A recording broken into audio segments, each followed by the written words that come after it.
in front of me. I'm leaning to the side, completely defenseless. I could do nothing to defend myself. At some point, do you decide to pull your weapon? At some point after he's reached either trying to come over the seat or hit me, at some point I made a decision that I had no alternative. The guy's, in my opinion, he's completely out of control. He's not settling down, and his wife is trying to hold him back, or appear to be trying to hold him back, or control him. I guess that would be the right word. And I've never been encountered by somebody exhibiting that uncontrolled anger or rage, and all of the perceptors that you could imagine, whether it's verbal, physical, expression. At some point at that time, I had no other choice, and I reached for my pistol. Now, after reaching from your pistol, do you see some hands coming in your direction? I'm pretty much zeroed in on him, and I know I made some comments at some point in there as this was happening. It was very quick. In my mind, it was, the event itself was very fast, and I didn't think I had enough time to respond. And at that point, I was concerned that he was so much above me and so full of rage, I guess you could say, that he was going to strike me with all the strength that he had or he could put together. I figured that this was the end of the line for me. I thought that at the very least I'd be seriously injured, if not killed.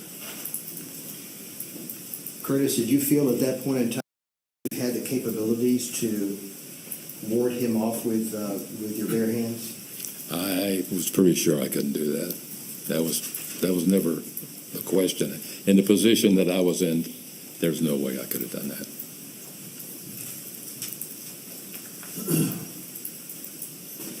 You fired a shot from your pistol? One shot.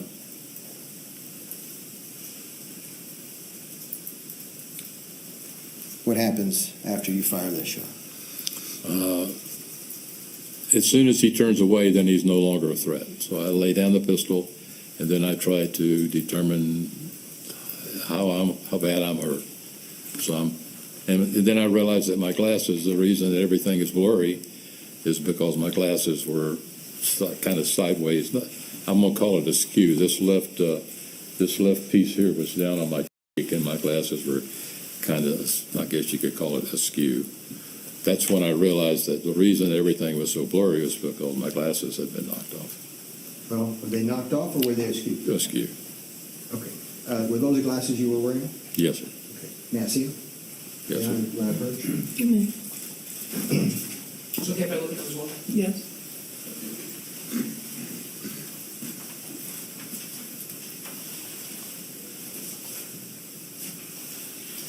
Thank you. Curtis, these are the glasses that you had? Yes, sir. And don't be insulted. These are old men glasses that can switch and turn in every direction known to man. I'm not going to break them. Yes, sir. Right? I've done this before, right? Yes, sir. And these are the glasses that you were wearing that day? Yes, sir, it is.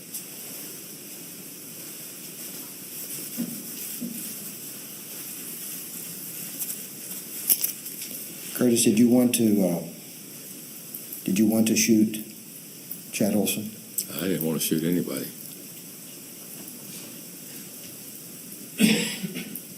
I came to the theater with my family to enjoy a movie, not to be attacked by some guy that's out of control.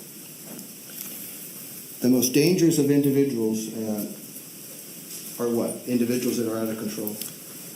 Absolutely. Anybody that's not controllable, their rage is so powerful, their thought patterns, in my opinion, are only towards whatever they feel anger towards. They're not influenced by the surrounding area. Had you ever in your entire life seen anybody act the way Mr. Oulson acted in a movie theater Do you ever see anybody, do you ever experience anything like that? I've never experienced anything like that inside of a theater or anywhere else. That was a complete surprise. It was a shock that somebody would actually do that. And I guess the thing that I couldn't understand, and all this passed through my mind right away, is why is somebody acting like that over such a trivial thing? I still haven't figured that out.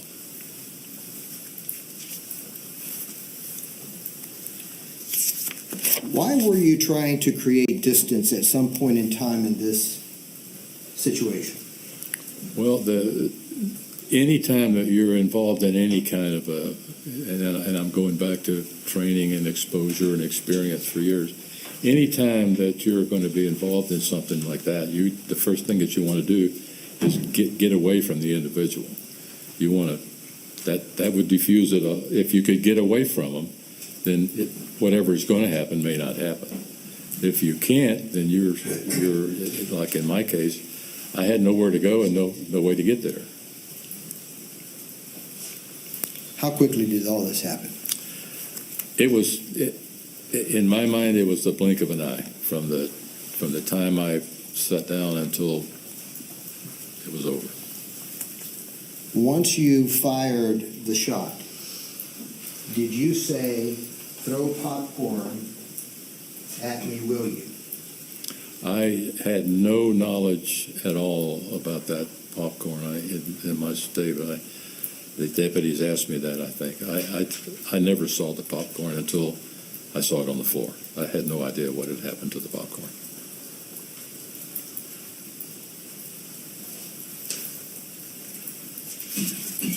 Did you shoot Mr. Oulson because of popcorn? I shot Mr. Oulson because I thought he was going to seriously injure me or potentially kill me.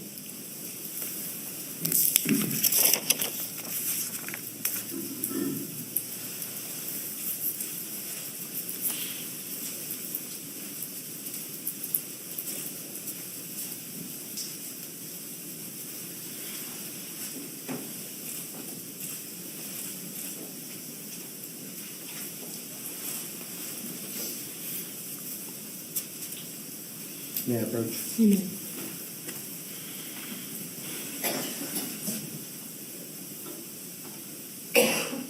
Mr. Reeves, I'm going to show you what's been marked as State's Exhibit number 55, and I'm going to show you what's been marked as State's Exhibit number 51, and ask you if you recognize those exhibits. Yes, sir. These are the photographs that the ID tech from the sheriff's office took, I think, in the theater. Did you get an opportunity to see yourself in a mirror while you were seated in the front seat of a patrol cruiser? Yes, sir. The detectives put me in the passenger when they were conducting the interview, and I asked them if I could use their little mirror. And why did you ask them if you could use their mirror? After I had, my eye was still bothering me, and I had already... Which eye was that? Sir? Which eye was that? Left eye. Okay. Yep. My eye was still bothering me, and I wanted to see if I could see anything in it. Okay. And does those pictures fairly and accurately depict what you saw in the mirror? Yes, sir, it does. Yes, sir. Okay. And what do you see on the left eye, the corner of your left eye, in the State's exhibits? Yeah. It appears to me that the left corner of my eye going down across, I don't know, this area right here from up here on my top of my eyelid down to this little corner there. Now, Mr. Reeves, when you put the firearm on your lap, why did you do that? Because you don't know who else is in the theater, you don't know who else is armed, and I didn't want to be I wasn't a threat to anybody else. I was only trying to defend myself. I didn't want anybody else to think that I was a threat. Is that training? Does that come from training and years of training as a law enforcement officer? Yes, sir, it does. Okay, and so you put that gun on your left knee? I put it on my knee. I think it was my left knee.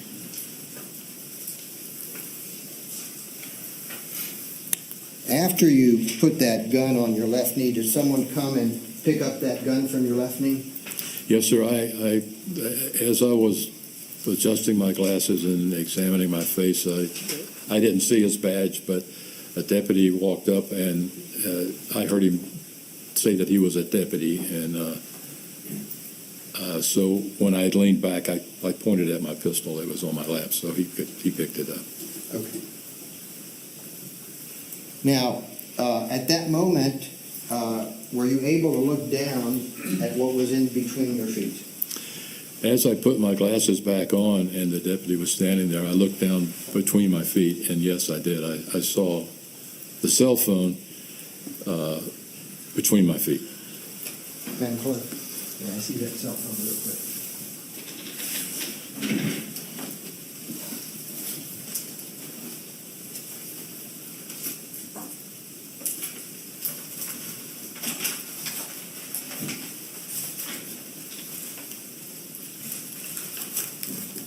May I approach, Your Honor? You may. Mr. Reeves, I'm going to show you what's been marked as State's Exhibit number 24 and ask you to take a look at the interior of that exhibit and tell me if you recognize that exhibit. Yes, sir, I think I do. The white spot up here, that kind of caught my eye. I think it was laying on the floor like that.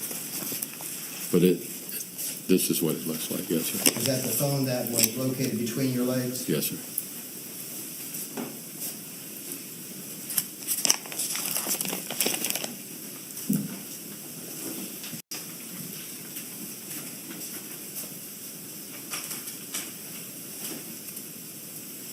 Now, Mr. Reeves, you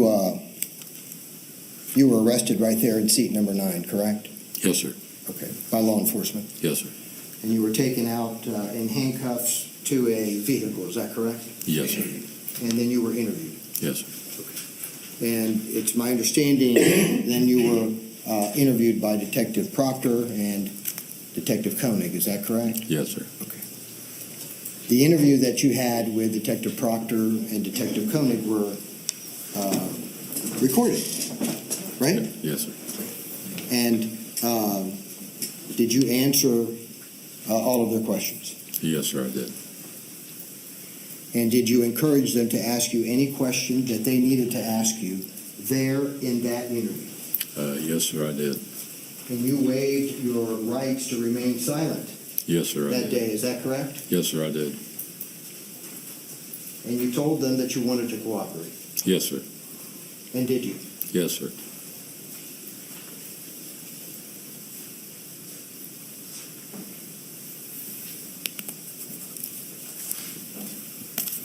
May I have a moment? You may. No further questions.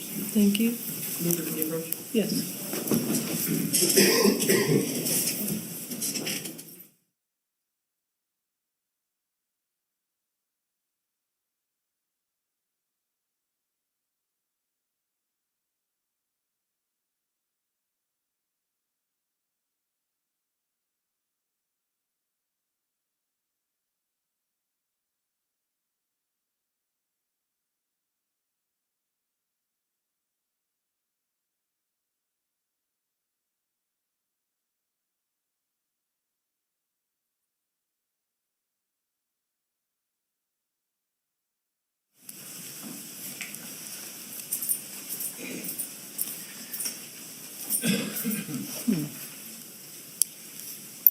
Do you, all right, ladies and gentlemen, we need to take a short comfort break. Let's take 10 minutes and remember my instructions during the recess, please. All right, we're in the recess for 10 minutes.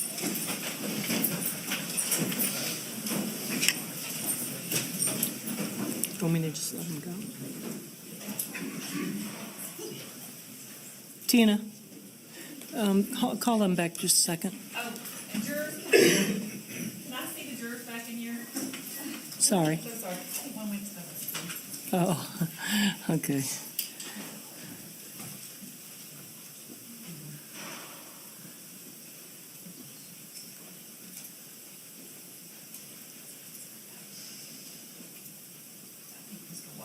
Number 4 is in the. Okay. We're gonna need to take an early lunch anyway, so rather than take a short break and then go to lunch, I'm just gonna let you go. So we'll wait for number 4 though. But that's all. That way we won't have to call you back in and then go for another break. The lawyers and myself have some stuff to talk about.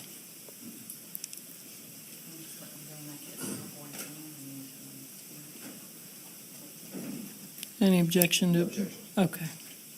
State, no objection to just telling number 4? No objection. Okay, yeah, you guys can go ahead. Remember my instructions during the recess. Be back at 12 o'clock.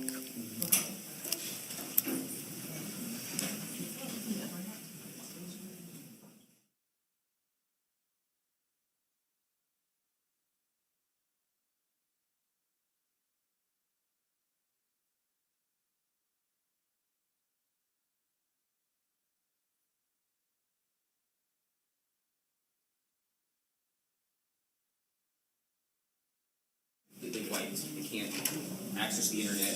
What we'd like to do is, for jury deliberations, have them have a computer, that way they can watch the video. Okay. If the court needs a case, we'll have a case directly on point that I can bring back after the break. Okay. That permits that. Your Honor, as long as the defense likewise would be able to put our contents on that computer, I would think that there would be no problem. Anything admitted into evidence will go back, and just off the top of my head, as long as it's a clean computer that can play, I can't imagine any reason why that wouldn't be the best way. Now, I don't know about you folks, but I know the state here understands we've had limitations in the past where we didn't have a computer that we could send back, so the process was always a little different, and it was very cumbersome, quite frankly, but it was what we had to do. We'd bring them back, let them watch, whoever had a computer that they could show, they'd watch, then they'd go back, they'd want to see it again, we'd have to do it all over again. No one could speak to them, and they couldn't speak to us, it just for the purpose of showing. So it was very cumbersome, and I've often wished that we just had one that could just go back there. So if there's any objection, hear them now, but Judge, my only objection is that we want to make sure that whatever computer that they have are able to play the videos of both sides, obviously. right. Yeah, obviously, you can use it. Well, we've got to make sure that, we can download them. And when I spoke to Glenn, he thought it was a dinosaur, so I don't know what the capabilities are. It's a Windows 7 because that's what was existing at the time. So we've wiped it. The codec that you need to play the raw videos and everything that we have is on there because Windows 10 just wouldn't Okay, accept it. I get So we that. had to go back to that. And then, of course, the Wi-Fi's been disabled. The Bluetooth has been disabled. I don't have a problem with any of that. And all that mechanical gut stuff. Okay. I just want to make sure that our stuff plays. So All I guess right. we'll have to. Yeah, maybe check it out. Go check it out. I understand thoroughly. I've had a terrible time when we went to Windows 10. A lot of things didn't work all of a sudden, and so I get it. Just so long as both sides can equally utilize it, and that it's not too difficult for the jury, as long as it's not too difficult for them to It's use. set up with a tag, so they hit it, it goes right to the player. So Okay. there's no, No other stuff? there's, Okay, it is so clean, it's almost useless. awesome. Except for That, okay. All right, you guys, during the lunch break, will have an opportunity to look at that? Well, we don't have to do it Right, now right, anyway, so. Right. If we can do it after that. Yeah, we can do appreciate it after that. All right. And just for sake of argument, let's say that doesn't happen. Then I guess for the defense, we have to use the cumbersome process. Okay, yeah, well, Let's not argue about it until we figure out. We right, got nothing to but do. definitely before the end of the day, let's have that ironed out. Yes, Your Honor. All right, thank you. Enjoy your lunch break.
You can be Thank you, seated. everyone, you may be seated.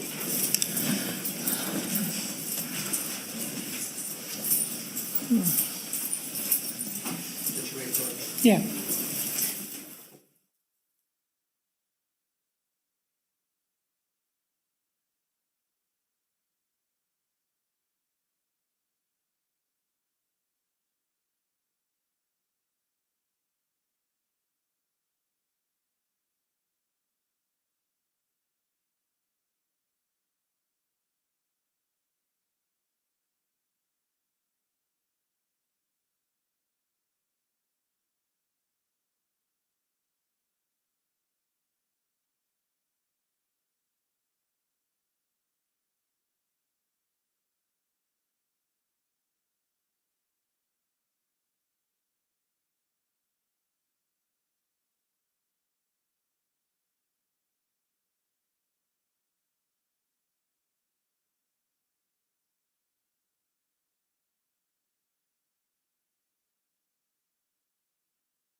All right, are we ready to bring the jurors in? I'll take that as a yes.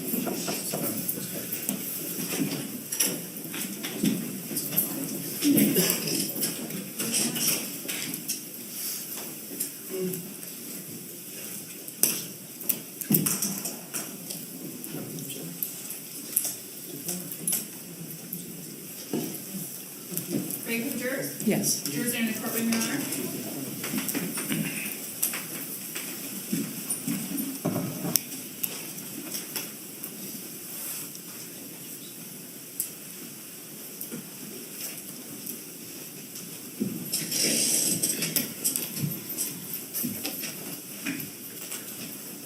Jurors may be seated.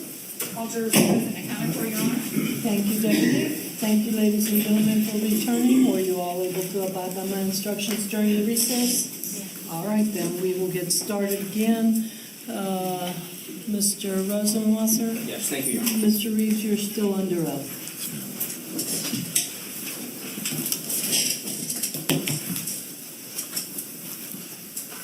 Good afternoon.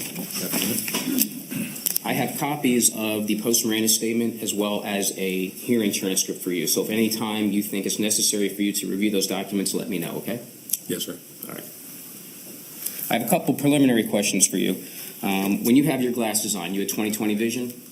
Yes, sir. Okay, and back January 13th of 2014, when you had your glasses on, you had 20/20 vision, correct? Yes. All right, and you indicated that the glasses you're wearing today are the same glasses you were wearing on January 13th of 2014? That's correct. All right, and I think we looked at it. May I approach the witness, please? You may. Here's what I'd like to do, if it's okay, is publish his glasses to the members of the jury. Okay. You'll have to bail it do.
Yes, ma'am.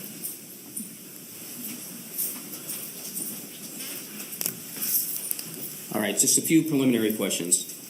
All right, your testimony is that you intentionally shot Chad Oulson, correct? Yes, sir.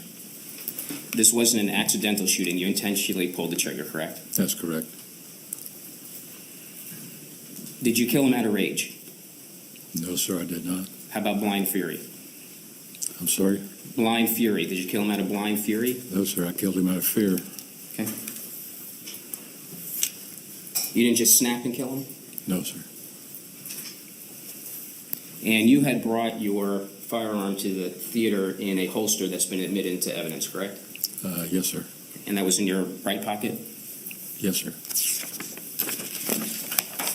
Now, at the time of the shooting, you had been retired for 20 years, correct?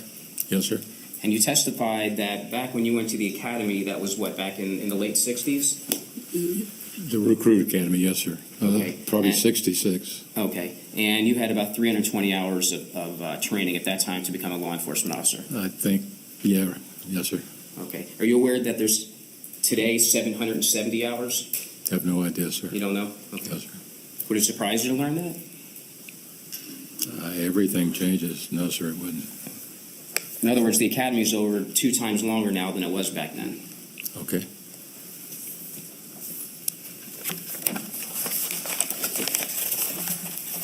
Now, you testified about punches and things like that. You recall that testimony? I punches? Right, you've seen, with punches. You've investigated cases where people have punched people, Oh, right? yes, sir. Yes, sir. Okay. And when you intentionally touch or strike someone against their will, that's the crime of battery, right? Yes, sir. All right, that's a misdemeanor? Yes, sir. All right. And the mere fact that someone touches you, you can't shoot and kill them, correct? That's correct. All right. And even if someone just throws something on you, no matter what it is, keys, a pad, you can't kill someone for doing that, correct?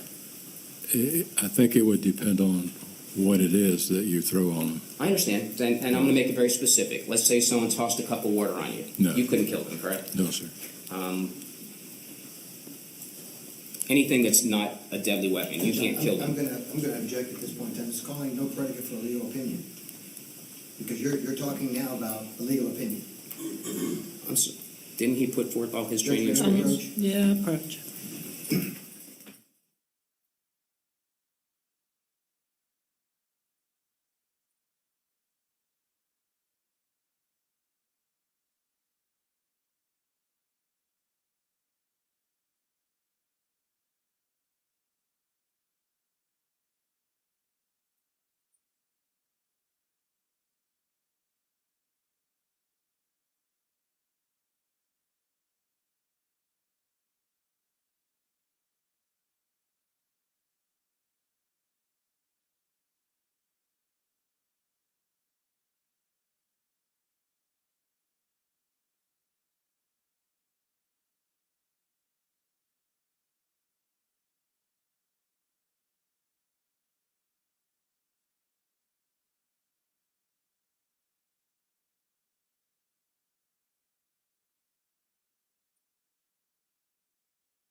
based on the extensive conversation that was had on direct examination regarding your background, isn't it true that if an object, a non-deadly object, is thrown at you, thrown at anybody, you can't kill that person for throwing that object at them, correct? If it's, that's kind of a hard question to answer because I'm going to give you an It would example. depend- I'll give you an example. Okay, I'll give you an example. Someone throws a plastic water bottle at another person. It hits that person, falls to the ground. You can't kill that person for doing that, correct? That's the fact pattern. That's all it is. That's all I'm asking you. that would, under those conditions, no, sir.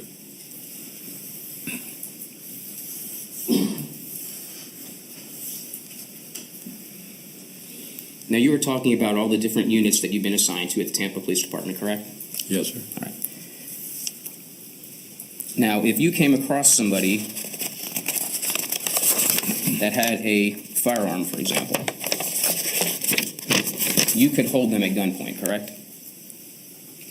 As a civilian, No, as a law enforcement officer, correct. you would, if you came up, There's You had- Same objections concerning his position as a police officer, where he wasn't a police officer at the time of this incident. Okay, I'll rephrase it. Thank you. As a civilian, isn't it true that you could pull out a firearm and just point it at somebody in self-defense? in self-defense? Correct. Yes, sir. And you were indicating that you had been trained in de-escalation tactics, correct? Yes, sir. And de-escalation tactics are when you can reduce the intensity of a conflict, right? Yes, sir. And a way that you could do that would be to loudly say something, use words, correct? I think it would depend on circumstances. I understand. I'm just asking you of all the different ways, right? So one of the ways that you could do that is you could use words. Yes. Okay. Another way you could do it, as we indicated before, is that if you had a firearm, you could simply point it at somebody. I don't think that's a good idea. If you point a firearm at someone, you have no idea what their capabilities are. It could be theirs that they could take it away from you very quickly, Okay. But at a distance, they couldn't do that. not at a distance. Okay. So you could use words. You could point a gun at them. You could also do a combination of both, correct? Are you talking about as a civilian or as a law enforcement officer? Well, you were talking about the de-escalation tactics that you were trained in, so that's what I'm talking Oh, to. okay. I'm talking about your de-escalation tactics. I mean, you testify that you're trained in all of this, correct? Yes. Okay, so you could really utilize that at any time, right? That's part of your training. As a law enforcement officer, yes, sir. Okay, are you saying that those tools that you learned as a law enforcement officer, you would just abandon them and not use them in the real world? Meaning de-escalation tactics? I don't think I would point a gun at anybody being a civilian. Okay, what I'm asking you is this. You've learned in all the training that you can de-escalate a situation by using words, right? Yes, that's correct. All right. And you can also de-escalate a situation, if necessary, to raise a gun without firing it. Yes, I suppose it may not be a good idea if you're not a law enforcement officer. Okay, and I understand you're not going to give me that.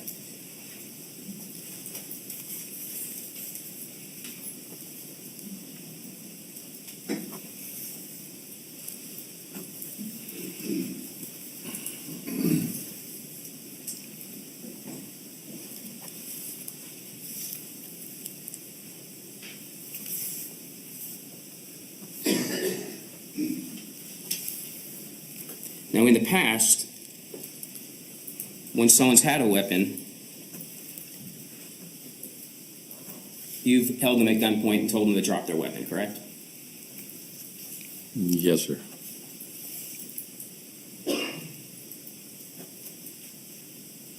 You give them every opportunity before you would fire a shot, correct? Absolutely. Because that would be a last resort, correct? Correct.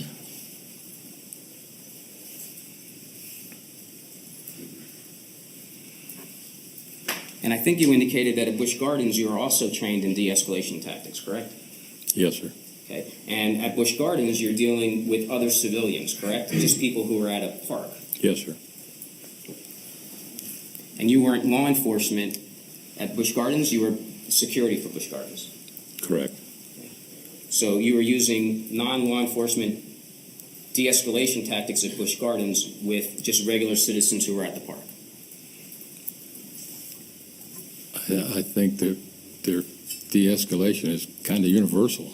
Right, and that's my point. That's kind of what I'm getting at with you. Right. Is that you can use these universal de-escalation tactics to calm things down, especially in a movie theater. Correct.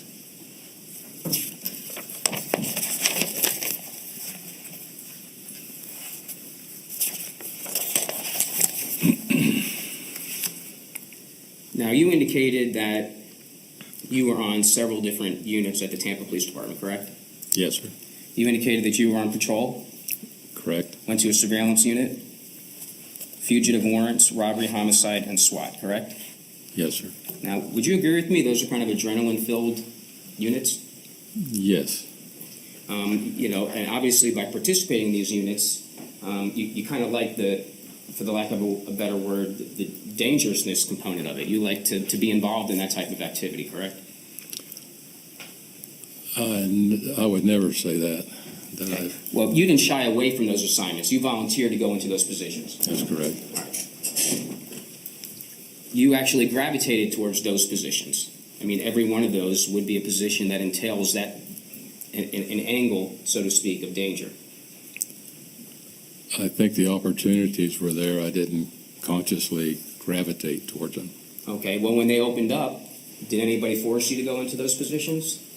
No, sir. Okay, you volunteered to go into those positions. Yes, sir.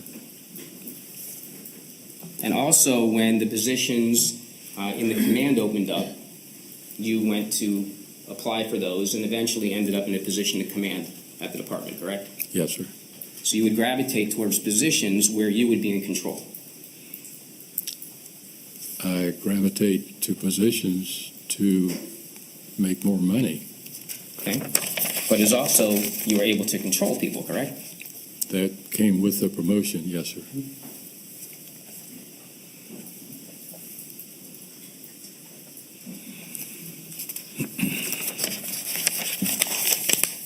Now, there was a certificate that you had about firearms instruction. If you are firing from the hip, what do you do with the other hand? How do you prevent yourself from shooting yourself? The training that we used to train is that you kind of put your left hand out in front of you. You kind of hang it out there to balance out your body. Okay, so you put it out in front of the firearm? No, you put it out kind of to your side. And I don't think it's called hip shooting. I think what it's called is instinctive, or I think I've heard index shooting, I think it is. You try to maintain a body positive position, which means you stay perpendicular to the target, and you kind of put your left hand a little out in front of you so that you're kind of balanced when you come out with the firearm. Okay, and when you're sitting, isn't it true that you would take the other hand? So, for example, you shot with your right hand in this case, correct? Correct. And so when you're in a seated position, so you don't shoot yourself, you took your left hand and you placed it close to your body, correct? No, I've never trained to do that. Okay. But that would be a way that you would avoid shooting yourself if you instinctively took your left hand and brought it across your body. Yeah, but I've never done that. Never. You've never done that before? I've never trained that way. No, sir. Did you do that in this case? No, sir. You didn't take your left hand and put it close to your chest? Not intentionally. Well, I'm asking you if you did. I don't have any idea. I think I had, if I'm not mistaken, a bag of popcorn. Okay. So just to be clear, when you fired the shot, you didn't take your left hand and put it close to your body to avoid shooting your own left hand? No, sir. Okay. Not intentionally.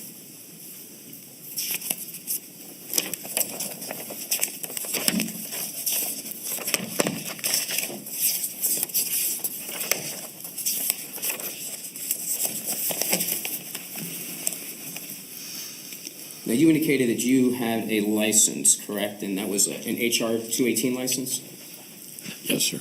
All right, and you got that in February of 2013? Yes, sir, I think so. Okay. And in order to qualify for that license, you have to shoot a 40-round course, correct? Yes, sir, I think so. Okay. And you qualified on both the pistol and revolver, correct? Yes, I did. So that would be 80 rounds that you had to shoot then, correct? Yes, sir. All right. And again, that was in February of 2013. Right. When you qualified with the pistol, you had a magazine, obviously. Yes. And how many rounds would fit in that magazine? I don't remember. Okay. And in order to load the magazine, obviously you have to press the bullets in. This is going to sound silly, but press the bullets into the magazine, correct? Well, you pull down with the magazine spring, and you just drop the rounds in the top of the mag. Okay. And you just have to keep the pressure on the spring each and every time for each and every bullet, right? You just hold it down and put them all in at once. And each time you load one, you have to push a bullet in, so there's a little bit more resistance each time, just a little bit. No, you hold the spring down, and you put them all in at once. You just drop them in one at a time. You only depress the spring once.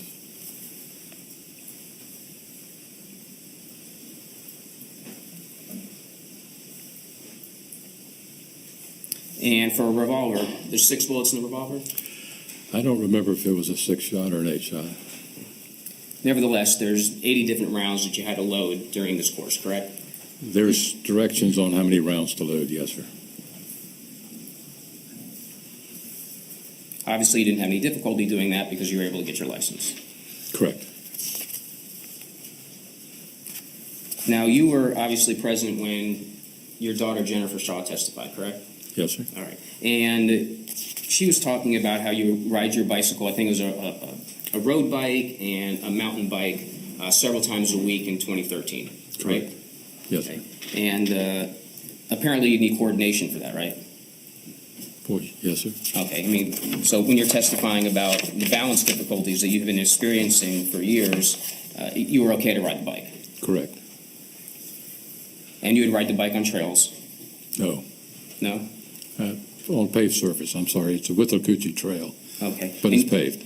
All right, and when you were to go riding, you'd have to pick the bike up, you'd have to put it on the car, drive over to wherever you were using the trail, take the bike off, right? Correct. And you heard her testify that on 5 to 6 occasions, the two of you would go to shoot sporting clays, right?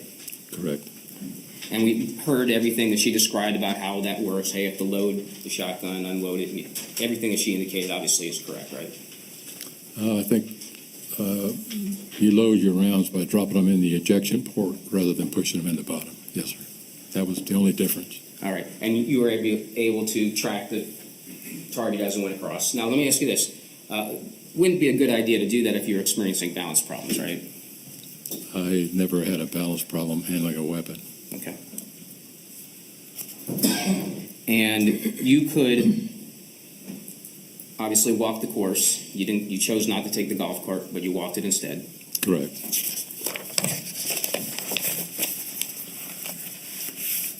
She described the kayaking, walking around the neighborhood, pulling the wagon, archery in the backyard, all the yard work covered during direct examination as well, correct?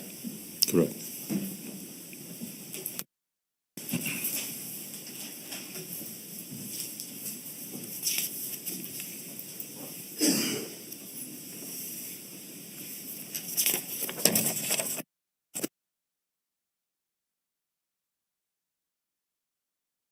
Theater.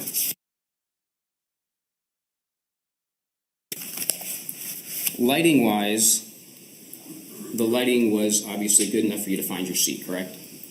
The lights were on when we came in. Okay. But at some point in time, you did leave to go talk to the manager.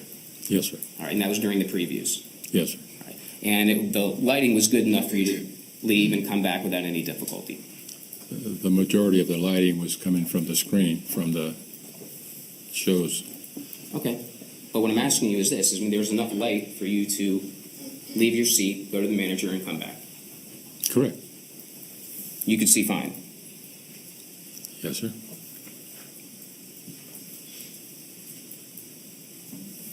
And when you left to go to the manager, you didn't have any concern about your wife, correct? Obviously, you left her by herself. That's correct. And there wasn't any issue with Chad Oulson at the time that you left. At that point, he was just being mouthy. He had presented no threat at all to me or anybody else.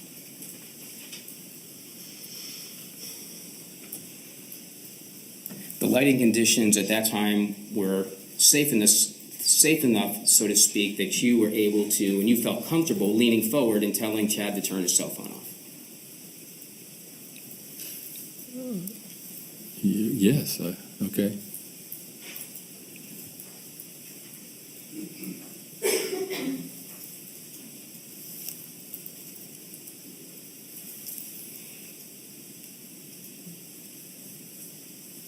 And at that point that you leaned over to Chad, there wasn't any safety concern at that point, correct? I don't know what you mean from The him. first time, when you leaned in, Jack, he's asking us. you didn't have any safety concern when you first leaned in to tell Chad to turn his phone off, correct? You mean for me or? For you. No, sir, I didn't. Okay. And the reason that you were leaning in was because you're saying that he had his cell phone on, right? And by on, just it was illuminated. It was shining in my face, yes, sir. Okay. So he was holding it out in front of him, and it was shining in your face, and that was bothering you. Yes, sir.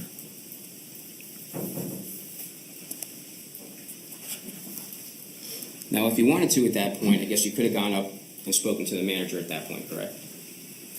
It wasn't a big enough problem at that point. Okay. But what I'm asking you is if you saw that, if you felt as though that you were in a vulnerable position, meaning, we heard from Dr. Cohen that maybe your perception of yourself would be that you felt vulnerable. If you wanted to at that point, you could have just gone right to the manager and not had any contact with Mr. Oulson, right? That wouldn't make sense. I would think that you just ask somebody and they would normally put it away. Okay. But what I'm asking you is you had the option, if you wanted to, you could have just got up at that point and gone to the manager. I suppose, yes, sir.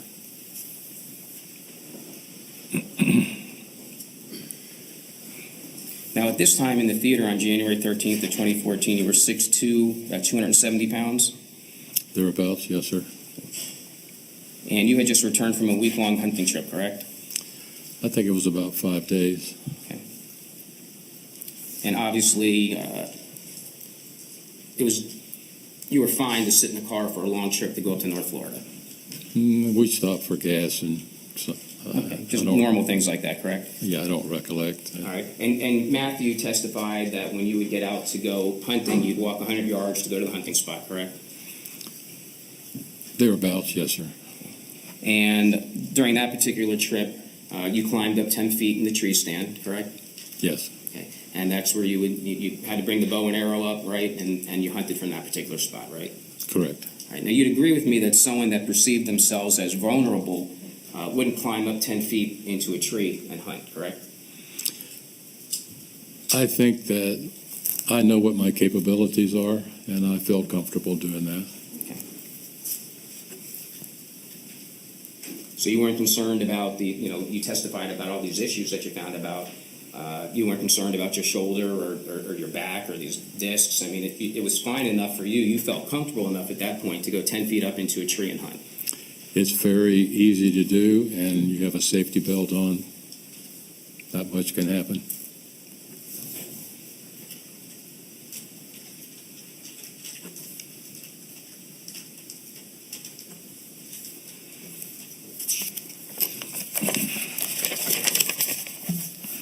So on that particular day, you go to the theater and you drove, correct? Yes, sir. Okay. Obviously, you felt good enough to drive. You felt good enough to park a distance away from the front of the theater and walk to the theater, right? We parked the closest parking spot that was not handicapped. Okay. But still quite a distance away. I don't recollect. You went into the theater. You were waiting for your son, texting on your phone, correct? Yes, sir, I did. No difficulties doing that. Now, when you chose the seats that you were going to sit in, you chose the very back row, correct? That's correct. All right. And you chose the middle seats, correct? It was close to the middle, yes, sir. All right. And you didn't have any concern for your health or stability or things like that, knowing you had to walk all the way to the back, all the way over to the middle, correct? I had a hand railing going up the stairs, and then I used the wall to go across the back, but no, I didn't have any concerns. Okay. And you know you had to go across people, obviously, if you're sitting in the middle. I don't think there was anybody there when we came in. Well, right. But if you're sitting in the middle of a theater, you know at some point people are going to be on either side of you. That's correct.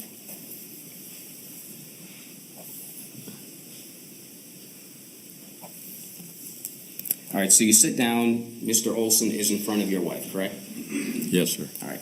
And he was always a row down and to your right, correct? Yes, sir. He was one row down in And one front of my seat wife. to the right. Yeah, Okay. correct. So during this entire event. No, sir.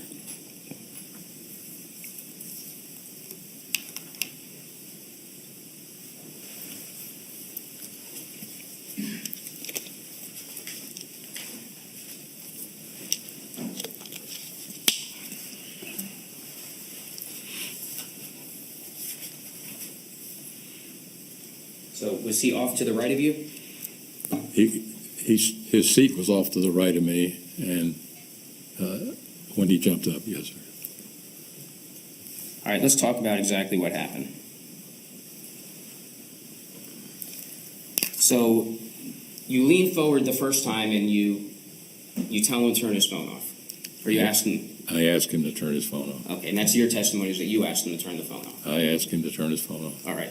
And that's when you leaned close up to his face, correct? I was not close up to his face. Okay. Well, the video would be the best way to determine that, correct? That's correct. And at this time, you had a loaded firearm in your right pocket, correct? That's correct.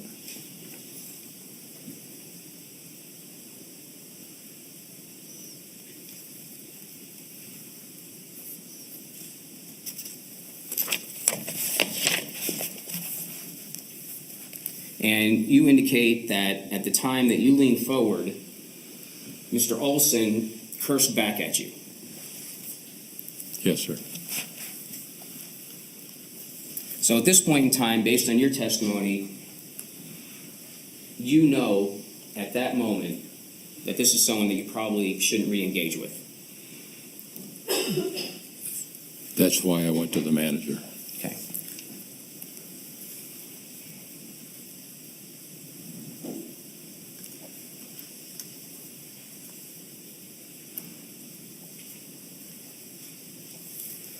Now, even though, according to you, Chad Oulson cursed at you and told you that he didn't want to have any contact with you, He did despite not. that, He did not tell me that he did not want to have contact with me. okay, well, basically, you're indicating that his statement was one that let you know he did not want to have contact with you. It let me know that he had no intentions of putting his phone away. Okay, but I think your quote was, he said, what, get the F out of his face? And F off. Okay, so are you telling this jury that if someone says that to you, that's not their way of saying that they don't want to have any contact with you? I think it's up for interpretation. It was not expected, and it didn't sound particularly violent. It just sounds like somebody mouthing off. Okay, well, the way that you made it sound was that it was something that was fairly violent because that's what raised your concern level. I was not concerned at that point. Okay, so are you saying that when someone says to you, I'm going to say it just for fact, when someone says, get the fuck out of my face, you don't take that as a way of someone saying, leave me alone? When they're,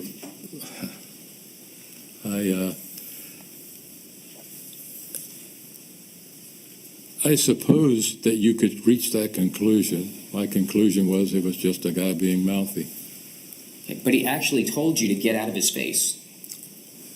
First of all, I wasn't in his face, and he was facing the other direction. Okay, but it doesn't matter which way he was facing. He basically told you to get out of his face. He's telling you he doesn't want to have any contact with you. And I didn't. Now, you then get up and you go to the manager, correct? No, sir. Okay, because what happens is you first lean in and you tell him to turn his phone off, and that's when he replies to you. I asked him to turn his phone off. I did Okay. not tell him to turn his phone off. And he responds the way that he did, that we just discussed. Correct. All right. So then you waited another 30 seconds, right? To see if he had put his phone away. Yes, Okay. sir. And even though he had said to you, get the F out of my face, instead of getting up and just going to the manager, you decided to lean forward and engage him again. I told him he left me no alternative than to go to the management. That's right. But you did not have to lean forward and say that to him. You could have, as a form of de-escalation, gotten up and just gone out and got the manager at that point. I think the whole contact that I had with him was an attempt at de-escalation. Okay. He originally tells you to get the F out of his face. There's nothing that prevented you at that point in time to just go to the manager. I think we've agreed to that. Okay, but instead of just getting up and going to the manager, you took it upon yourself to lean in again and reinitiate contact with him. Yes, sir, I think we've had that. We talked about that.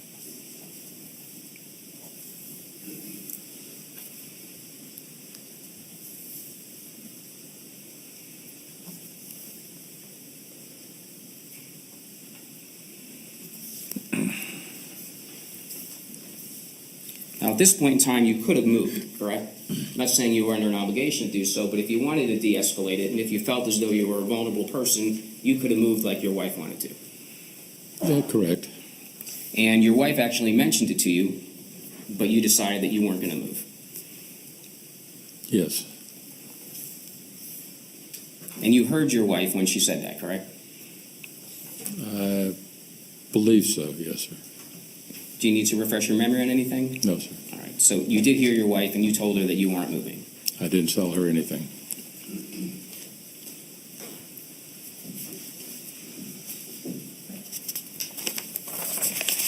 So now you go to the manager, and at this point, you've already had 2 contacts with Mr. Oulson, right? Correct.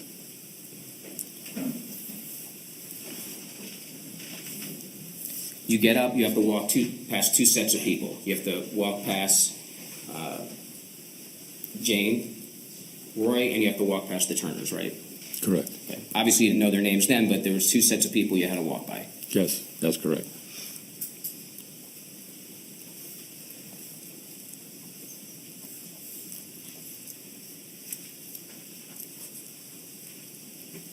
Now, when you're at the manager's desk, you tell the manager, I think your testimony was, he, meaning Mr. Oulson, doesn't seem to have the right attitude for me to try and talk to him again. You recall that? I don't know if those were the exact words, but I indicated, I apologized to him first off that I had to come down there on a grown man. And then I told him that I had tried to get a gentleman that was sitting in front of me to turn his phone off, and he had used profanity, and I didn't think it would be appropriate for me to try to talk to him again. And so did you tell the manager that the guy's got an attitude and that he told you to F off? I did. Okay. Now, you speak to the manager. Let me ask you this. You very well could have waited for the manager to go back into the theater with you. He didn't offer to go back in the theater with me. Okay. But you could have waited, though, right? You had a conversation with him. You could have said, hey, I'd like you to come back, and, I'm going to wait for you. There's Yeah. nothing that prevented you from saying that. The manager told me I could return to my seat.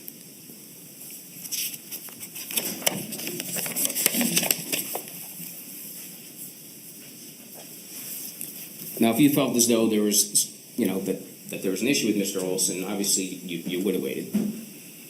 At that point, there was no issue with Mr. Oulson.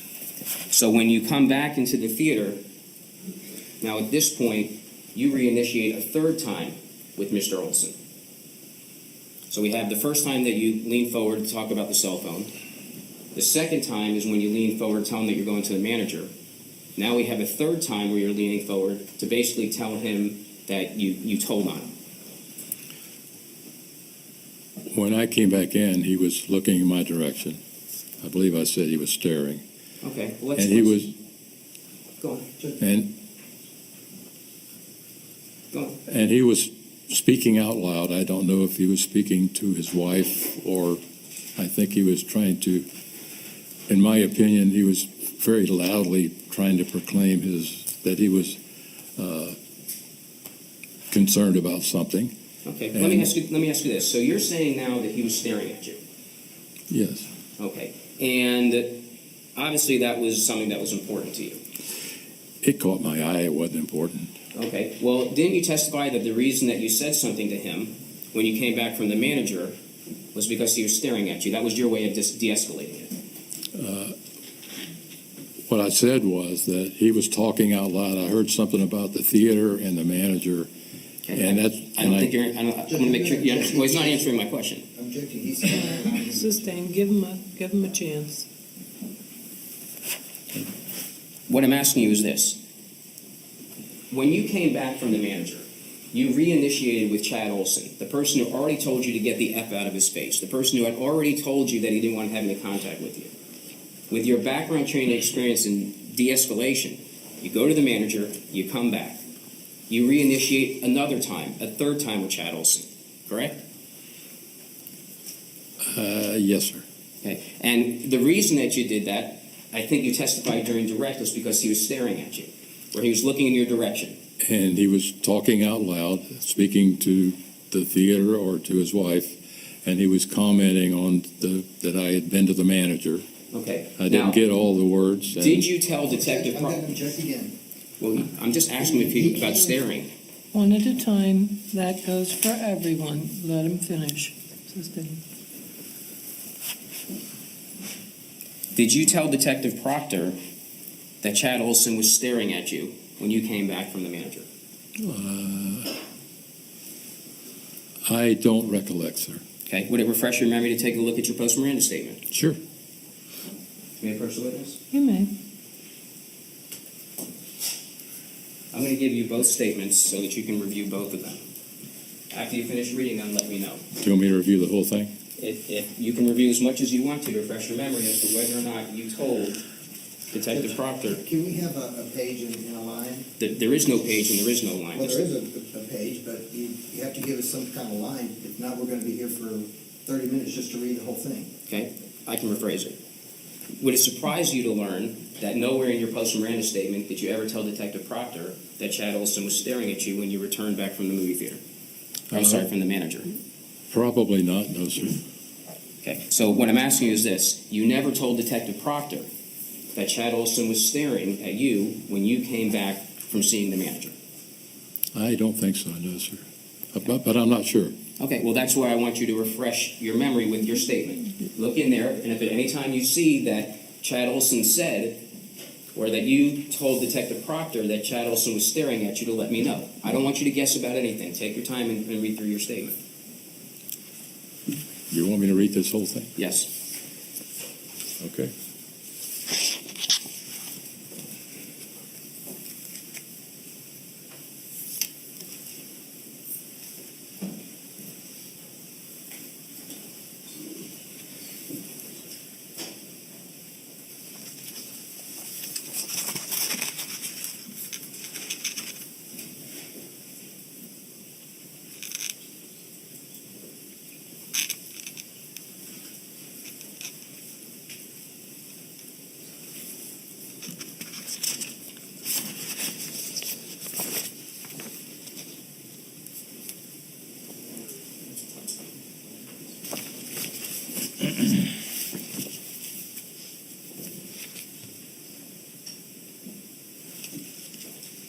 Do you have some idea where this might be, sir, so I don't have to read the whole thing?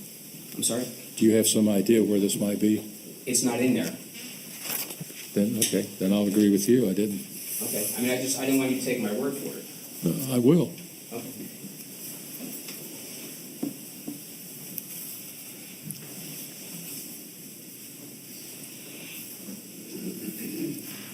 So, what you told Detective Proctor was that you had a contact with Chad to tell him to turn the phone off. Then you told him you were going to the manager. You come back from the manager, and with all your de-escalation tactics that you're aware of, you reinitiate Chad Oulson another time. To de-escalate, yes, sir. Now, you say to de-escalate, Yes, sir. but in your tape statement, Detective Proctor, you indicate that you are the one that reinitiates the conversation with Chad Oulson. Isn't that correct? Because he was talking about me going to the manager.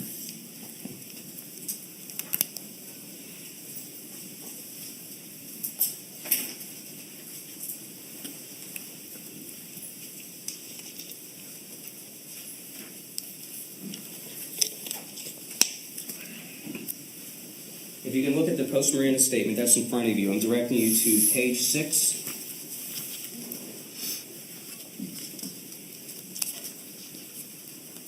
Lines 19 through 22.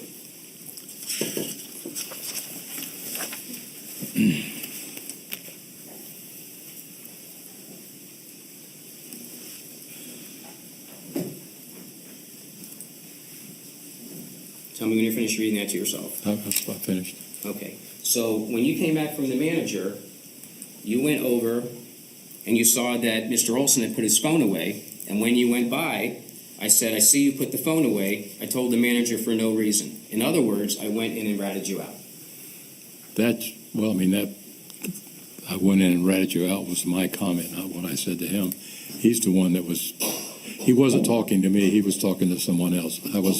I guess I was responding to what he said. I was trying to de-escalate because it seems like with the stare and the other stuff that he was still concerned. In your statement to Detective Proctor, the one that you just read, you did not tell Detective Proctor that you overheard Mr. Oulson or that Mr. Oulson in any way said anything to you. You said that when you came back from the manager, you were the one that reinitiated, correct? That's what's in the post-Miranda statement. Okay, yes, sir. Okay, I don't want you to just agree with me. I want you to look at it. I did. Okay, so when you told Detective Proctor, or when you spoke to Detective Proctor, you told him you reinitiated with Chad.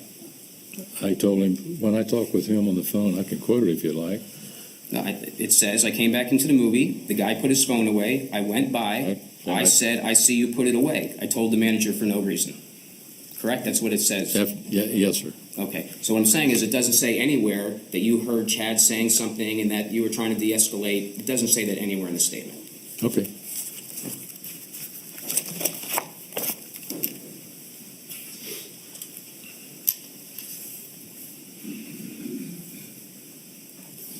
So going back to my original question, this is the third time then that you yourself reinitiated with Chad Oulson. That would be the indication based upon what I heard him saying. Okay, but again, and I'm going to move on, you never told Detective Proctor that you heard him say anything. Correct. And obviously, you didn't perceive yourself as a vulnerable person because this is the third time that you have initiated contact with Mr. Oulson. I don't think it had anything to do with being vulnerable. I agree with you. Now, when you had come back, Chad had turned his cell phone off, right? I have no idea. Okay. Well, if you look in the same exact spot that I was just referring to refresh your memory, is at page 6, lines 19 through 22.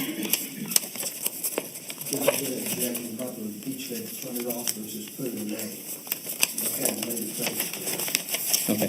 When you had come back, Chad Oulson had turned off his cell phone, correct? It says here that the guy had put his phone away. Okay, so he had put his phone away. I have no idea if it was off or on. I didn't see it. Okay, but he put it away. All right, so he did exactly what you wanted him to. I suppose, yes, sir. So at this point, everything was fine. As far as I was concerned, yes, sir. Okay.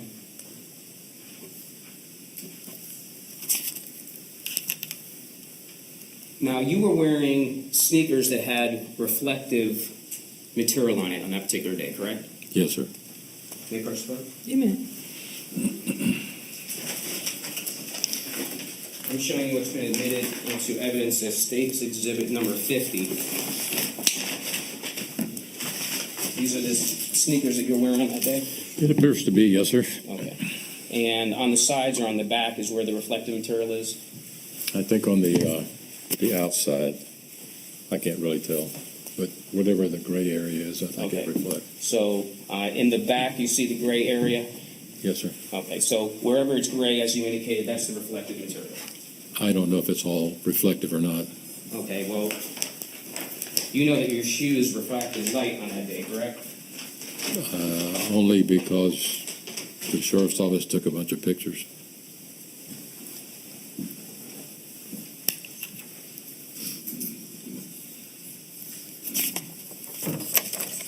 May I have the witness step down and use the TV? yes.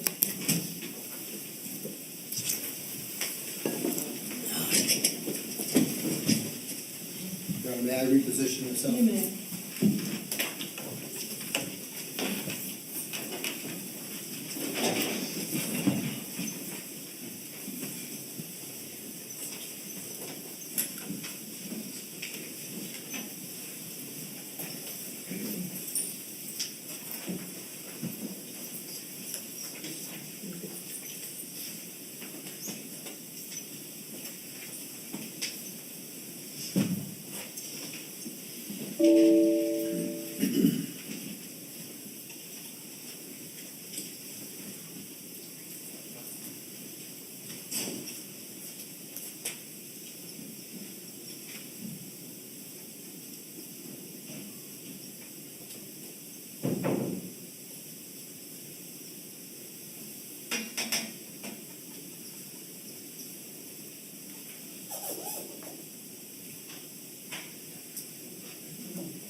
In states interest, well, just number two.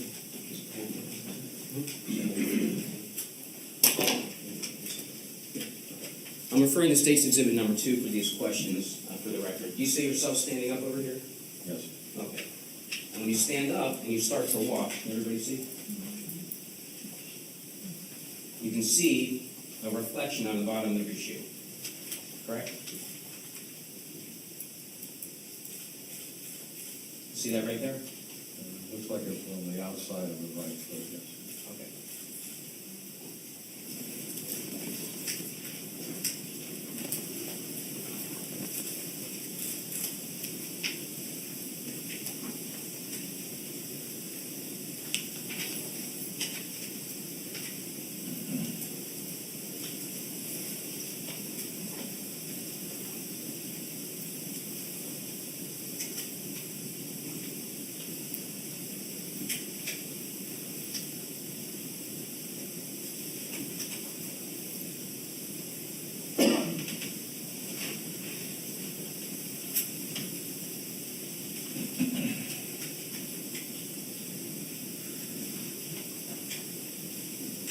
Okay. You see yourself sitting right here in the back row? I think, yes, sir, I think I see my wife and Okay. And this is you with the popcorn in the back row? I think so, yes. Okay. Now, when you sat down, you took your right leg and you crossed it over your left leg. Correct? That looks like it's in front of my wife's face, sir. And I don't know if I crossed my leg or not, sir. Okay. But what you can see here is you crossing your right leg and your shoe reflecting from the light. Correct? I don't know, sir. That's an odd angle. I can't tell that. Okay. Well, the light is moving with the leg. Correct? Well, I'm asking you. I don't, sir. The popcorn bag was probably, I don't know. And as far as I know, the experts don't either. Okay. Well, I'm just asking you if that's your leg moving. It appears to be, yes.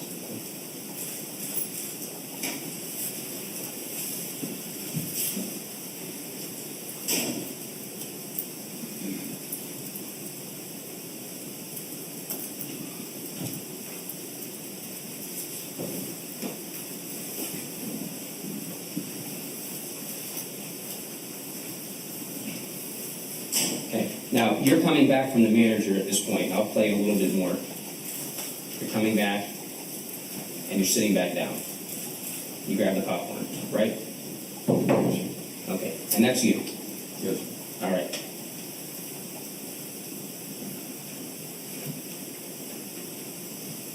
So if you look in the bottom left-hand corner, you can see another reflection down here, correct? Yes, I think so. Okay, and it's moving at the same time that your leg is moving, correct? Yes, sir. Okay, much like when you were moving your leg and you put your right leg over your left leg before, we see the same movement with reflection, correct? I don't know that I put my right leg over my left leg, but it looks like the outside of the shoe, yes, sir, I think. Okay. It looks like it's maybe the side or something. This is when you come back from the manager.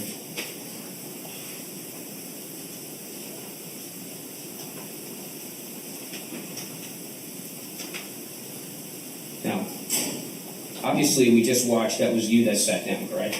Yes, sir. Okay, so when you sat down, in this particular frames, you once again put your right leg over your left leg, correct? I don't recollect that. I don't recollect crossing my leg. And is it a possibility? I suppose it is, or the popcorn bag, or I don't know. Well, right there, you see Mr. Oulson throwing something. That would be a pretty good indicator to me. Okay, did I ask you a question about that just now? You asked me what I saw in the video. No, I was asking you about the reflection on your shoe. We're going to get to the whole event, okay? Don't worry about that. I'm just asking you about the reflection on the shoe. I have no idea.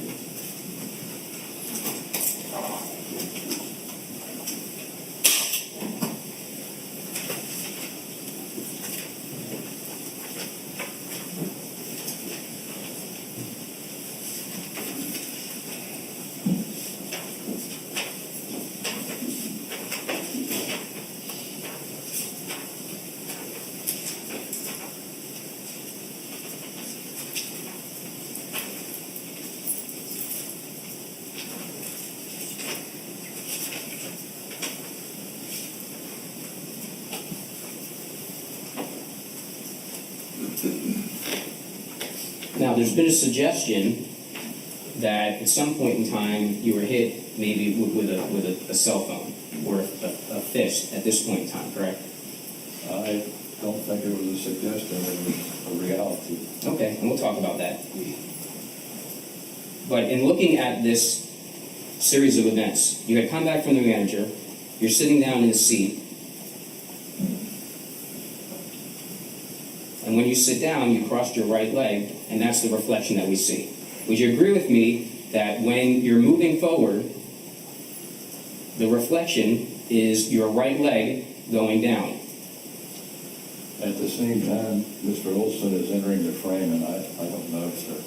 Okay, well, what I'm asking you this. You've seen the previous frames where every single time you're moving, we see that light source moving. Now here we are in this series of frames, and the light source is once again moving when you're moving your right leg. Isn't that correct? I see it on the bottom of my shoes, yes, sir. Okay. So what we see here is your leg crossing and uncrossing, and that's exactly what the white light is. I don't see, I see my leg crossing, I don't see them. The light is at the same time Mr. Oulson is coming across.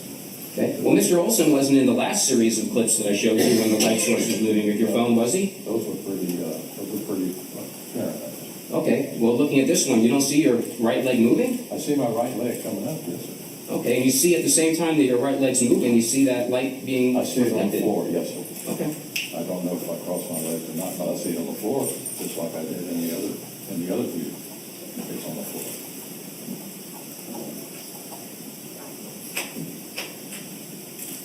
Okay. Now let's take a look at this one. Now look at the bottom right-hand corner. Okay. So this is where I'm going to be directing your attention. That's it. Okay. Right over here. Do you see that light reflecting?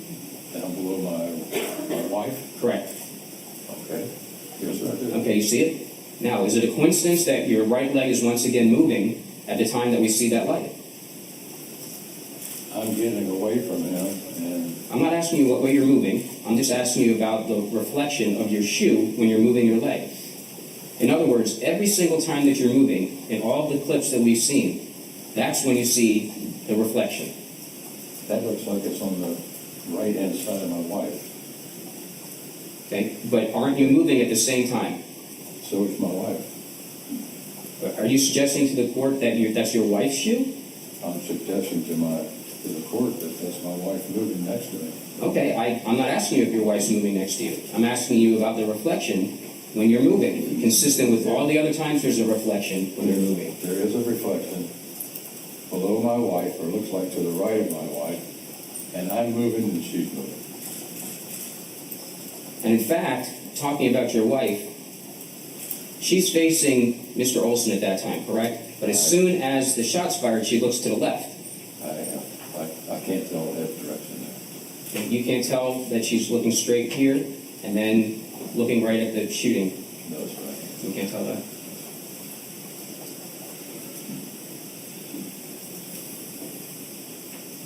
I can see the top one.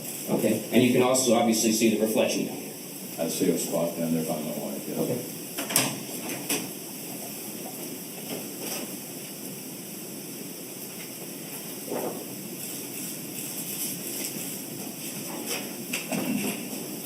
The fact of the matter is, based on what we demonstrated, at no time was a cell phone thrown at your face at the time that you had come back from the manager. That's simply the reflection of your shoe. I think there's nobody that can answer that but me, and I got that in the face.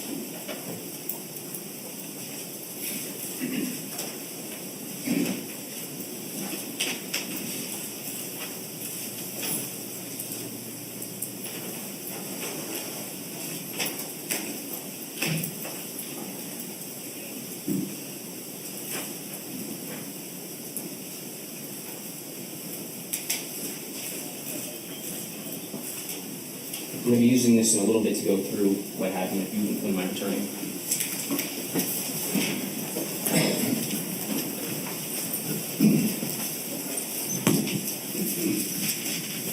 Is that showing on my screen too? Okay, then I'll put it on the screen.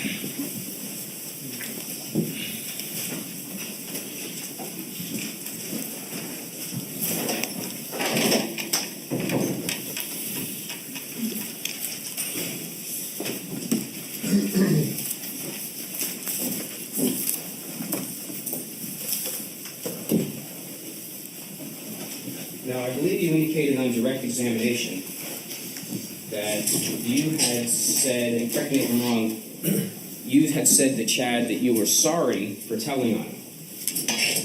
Something similar to that. Well, what's similar? Did you say I apologize? Did you say I'm sorry? When I got back from the manager's office, Correct. yeah, sorry, I don't know exactly what I said. Okay, well, It was you an effort to diffuse any situation that might be there. when you spoke to Detective Proctor, you never told Detective Proctor that you apologized to Chad in order to try to de-escalate the situation, did you? I don't know that I called it an apology, no, sir. Okay, well, let's not play word games because it's really important. And I don't mean to be sarcastic. Okay. Oh, Did you just say, move on. did you say, I'm sorry, I apologize, or any word whatsoever that would give an indication that you were sorry or apologizing? When you spoke to Detective Proctor. I don't, when I spoke to Detective Proctor, I told him that I did speak to him when I came back. Okay, but you didn't specifically tell Detective Proctor that you apologized to Mr. Oulson, you said you're sorry to Mr. Oulson, any words of that effect? That's the question that I'm asking you. I don't think so. I think I told him that I don't know that I formed it as an apology, but Okay, but you didn't say anything at all like that. I don't think so. To Detective Proctor. Right. Correct. All right, so let me ask you this. How many times are you saying that Mr. Oulson attacked you? Twice? I think we were, at the time, He either hit me in the face, and I suspect very, very, very strongly, rather than a fist, it was a phone. And then you saw him grab the popcorn. I was not aware of the popcorn, but I was aware that he was trying to grab a hold of me. Okay, so And then he pitched it back. I'm not sure I saw that, but I did see him coming over the seat with his fist. okay. At the instant he got shot. Okay, we're going to talk about all of that, okay? I'm asking you how many attacks there were. So based on your answer just now, you are saying that there were 2 separate times that you were attacked by Mr. Oulson. Correct. All right. And the very first time was when you came back from the manager, correct? Yes, sir. And that's the time that you're saying that it was a fist or a phone, correct? Right. And you're saying that you strongly believe it was a phone.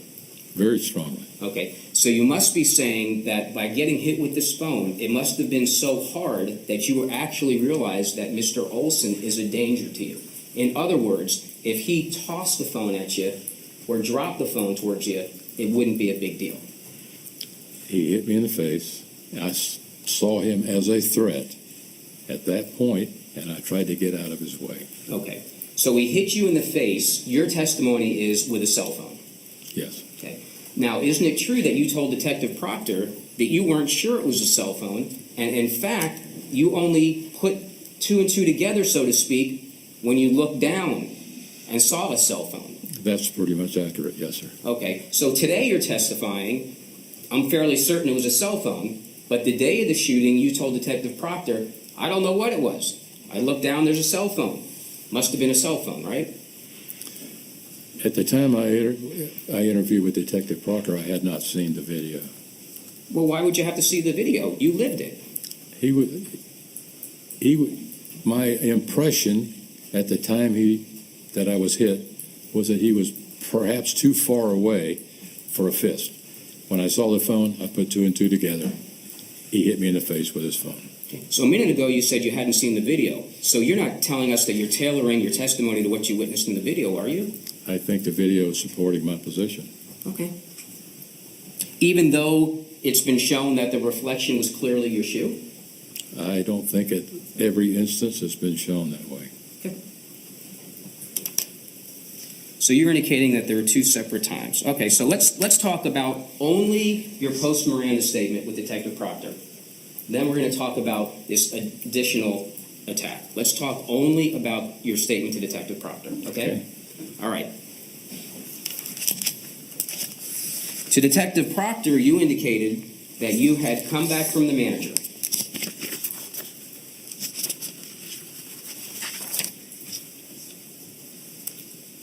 You already need you to refresh your memory? No, I'm sorry. Yes, sir, I had come back from that. Okay. So you indicated to Detective Proctor that you had come back from the manager and you had reinitiated with Mr. Oulson, even though he had put the phone away, correct? I think, yes, sir, that was pretty much it. Okay. And obviously you could have just gone and sat in your seat and not had any conversation at all with Mr. Oulson. Except that I heard him complaining about the manager. Okay. And we've already established that's not in this post-Miranda statement. That's correct. All right. So assuming that that didn't happen, just for the sake of my question, because it's not in the post-Miranda I'm statement. going to object, Your Honor. You can't assume that it didn't happen. He's testifying just the opposite.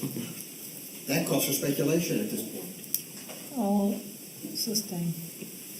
So you come back from the manager and you sit down. Now, the words that you use to Detective Proctor are as follows. Chad turns around in his seat. You recall that? Yes, I do. Okay. And the word in means he is in his seat and he turns around.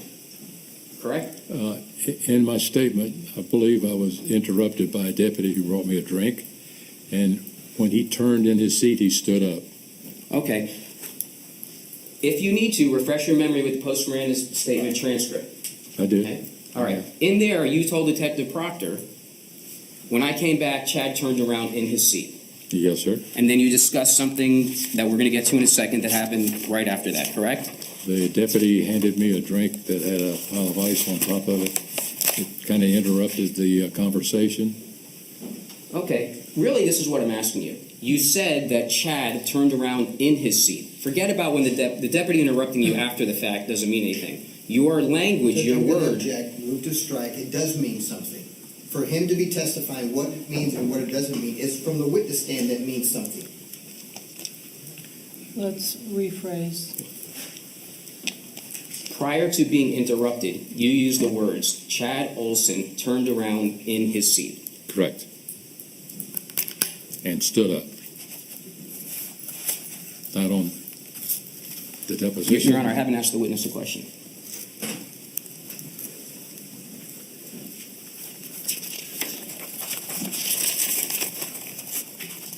All right, I'm going to direct your attention to page 6, lines 26 through 37. Read them to yourselves and let me know when you're finished, please.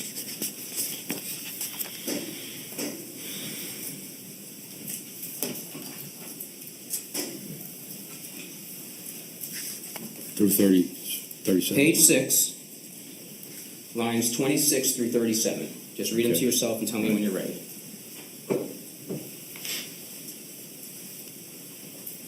And if you think you need more context, you can go up to line 19.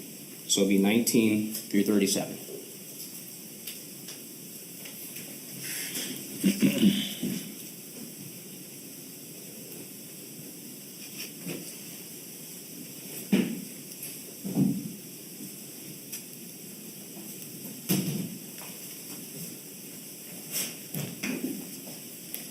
Yes, sir.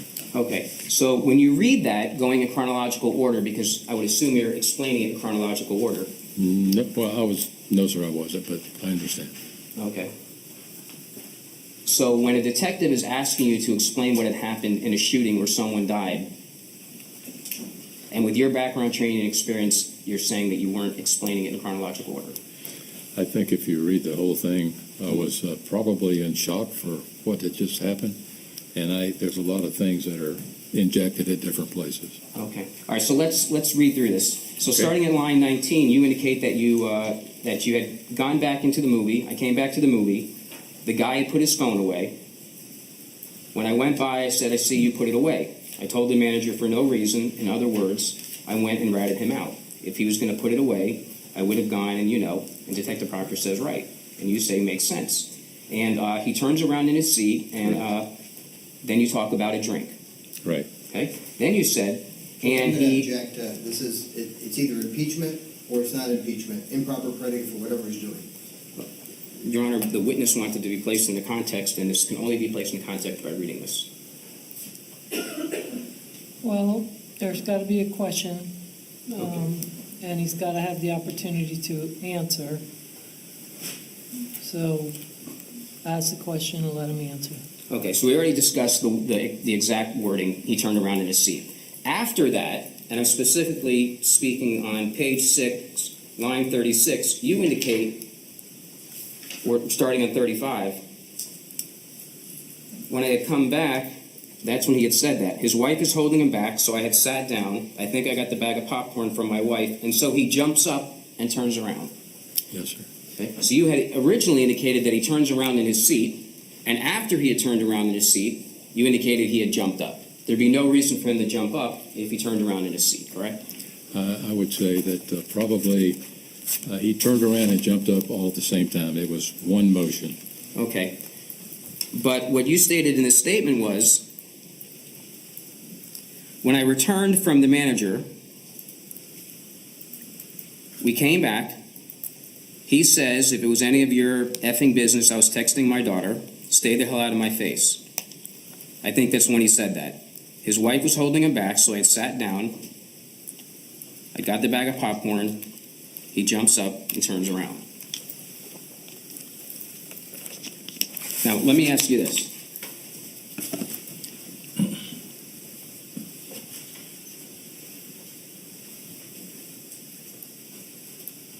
May I briefly have the witness step down again? You may. Publish 2 pictures in front of the jury. I'm going to be referring to Defense Exhibit 9-1 and 7-3. What, were they admitted? Yes, Your Honor. That's not what they should have been. Is it 9, composite?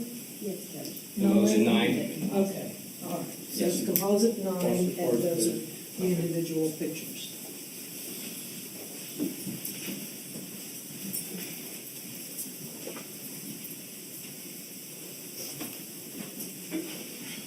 gonna have to have Mr. Reeves stand next to me. Okay. Looking at, first we'll look at them together, and then we're gonna show them to you. Looking at 7-3, the timestamp on the bottom is 13/26/25, correct? Yes, sir. Okay. Point So, three, the point three. 322, okay. So this happened closer in time than this one, because this is 13/26/36.266, correct? This one's first. This one was first, because this is 25 here. Oh, I got it, okay. Okay, and 36 here. Okay, so this one happened first. Okay. All right. Now, looking at this is when you're saying that a cell phone hit you. Is that correct? Yes, that's what it appears to be. Yes. Okay, that's what your That's testimony is. because I could see Mr.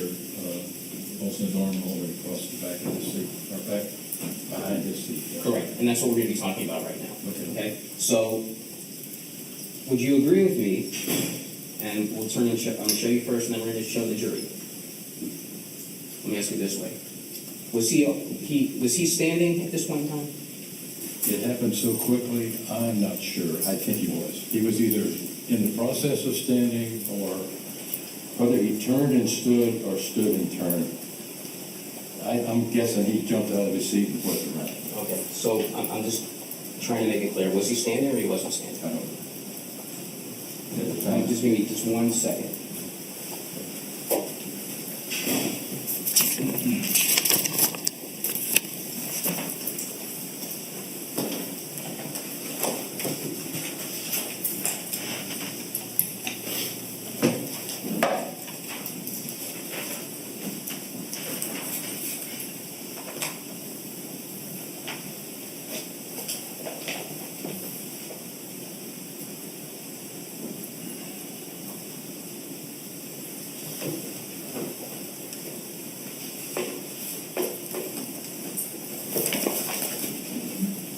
I'm going to show you, this is page 1850, lines 10 through 14. He can't hear you. You want him to read it to himself? Yeah, just read it to yourself. 10 through 15, see if that refreshes your memory about when you returned from the manager, if you indicated that he was standing up.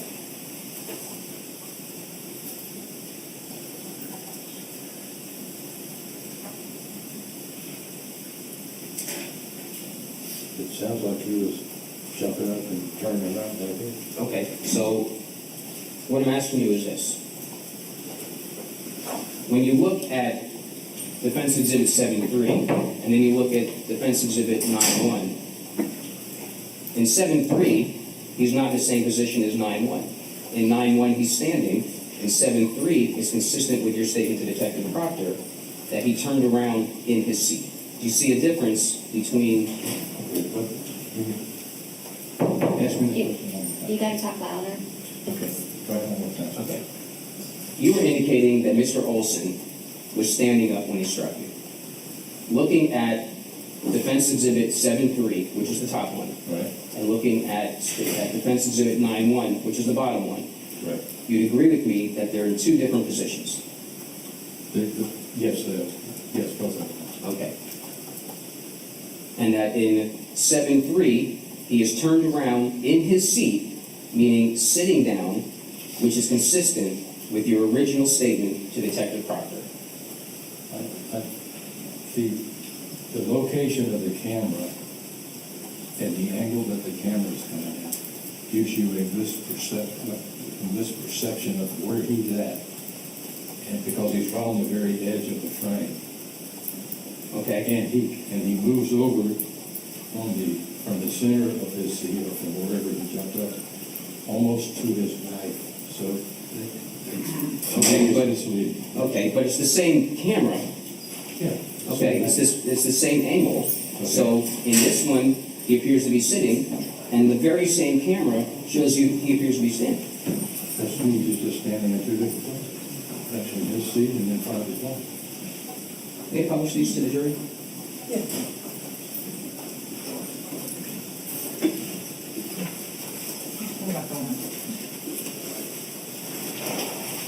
Can Mr. Reeves sit down again? Yes.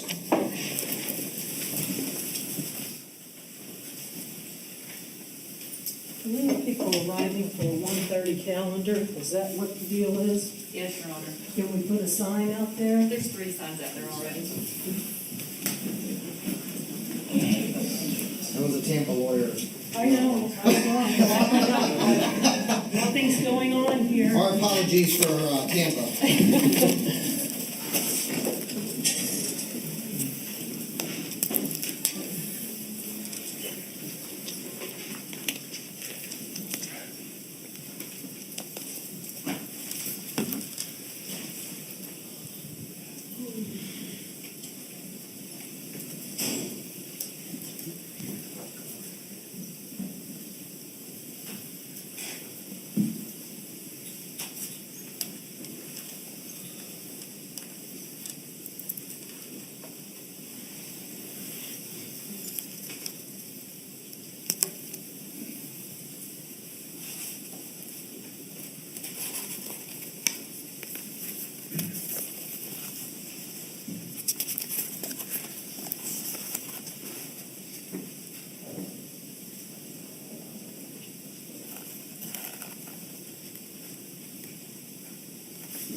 Okay, we're going to keep going with your statement that was given the day of the shooting to Detective Proctor. We're going to go in order, okay? Okay. So,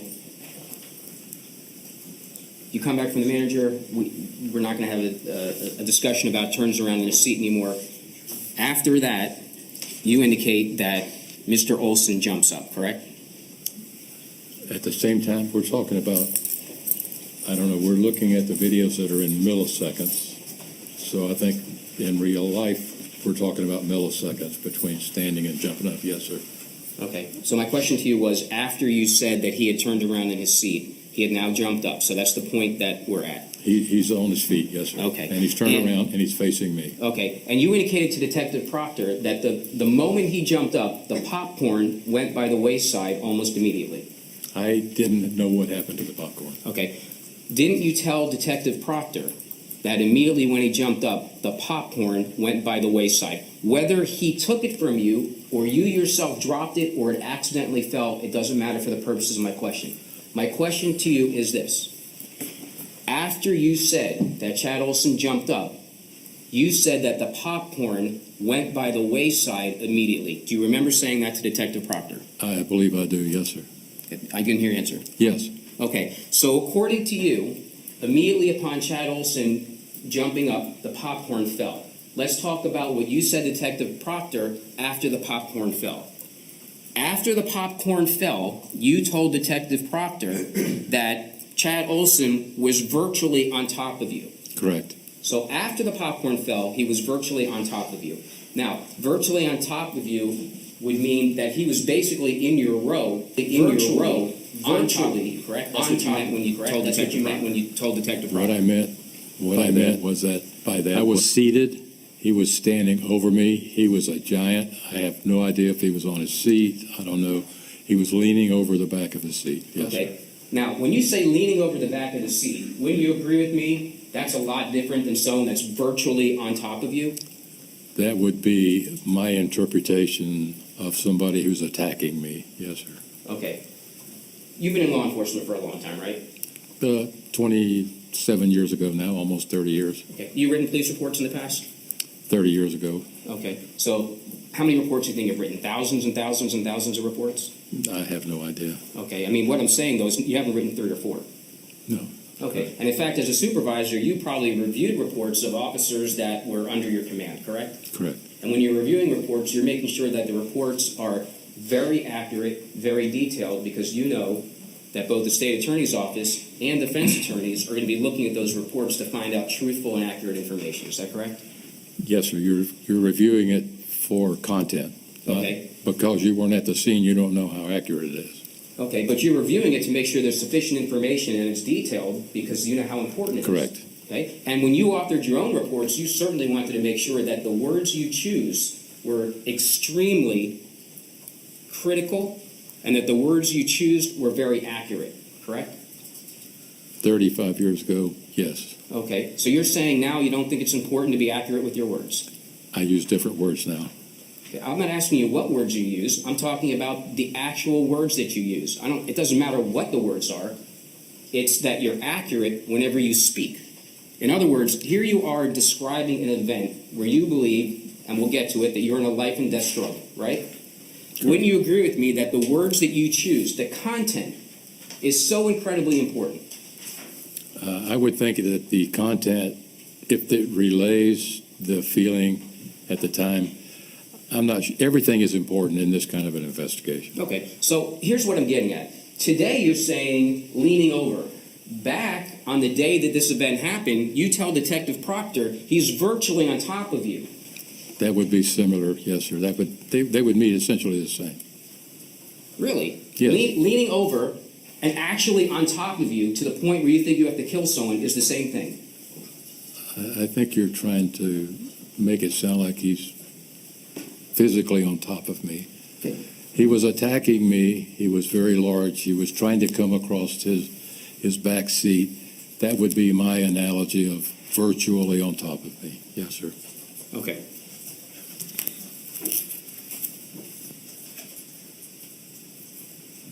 And you indicate that while Chad Oulson is virtually on top of you, your left hand is out, and you're yelling, no, no, no, or whoa, whoa, whoa. I am trying to dissuade him from coming across, and my thought is, yes, that my hand is in front of me. Okay, and when you read all these sentences that we're breaking up together, this is the picture. Chad Oulson is virtually on top of me, so I have my left hand out. Now, No, I said it was in front of me. I'm sorry. okay, well, let's just keep going through the statement. Okay. After that, isn't it true that you say, I'm holding on, I'm touching something, it's his chest, or it's his arm? I wasn't sure. In retrospect, I think that's when he grabbed the popcorn. He hit my hand. Okay, we're not talking about in retrospect. At the time that you gave the statement to Detective Proctor, at the time, closest in time to the event of when you shot and killed Chad Oulson, didn't you tell Detective Proctor that Chad Oulson was virtually on top of you? Yes. You have your left hand out. He's virtually in your lap, and you're touching his chest and his shoulder area to give the impression that he is on top of you, and that's why you're going, whoa, whoa, whoa, and no, no, no. That's correct.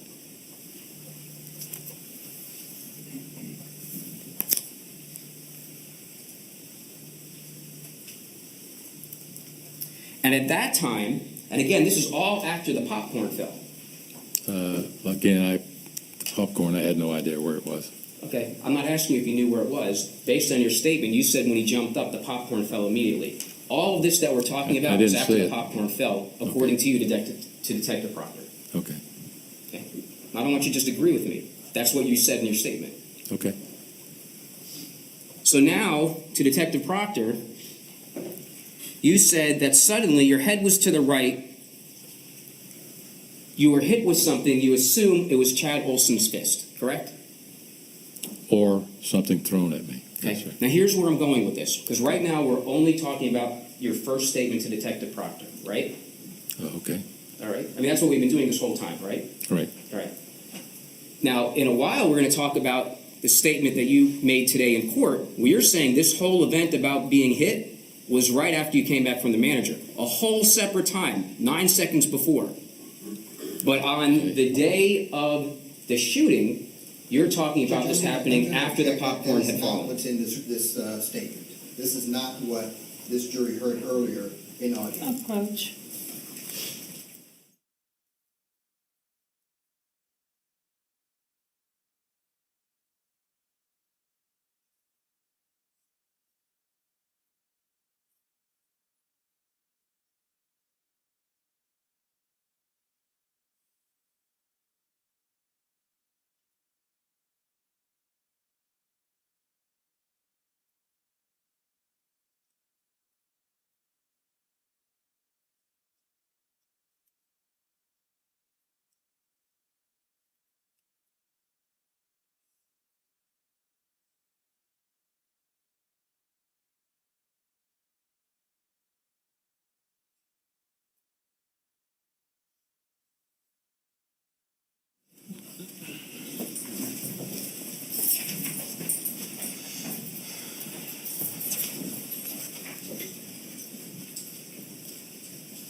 The post-mortem statement that you have in front of you, page 7.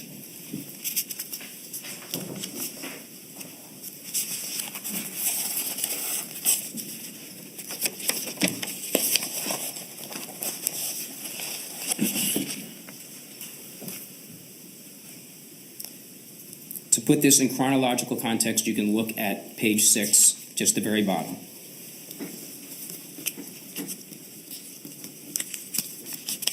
On page 6 at the very bottom, that's where we talked about that Mr. Oulson had jumped up. Is that correct?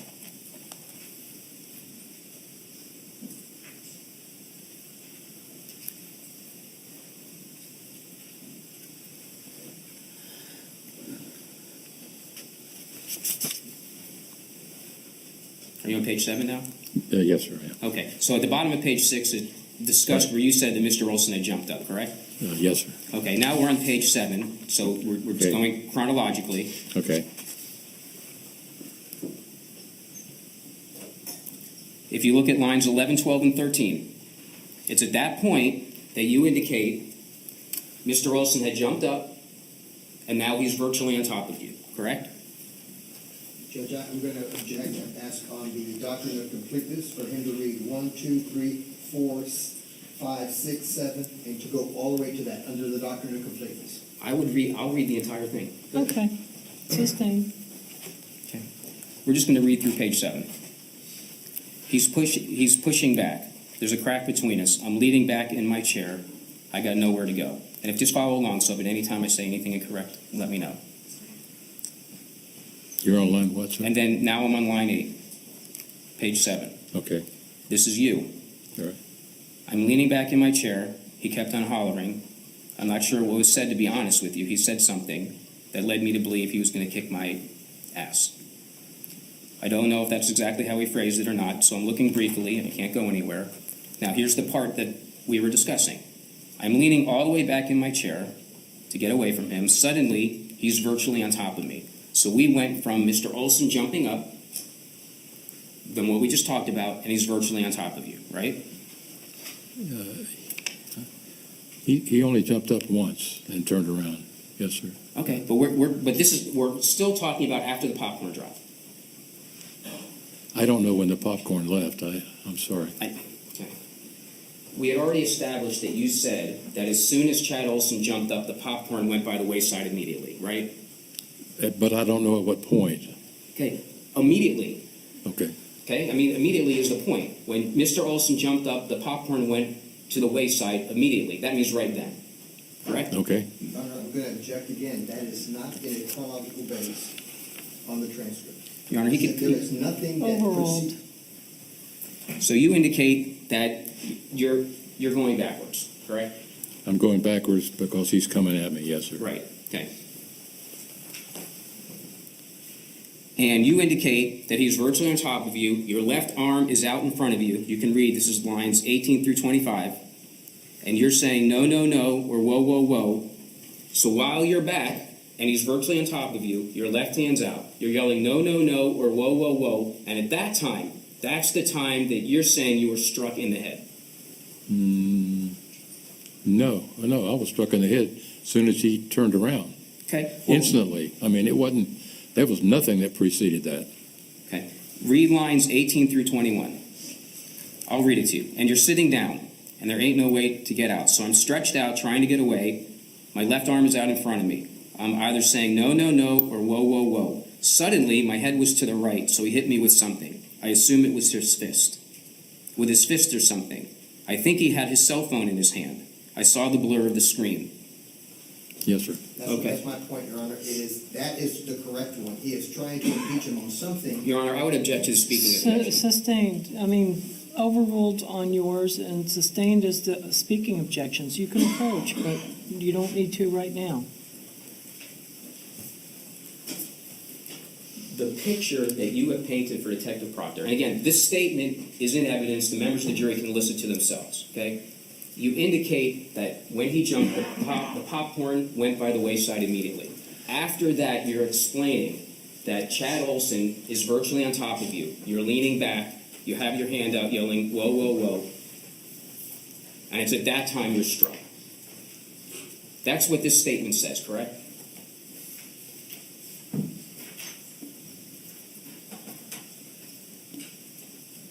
Let me think about the time frame here for a minute. The first time I was hit was preceding anything else. This time this is what I mentioned earlier about jumping around. I know what this says, but I also know when I was hit. I don't have an explanation. Okay, so you don't have an explanation as to why a statement to Detective Proctor on the day of the shooting is so different than today. I think that I was excited. I was scared. I think that once you have adrenaline going in your system, I may have confused one item with another. This Okay. happened over a period of seconds. I mean, virtually seconds, and in my mind, much quicker than that. Okay. Would you agree with me that the powers of observation fade over time? I would agree that, yes, that would normally be the case. Okay. In fact, the phrase that I just used, the powers of observation would fade over time, is the phrase you yourself used in the statement with Detective Proctor. Okay? Would you agree with me? I would agree with that. It's Okay. factual. So, we're 8 years past the time of the shooting, correct? Yes, correct. And if the powers of observation fade over time, it's kind of interesting that today you have added a quote-unquote second attack. Now, the reason, and I'm asking you this, wouldn't be the reason that you added a second attack is you're trying to justify this shooting by making an attack appear to have occurred 8 seconds prior, when in your statement to Detective Proctor, it occurred after the popcorn had fallen on the ground. I never put the two together. He only hit me one time, and then he was reaching for me the other time, just like when he was shot. He was reaching for me, I understand, and the jurors have the post-Miranda statement, and they listen to your testimony, right? okay? And the stories on your post-Miranda statement and today are very different. We're dealing in microseconds today, and I was dealing with stress then. Okay, well, 8 seconds isn't microseconds. I don't know anything about 8 seconds. We'll get there in a little bit. Okay.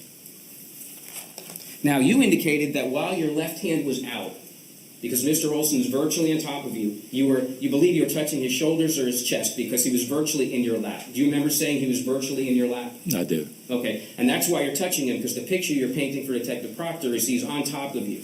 And you indicated in your statement to Detective Proctor that you were surprised you didn't shoot your own left hand, correct? I was, yes, sir. Okay, that's because it was out in front of the gun, correct? That was my perception, yes, sir. Okay, now you'd agree with me that had your hand truly, really been in front of the gun, there'd be stippling all over your left hand. The gun was in a, I think you guys call it index shooting position. It would have been very close to my body. It would not have been extended. It would be pretty close to my right hip. Okay, you're the one that said you're surprised you didn't shoot your left hand, I right? am. Yes, sir. I didn't make that up. You said yourself you're surprised you didn't shoot your left hand, That's correct. okay? Because the gun was in a position where the bullet would come out and shoot your hand. So your hand had to actually be in front of the muzzle. That's the only way you could be afraid you'd shoot yourself. Your illustration of having your hand straight out in front of you is not what my thought was. My thought was it was down by my hip, and my gun was down by my hip. So all this sticking your hand straight out in front of you, it never crossed my mind. Okay, but in your statement you're saying that you have your left arm out and you're surprised that you didn't shoot yourself. Okay. I mean, there's no way around that. Perceptual distortion. Okay. Or is it you're trying to justify a shooting that's not lawful? That would be a fabrication Correct. for you.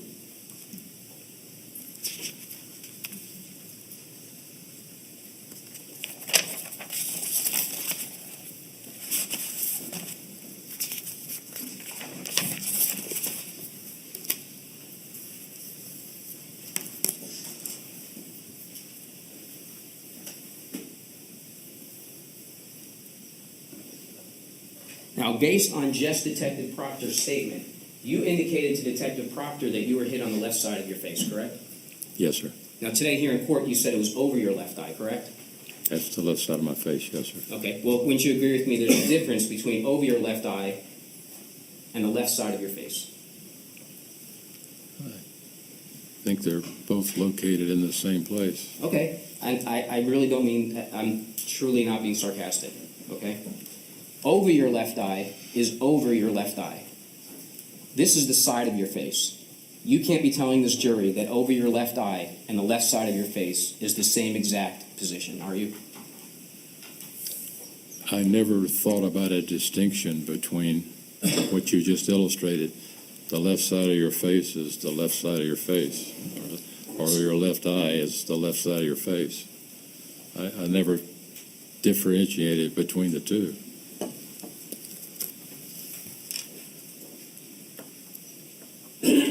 So there's no difference between the front of your face and the side of your face to you? When you illustrate it, they would seem to be.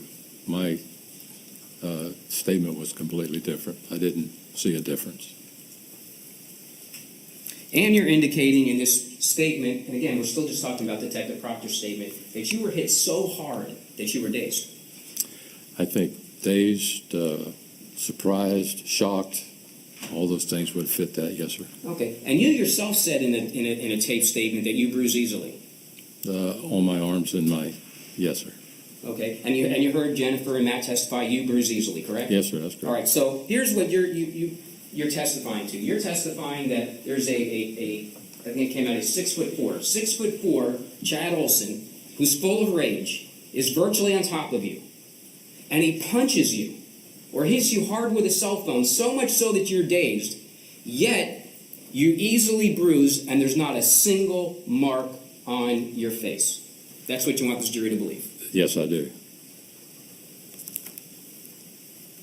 Not a single swelling, not a single red mark, other than your left eye lid has a little bit of redness on it.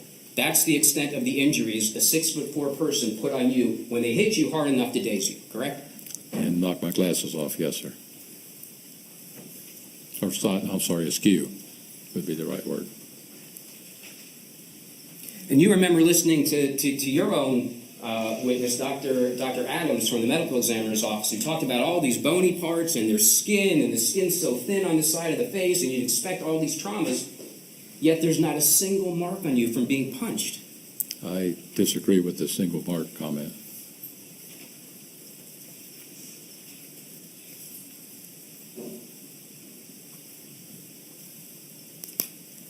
And everything that we just described isn't even visible on the video, is it? It was a perception on my part. I was scared. This guy was completely out of control, didn't seem to be acting rational. I was so scared until I was not sure exactly where he was, but I knew he was attacking me. Okay. So your perception was an attack that never occurred. That would be a misstatement to say it never occurred. Okay. Well, the video's in evidence. The members of the jury could review the video.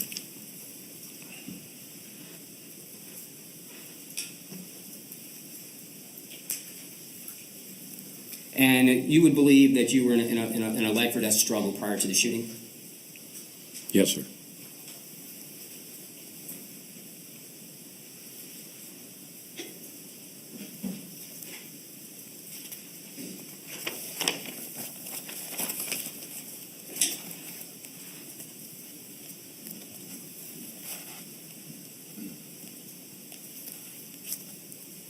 May we approach, Your Honor? Yes.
Take a 10-minute recess.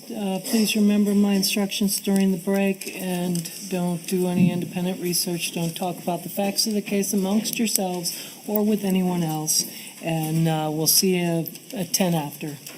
Thank you.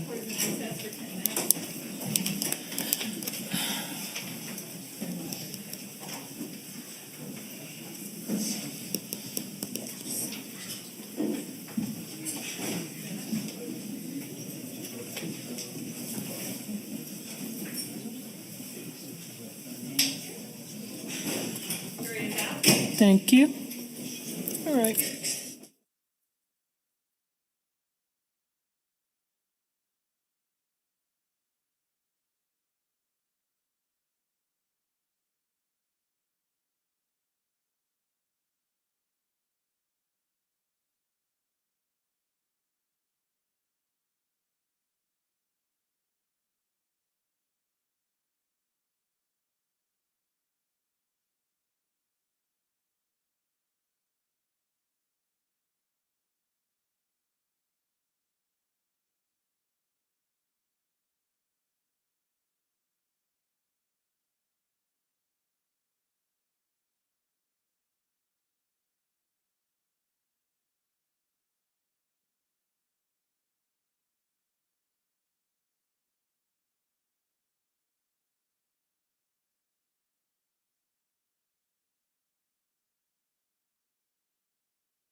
We ready again? You can bring him in.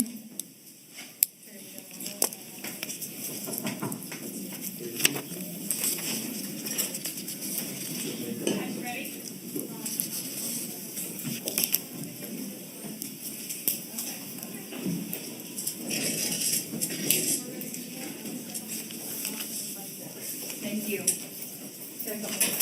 Okay.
Ready? Thank you. Your turn, Your Honor.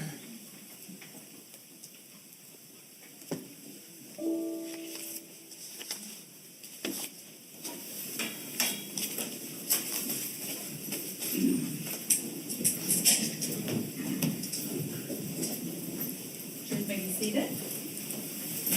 Here's our agenda. I come for Your Honor. Thank you. Ladies and gentlemen, were you all able to abide by my instructions during the recess? Yes. All right, thank you.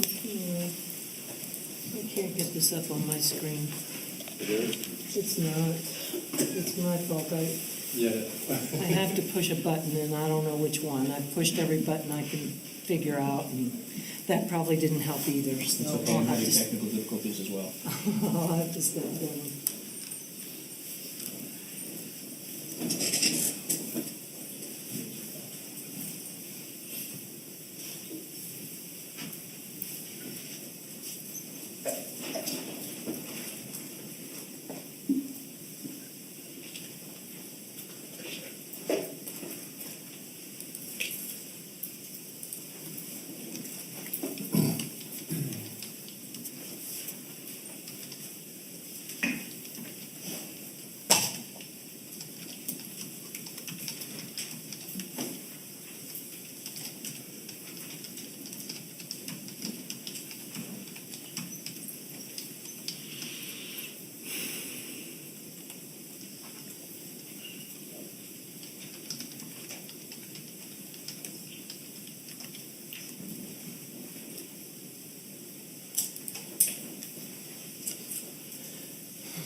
All right, we're going to move on from the first statement that you gave to Detective Proctor.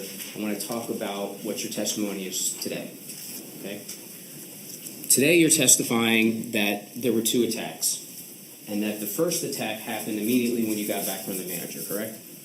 As soon as he jumps out of his chair, yes, sir. Okay. And may I have the witness step down, Your Honor? You may. And I'm going to need to move this up. I can see on the screen. I'll stay here.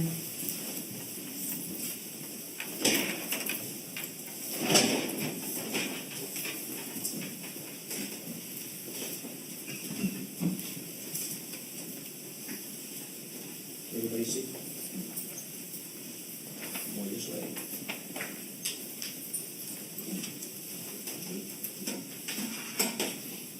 Okay, so everybody see?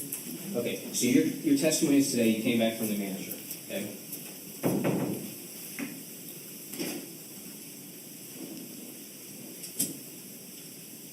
Okay. This is you coming back from the manager, correct? Excuse me, Mr. Wasser, what exhibit is this? This is State's Exhibit number 2. Thank you. Thank you.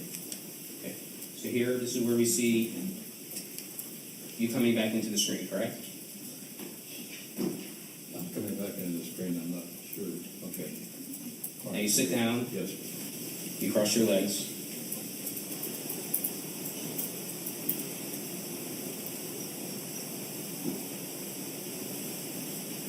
Now, your testimony is this is when you're attacked, correct?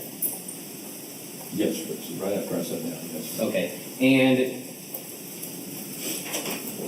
right here, I don't know if anyone, can you all see this? Yes. I don't know if it's better to use the pointer or the laser. Okay, right here, you see where this is? Yes. Okay, that's Chad Oulson, correct? Yes, right. Okay, so let's keep an eye on Mr. Oulson. And I'm just rocking this back and forth.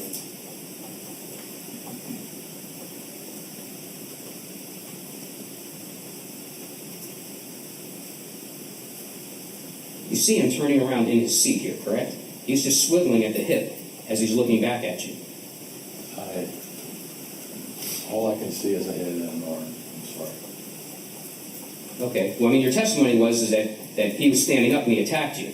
But if you look at the video, doesn't it look as though he's turning in his seat?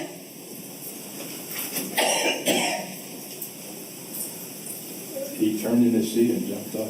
I don't.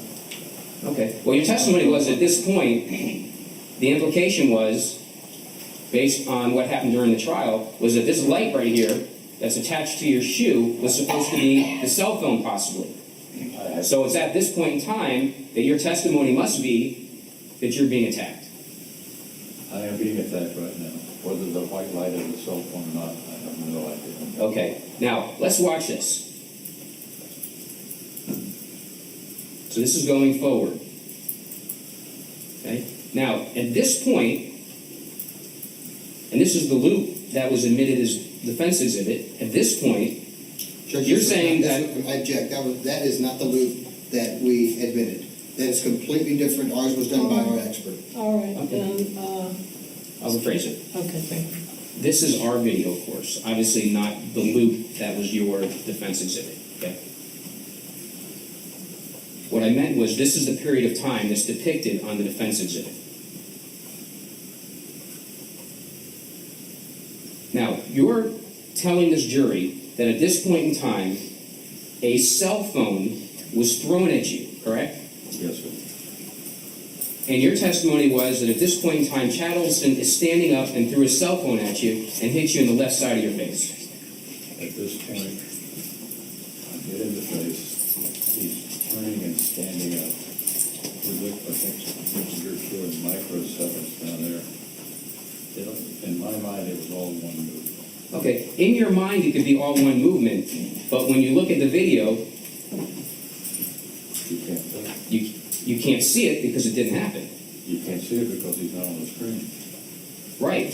So if he's not on the screen, he's not attacking you. If he's not on the screen, he's off the screen. Exactly. Has nothing to do with whether he's attacking me or not. Okay, so you're saying that when he's off the screen here, this is when the cell phone comes flying at you. I think we've been through that, but at this point in time, it looks like a big distance there. We're looking at, I'm thinking 12 to 15 inches is where he's at. He's just right on the very edge of the screen. Okay, I understand that. Yeah. Okay? Did he punch you with the phone in his hand, or did he throw the phone at you? Because I think your testimony was that he punched you with the cell phone. I wasn't sure because it happened so quickly.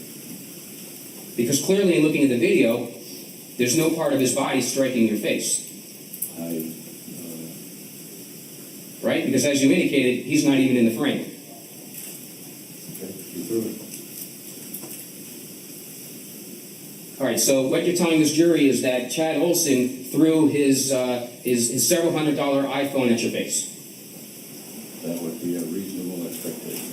Okay, and obviously for you to fear for your safety so that you have to shoot Chad Oulson later on, that cell phone had to be thrown pretty hard at you, correct? It was, yes. Okay, yet you don't have a single mark. Judge, I'm going to check, ask and answer. That was 20 minutes ago. Yes, ma'am. Well, Your Honor, this is a completely separate incident that Mr. Reeves was testifying about. That's the reason I'm going into this particular cell phone. This is a different incident. All right, just continue. So you're indicating that he threw it at you now, he didn't punch you with it, yet you don't have an injury consistent with being hit with an iPhone at such a great speed that you'd be later concerned for your safety. I have on glasses that absorb the impact, that's my only fault, and not skew on my face.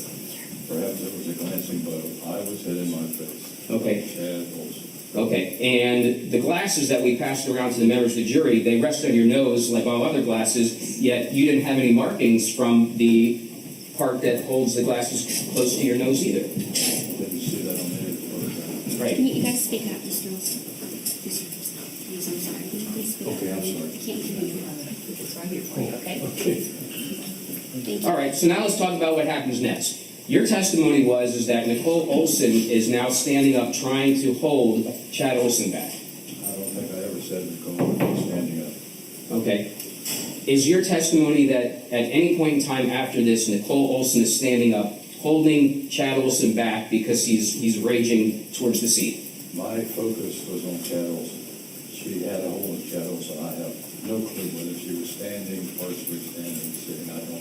Okay. Did you ever see Nicole Oulson trying to hold Chad Oulson back after the cell phone's thrown at you? I did. Okay. And she's holding him back because your testimony was that he's coming to get you, and he's this raging guy with a contorted face, right? Yes. Okay. And now, you saw the video where you were walking into the theater. We did that early on. You remember that? Okay. When you were walking into the theater, was there a fight happening in the theater? Here I'm walking at? Right. No, there's no fun. Okay. I don't know what was on the screen, but Okay, I'm not talking about the screen. I'm talking about people in the theater. There wasn't a fight or something crazy going on, right? No. Okay. And here's what I'm saying. When you're walking into the theater, this motion-activated camera picks you up just walking with your wife casually to sit down in a seat, correct? You saw that? I did. All right. Now, you want this jury to believe that Nicole Oulson is holding Chad Oulson back. And he's raging to come at you.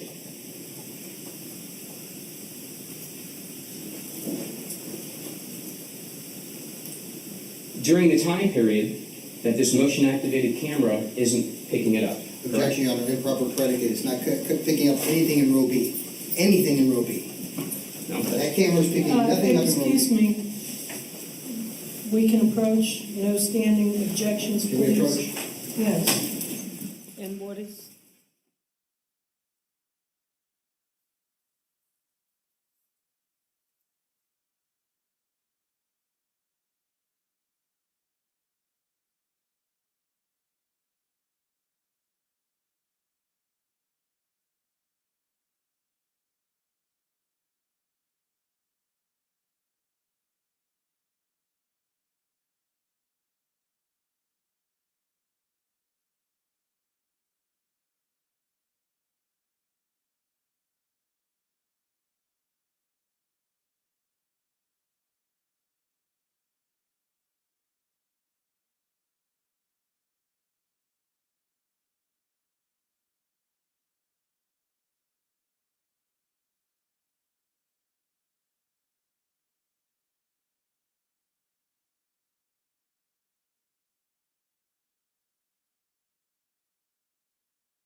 Hearing page 1867 and 1868.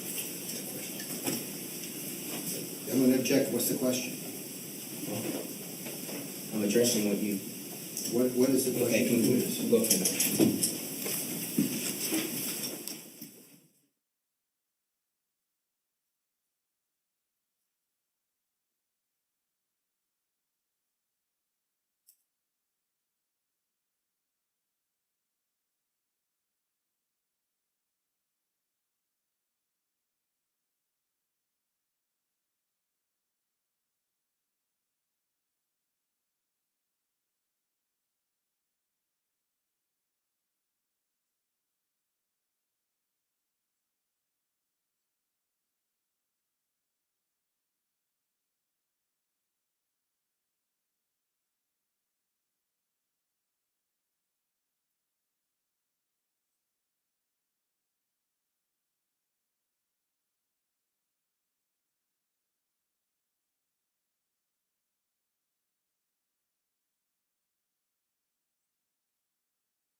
going to talk about what's happening during this blue screen, okay? The blue screen, there was testimony by Mr. Koenig that the blue screen is unrecorded video segments. You remember that? Now, that's in ours. In your video, it's black. I'm doing that. In our video, it's blue. In your video, it's black. Regardless, it's an unrecorded section that wasn't picked up by the motion detection system. You recall that? Okay, so during this section, this blue section, was Nicole Oulson trying to hold Chad Oulson back, and he was pulling away from her. He looked as though he was out of control in a fit of rage, trying to get over the seat to you. During that brief period of time, she had a hold of him now when he jumped up and turned. I didn't see her. I was only saw. Okay, what I'm asking you is this. During this period that was not recorded by the camera system, was Miss Oulson trying to hold Chad Oulson back because he was trying to get over the seat to you? She had a hold of him when he first jumped up. I would assume she had a hold of him then. Okay. Would Would it refresh your memory to take a look at this hearing? Sure.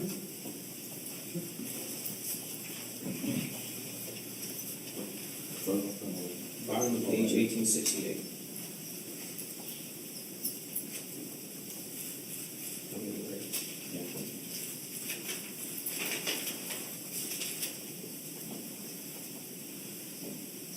Yeah, that fits pretty much what I said. She had a hold of him before he jumped up. She had a hold of him while he was standing up. So Chad Oulson was pulling away. He looked to you like he was out of control in a fit of rage, trying to get over the seat to you. Yes, sir. Okay. Yet, my point being, when you're walking into the movie theater, the camera system is picking up just you and your wife walking in, correct? When I first got there. Correct. But this description that we just talked about, the way you're portraying it, he's trying to get over you, and she's holding him back. The camera system doesn't capture that. Yet it can capture you just walking in the movie theater calmly. It doesn't capture anything on their road, the camera system. Okay? It doesn't capture it on your row. There's nothing captured here. The camera isn't picking anything up. There's no significant movement. It's not that it's not capturing the row, it's capturing nothing. Isn't that correct? The blue screen is not capturing anything at all. I see. It's not detecting motion, is that what you're saying? Correct. You're portraying this, that Nicole Oulson's holding Chad Oulson back. He's trying to answer, and it's one interruption after It another. hasn't. I'm sorry. No, I'm listening. It doesn't key on their row at all. You're right. But when you're looking at this blue screen, which is a black screen in your video, it's not keying on any row because it's not detecting any motion. Isn't that Well, I'm correct? stuck to my seat, yeah. But you're saying that Nicole Oulson is fighting with Chad Oulson, who's trying to get over the seat, yet it's not recording any motion. Their row does not trigger, in my mind, does not trigger the camera in that row. If it did, we'd have full view of everything that he did. No, the reason you don't have a full view of everything he did is because you Objection, can't. that's not a question. He is argumentative at this point. Isn't it true that the reason you don't see that row is based on the camera angle? It has nothing to do with the motion activation system. It has to do with the fact that they're on the very edge of the camera system. I have no idea how it works.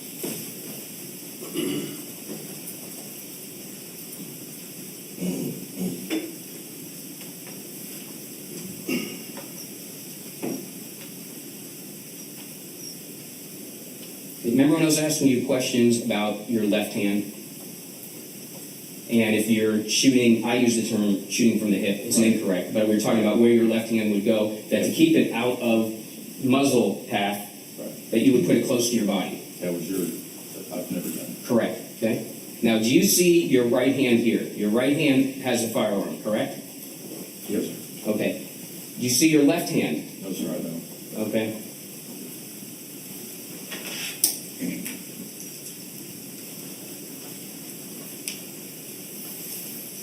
Right here. That's the right hand, right? No, your right hand is going to be with the gun. Okay. And if you look to the left side of your body, I you'll have see your left hand. It's not against, I don't know where it's at. It's not in front of me. Okay. So you don't see it go over towards your chest?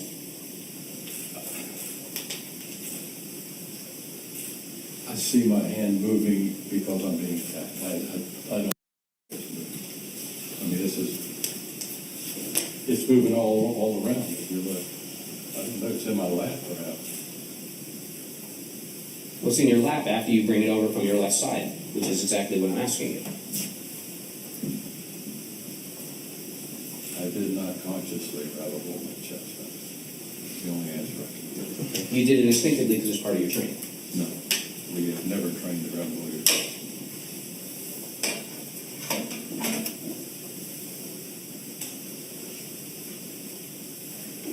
I'm not using the whiteboard anymore. Okay.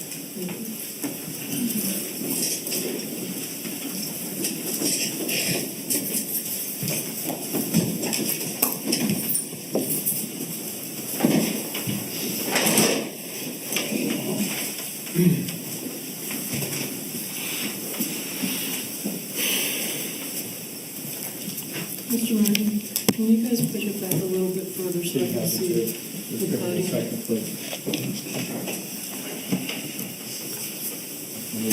good, that's good, thanks.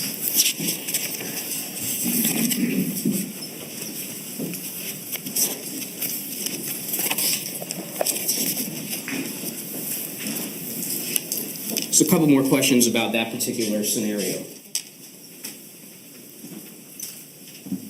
When you came back from the manager, when did you grab your popcorn? When you sat down? Yes, I was sitting down, yes. Okay. So before you were struck with the phone? Before I was what, sir? Before what? Before you said you were struck with the phone, you grabbed your popcorn? Right, yes, sir. Okay. But your popcorn doesn't spill when you're struck with the phone very hard, does it? I can't see that either. Okay. Now, I didn't show you the videos are in evidence, but let me ask you this. If a phone's thrown at you that hard, how is it that you keep going forward after the time the phone hits you? I mean, wouldn't you agree with me that generally when someone's hit hard with an object, they react, that they put their hands up to where they were hit, or their head goes backwards, they make some type of reaction. Why is it that you don't react at all once you're hit by this cell phone so very hard? I could speculate and say that I had karate training, I had grappling training. When you're involved in a life or death struggle, you don't take time to grab your face. You need to defend yourself. After it was over with, I replaced my glasses and checked my face. Okay, so just my last couple of questions. You remember when you were sitting in the cruiser, Detective Proctor's cruiser? Yes, sir. Okay, and he asked you a whole series of questions to go into detail about what occurred, correct? I don't remember those detectives asking me very many questions at all. Okay, but we have a transcript for it, and we have your voice, correct? Right. All right. And when he came back to talk to you a second time, he said, look, and I'm paraphrasing, Curtis, if there's anything else you have to tell me, right? Yes. You remember that? Yes. When you were sitting in the back of that cruiser, and now we're talking about this hit that you're so certain of, that it glazed and it was just a terrible hit. You remember when you were in the back of that cruiser and you said, as I'm sitting back in here, I'm second guessing myself? Oh, yes, Did he sir. even hit me? Yes, sir. I've second guessing it for the last 8 years. Anybody that's involved in something like that and they don't second guess it, it's got to be nuts. Okay, but what I'm asking you is not if you second guessed that. You second guessed the very fact that you were even hit.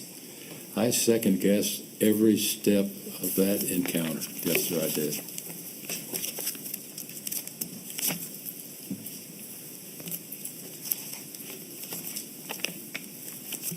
You agree with me it's not good to second guess whether or not someone ever hit you? Or even second guess yourself when you shoot and kill another person? I think that if you are human and you have respect for human life, you would always second guess yourself constantly. You second guessed this very hit that you testified to. I second guessed this entire event. I understand. I don't have any further questions. Thank you. Redirect? Yeah, just briefly, Your Honor.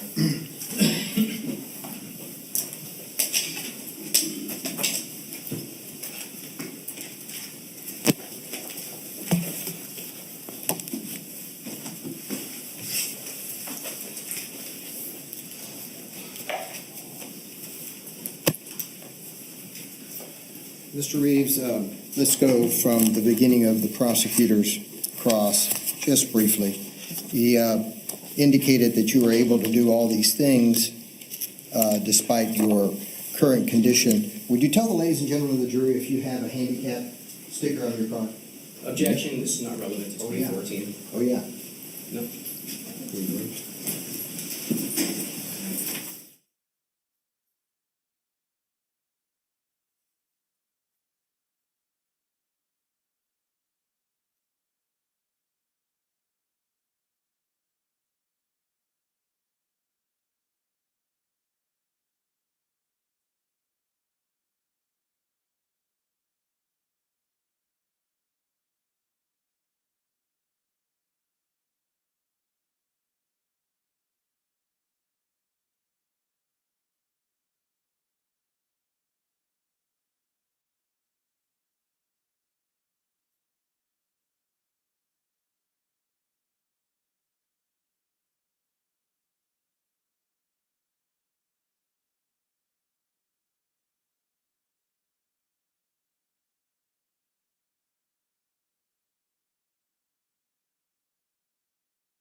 Mr. Reeves, he asked you about the fact that you could go hunting, get up on a tree, move along, right? Yes, Somehow indicating that you don't have the conditions that you currently have, correct? correct. Tell the ladies and gentlemen of the jury why you do all those things. Your Honor, I'll just object to the time frame that we're talking about. It doesn't matter what's happening. 2013, 2014, those 2 years. Yes, sir. Tell the jury why you do those things. To try to maintain a level of fitness as I get older, keep my joints. I do range of motion exercises. I rode bike. I used an elliptical. I've tried to do it 4, 5, sometimes 6 days a week. I pick up, instead of using a pitchfork to pick up things in the backyard, I use my hands to bend over and pick them up. It exercises my back. I wear a back brace when I mow the yard.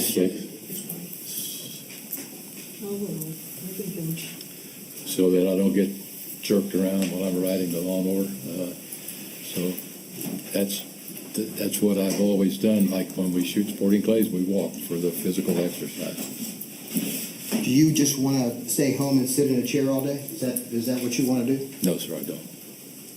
Do you ever want to be at a point in your life where all you do? Objection, relevance. Do you ever want to be at a point in your life where that's all you're able to do? No, sir, I'm not looking forward to that at all. Now, the prosecutor showed you and the jury 2 photos. Can I approach? One was, I want you to read that exhibit number for the jury. The ID number or the evidence number? The evidence number. The evidence number is 9-1. 9-1. Okay, so we're going to put 9-1 here. Now I want you to read this exhibit. These are the 2 exhibits that we passed around to the ladies and gentlemen of the jury. Read the exhibit number for that one. 7-3. 7-3. Let me give you one more. I want you to read that 9-1 is a part of a composite, okay, exhibit. I want you to read all of the numbers in this composite. Each one of those that are Each stapled one of them. together. 9-6, 9-5, 9-4, 9-3, 9-2. 9-2. And so the 9-1 that you mentioned earlier goes with that composite, correct? Yes, sir. Okay, so now, may I ask the witness to step down? Sure.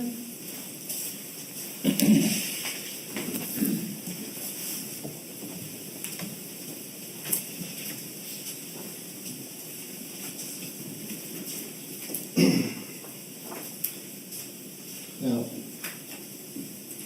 Mr. Reeves, I'm going to show you what's 9-1. That was the one that was shown with the 7-3 photo, correct? Yes, sir. Okay, so let's look at that. Hold it up for the ladies and gentlemen of the jury. I'm going to show now 9-2. You see 9-2 there? Yes, sir. Okay, do you see a hand coming in that direction? Yes, sir. Okay, let's put that behind your fingers there. Yes, sir. Let's look at now 9-3. You see 9-3? Yes, sir. Can you point out to the ladies and gentlemen of the jury a hand? Yes, sir, it's right here. Okay, let's go to 9-4. Can you show the ladies and gentlemen of the jury the hand there in 9-4? It's all the way across, right up against my face, looks like. It's a progression in the composite, correct? Yes, sir. And let's go now to 9-5. Yes, sir. Can you look and show, ladies and gentlemen of the jury, the hand there at 9-5? Yes, sir, that's all the way across again up against my face. And then finally, let's go now to 9-6 and show the hand to the ladies and gentlemen of the jury. Yes, sir, it's still in contact right there, all the way across, right over the top of my wife's head. And that was the popcorn incident, correct? Yes, sir. Okay, so now let's go to 7-3. Stay right there, please. 7-3, what you testified in cross-examination, was the first attack, correct? I think so, yes, sir. Would you show the ladies and gentlemen of the jury Mr. Oulson coming over his seat in the first attack? I do. You may take your seat. No further questions.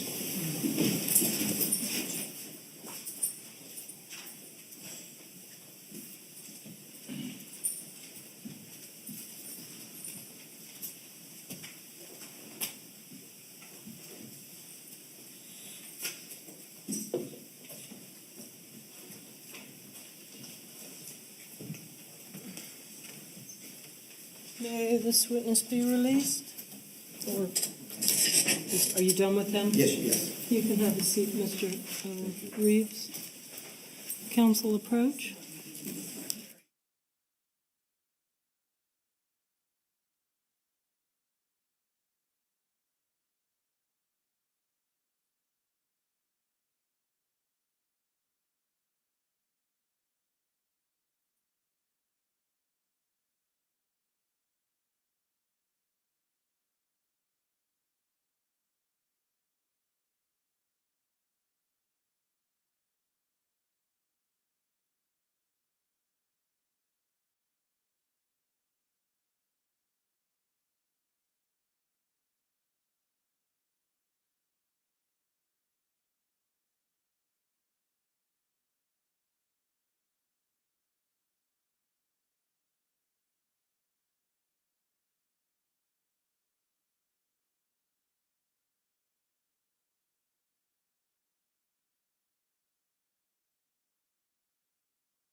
Oh, you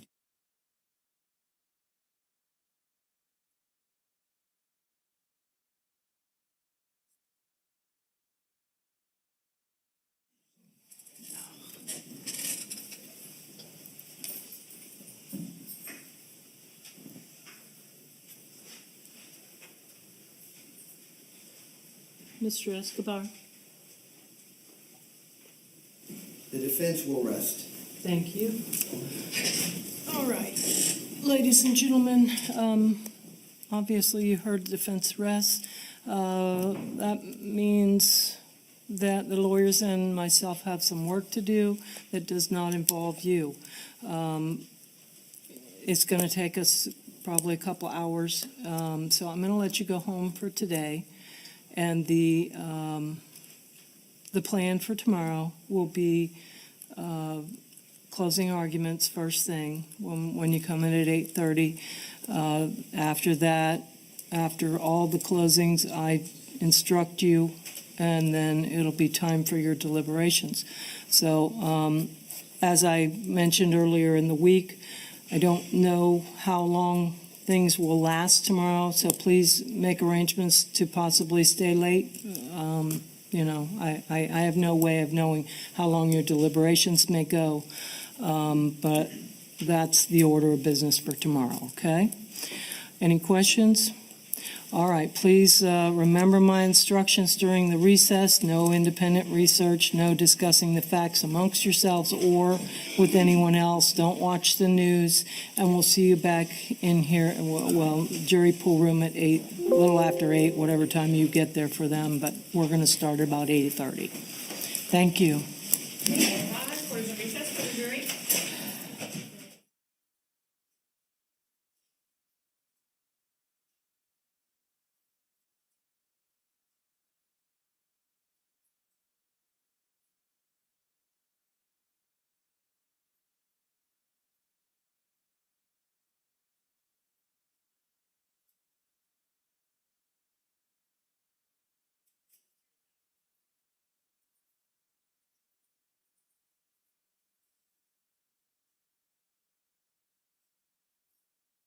Order after. We'll be in recess till then.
spikes in almost everything from food to prices of fertilizer to prices of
Be seated. Thanks. All right, council, how we doing? We're doing good. If we could just, before you take the jury instructions, just one logistic matter. Okay. We're trying to multitask, All so right. we can all get out of here. Excellent. If it's okay with the court, we have the Computer. laptop. Okay. Would you allow us to work over there with it? We might be talking just a little bit to make, because the clerk has the drive, and can we work over Test there, it. maybe talk a little bit? Sure. And then while y'all do the jury instructions? I'm fine with Because we that. can't leave, the clerk won't let us have the evidence. Oh, yeah, that's right. We You can tried, have it here. Right. right, but we're just trying to multitask. Yeah, no, that's fine. No, I We're think all- it's not a problem. That's not a problem, especially when we don't have a jury. Yes, ma'am. Mr. Roosevelt, Austin and I go, we've done justifiable use of force, and we added to the transferred intent. I'm gonna give the court a copy of that. Okay. We'd just like to go through the other jury instructions, make sure we're on board with everything, and then if there are any issues when we come back, I'm sorry, Judge, I thought we'd be ready now, but we had to print up one. The printer we have in that room is. Back forward. I see it, thank you. I know how it goes. That's why. I gave the same thing to the state. And here, where we're asking for the battery on just Okay. use of force, it will say the felony offense. Okay, felony offense, okay. Because in the introduction it says, or Fel- commit a felony. Right. And so they how they're gonna. Mm-hmm. And then on the transfer intent, just so you can see what we did is, we added justifiable use of force. Because if you just give transferred intent, you run the risk of having a legally inconsistent verdict. Right, So anyway. that makes I ran sense. that by Okay, Mr. Roosevelt. okay, cool. We just need a few.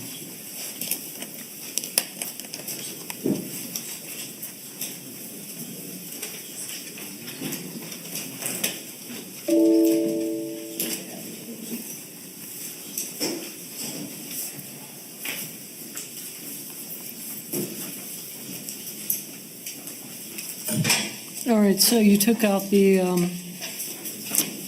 provocation altogether. Okay, that's good. We already talked about it. Yeah, I think that was appropriate. It's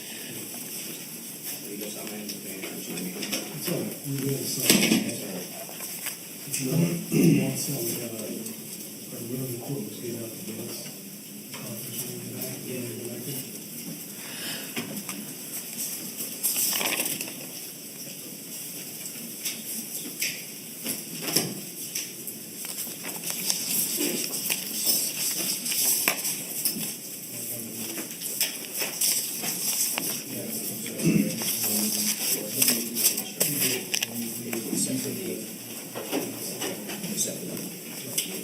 Hey, Dino, can you set maps over here whenever he's done over there? You gotta get the computer done. I'll get there.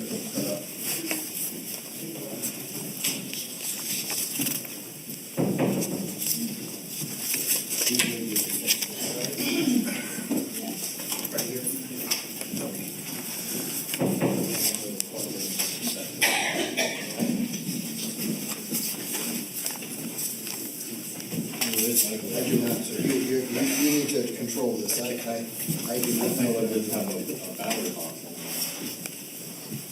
See that mess over there? Well, pretty good to turn on.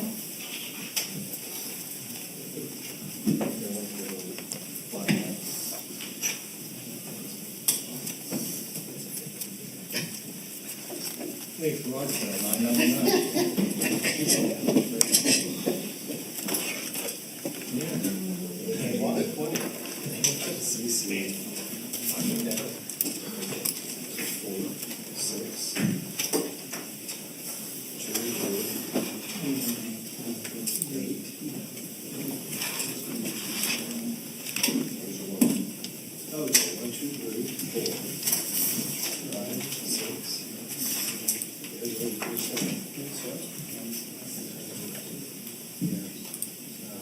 Check to see what the list shows.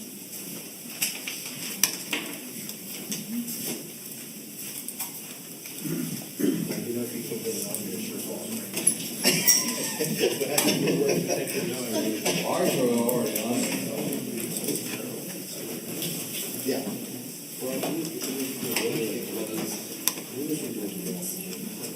Yeah,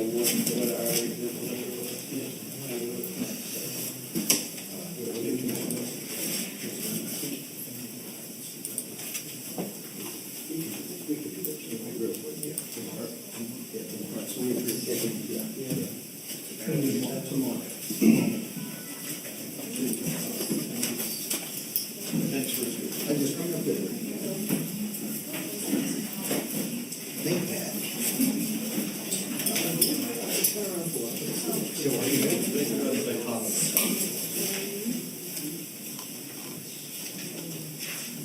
Okay, Matt, you can supervise this.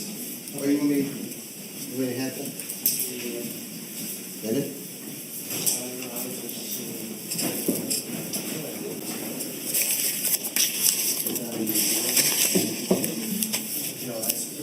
Hey, how you doing, Detective? Good.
I could turn the mic on. That's all right. We have just a little issue that I want to take care of before. Two of the items were not opened, and I want to go ahead and open them. Sure. And just verify that they are what they are before they go back. So, Be here for an open. yeah, just, What are they? it's Well, number 2. We're gonna find out. Yeah, Because it's like Christmas here. yeah. 2 and 56, was it? Or 1 and 56? 1 and 56? One and 56. Yeah. Yeah, that's what I wrote down, 1 and 56. Okay, so one is free flash drive. That's what's in there.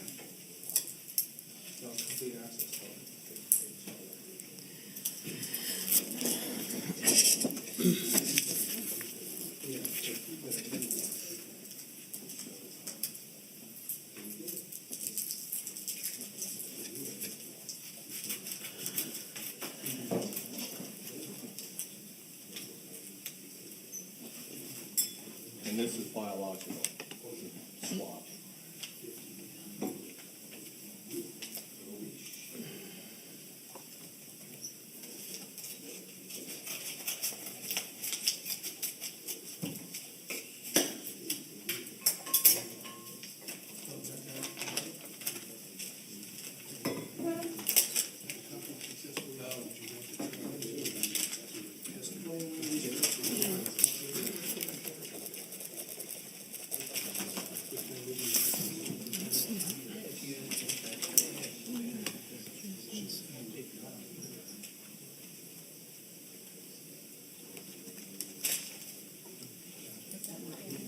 No, it's correct. Okay. That's the label.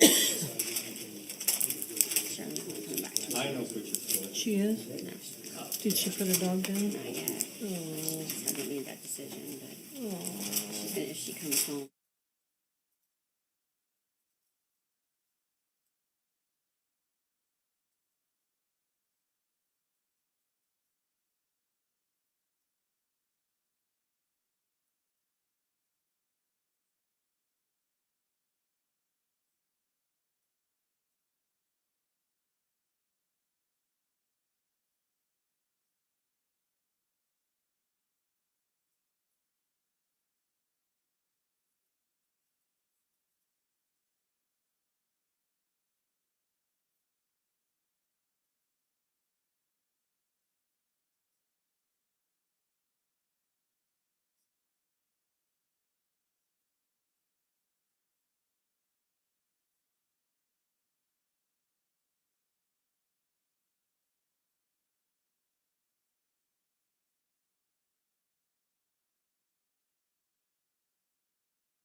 one takes 15 minutes, talking So 2.5 will- hours.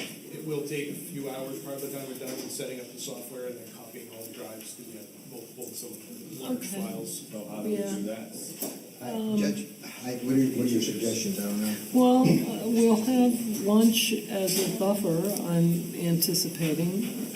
Are we gonna be done with The closing? problem is, I'm sorry for interrupting. That's all right. Go ahead. The problem is the access to the evidence. Oh, If we can't, because we could give it to him tonight, and he could do everything, and then in the morning we could all see and all be happy. We will all be happy except for one person. Right. The clerk. So that's the problem. And Detective Smith working Well, late. he'll do that. So otherwise, we're doing it at 8:30 in the morning, and he will be over there during closing arguments. I don't think that's appropriate either. So somehow, we we have a clerk assigned specifically to a room so we can get this done? I can get a clerk to sit with him. That work? As long as it's a clerk in our office, it Okay. doesn't matter. So No way I can do an order releasing those out of evidence for, Sure, you can do whatever you want, but we have to agree. I don't think that Detective Smith is, maybe we ought to put him under, no, I'm just kidding. I don't think Detective Smith is going to be tampering with our evidence, so I'm not concerned about that. We'll be able to look at the thumb drives after. do you want me to do that? I mean, otherwise we gotta wait, that's pushing right up to our buffer of That one, I lunch. think the way you suggested, Your Honor, we're okay with. We're going to be able to see the product anyway on the Right, computer. you're gonna see it. In the morning, so. And that's gonna take some time too, so you'll have to have time to look at it and make sure it's all Right. working And right. I'm fine with him If we taking could- those exhibits, and the exhibits that he's going to be taking is very simple. It's exhibits 1.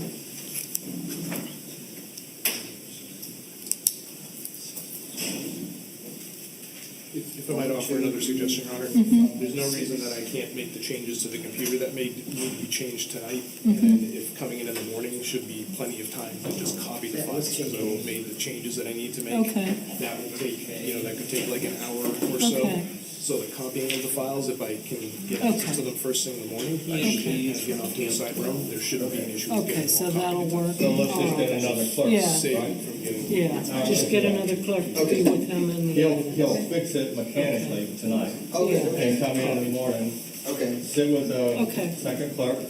And you can just figure out what password, that you I'll need. set a temporary one, and For then I'll us. let you guys change it when we come in the morning to whatever it is that you want. and then Okay. we can- yeah, Okay, okay, good.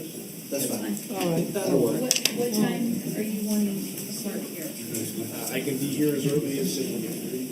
So I'm regularly here by 7:30. That's too early. I can get a clerk here at 7:30. Okay, good. That has access to the evidence and that. So Tammy, can You'll you, just tell me what piece, it will not be me, it will be another clerk. right, but can you just put that in a separate envelope or something? So Yes. you just, okay. Yeah. Then it's like, show off. You need all of them? I got it. All right. How about jury instructions? We got almost all of it done. We just have a couple of things to argue. Okay, And then I think they're gonna make the changes depending on how it goes, print out a copy for the court, for the state, for themselves. And we just start the rest of the work tonight. okay, good. You know what maybe we should have done? Is made a copy of what we talked about for the court, so she knows, she goes through this with us. You make an extra copy. Yeah, you know what I'll do? I'll go upstairs. Tammy can do it right here. Oh, What, the make a copy? copy of this packet here. Is it stapled? Okay. How many? Just one for me.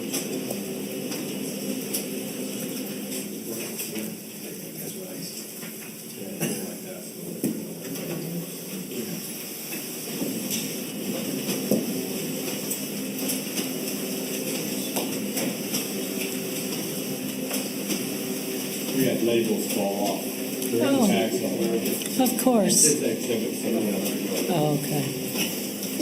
I just didn't want to stick my hand on the back of it. Well, he's Probably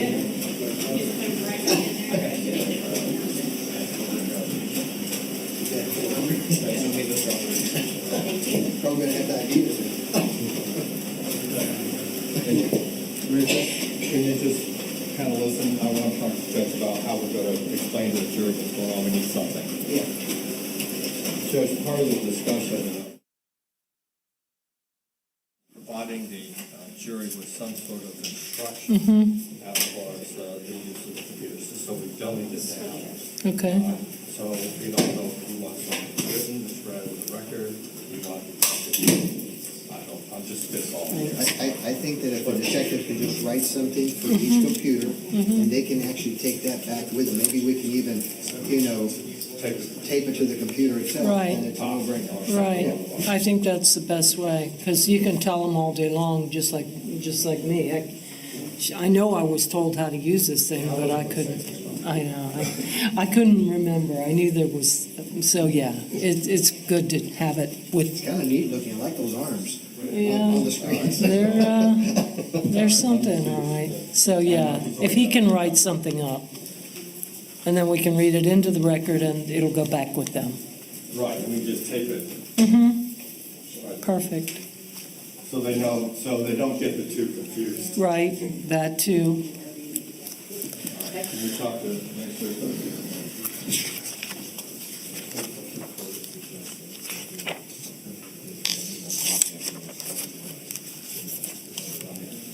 All right. I have this list of jury instructions. Yes, Your Honor.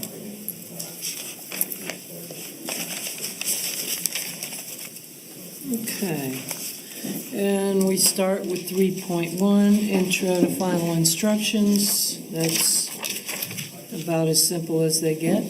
I always love that one. Never had any argument about that one yet. 3.2, Statement of Charge.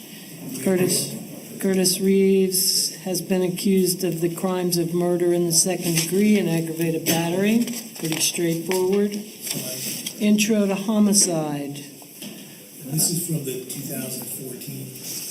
2014 version? Right, Okay. that was enacted in 2013 in July, so it was. In effect? Yes. Okay. In effect. All right. And So we're good with that one.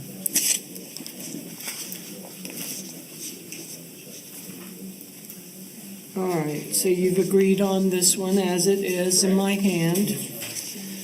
The next one is 7.4, murder in the second degree, with the statute number underneath.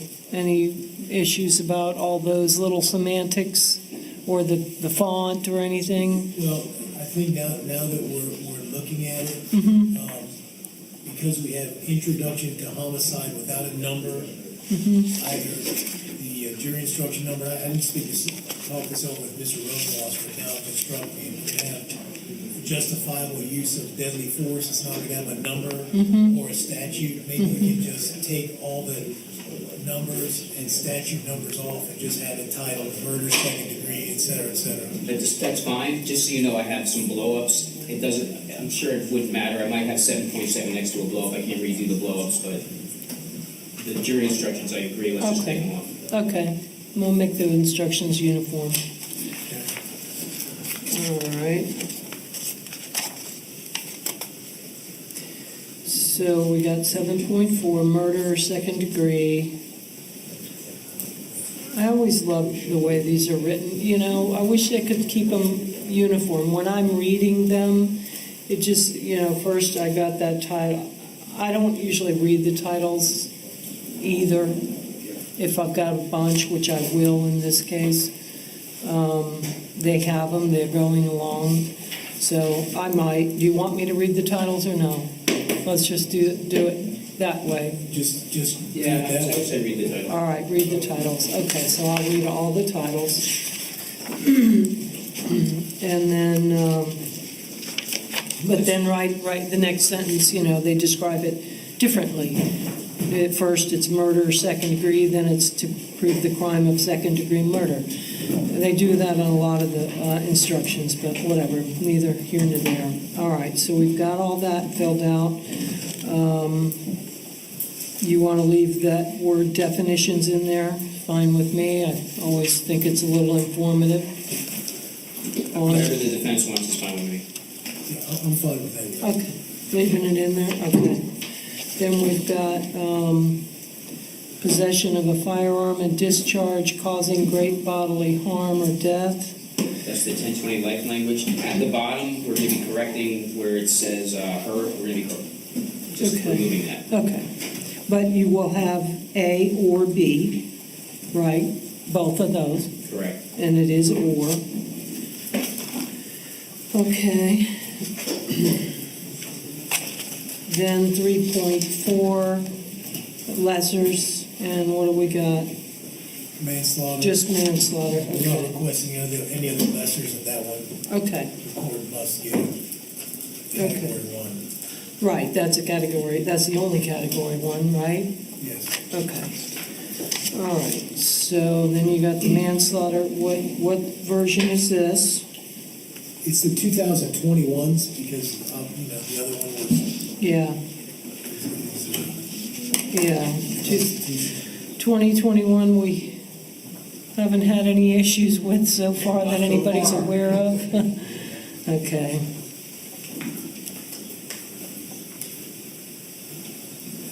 And then after, no,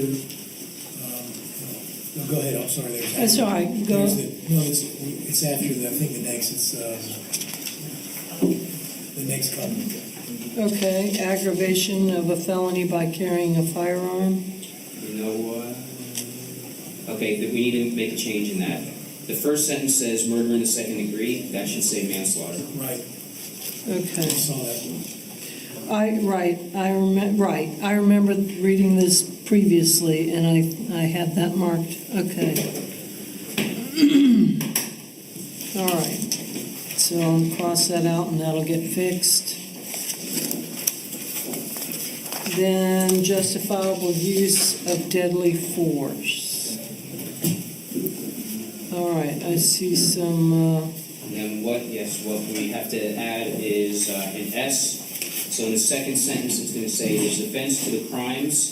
So there's an S to be added of second-degree murder, and we're going to add and manslaughter. okay, And then the thing that I'm asking for, Your Honor, is on the, okay, we'll go to that, deadly force means, it's still the first paragraph means force likely to cause death or great bodily harm. In the second paragraph down, where the paragraph is referencing a felony, it says resisting an attempt to commit, and it says the offense of battery. We want to insert the word felony because when you look at the introduction says justifiable homicide. The killing of a human being is justifiable homicide, lawful if necessarily done while resisting an attempt to murder or commit a felony upon the defendant. So the problem with that, without that language, felony of the offense, I mean the felony offense of battery on a person 65 years or older, how is a jury going to know that that is a felony offense? So without that, the instruction it doesn't make any sense. all right. And you disagree? I always just default to the standard jury instructions. I don't like to change anything. And I agree. In the book, it just says in parentheses, any felony, so we just plug in the felony. Otherwise, it would say felony, so I just don't like to change the jury instructions ever. I agree. I'm with you there, but The manslaughter one was wrong for a long time. The self-defense was wrong. yeah, I know. This seems to, I mean, this is one of those that I think could be okay. It clearly differs from the introduction. I'm gonna allow that. I'm gonna agree with the defense on that, and I'm with you 100%. You know, I'm usually one to run the other way. Don't even talk to me about changing a standard, but you know, these days there's reversals left and right from where judges should have changed something. So So I'll on do that that. one, we're willing to do the changes on that because we already have that template created. Okay. Get a copy to everyone. Okay. Why is the aggravated battery. That's the argument we're gonna have, because the imminent commission of an aggravated battery, that's again the introduction in terms of justifiable. In this case, the reason it fits is, number one, in terms of jury instructions, that's one of the few places that still recognizes a defendant's rights to, in this case, offer a defense. There's the case, let me see. It's been a long 3 weeks to hear this, Judge. Quoting from Author versus State, 717 Southern 2nd, 193. It's at page 194. They're quoting Bryant v. State and Motley v. State. Bryant at 412 Southern 2nd, 347 and Motley 155, Florida 545.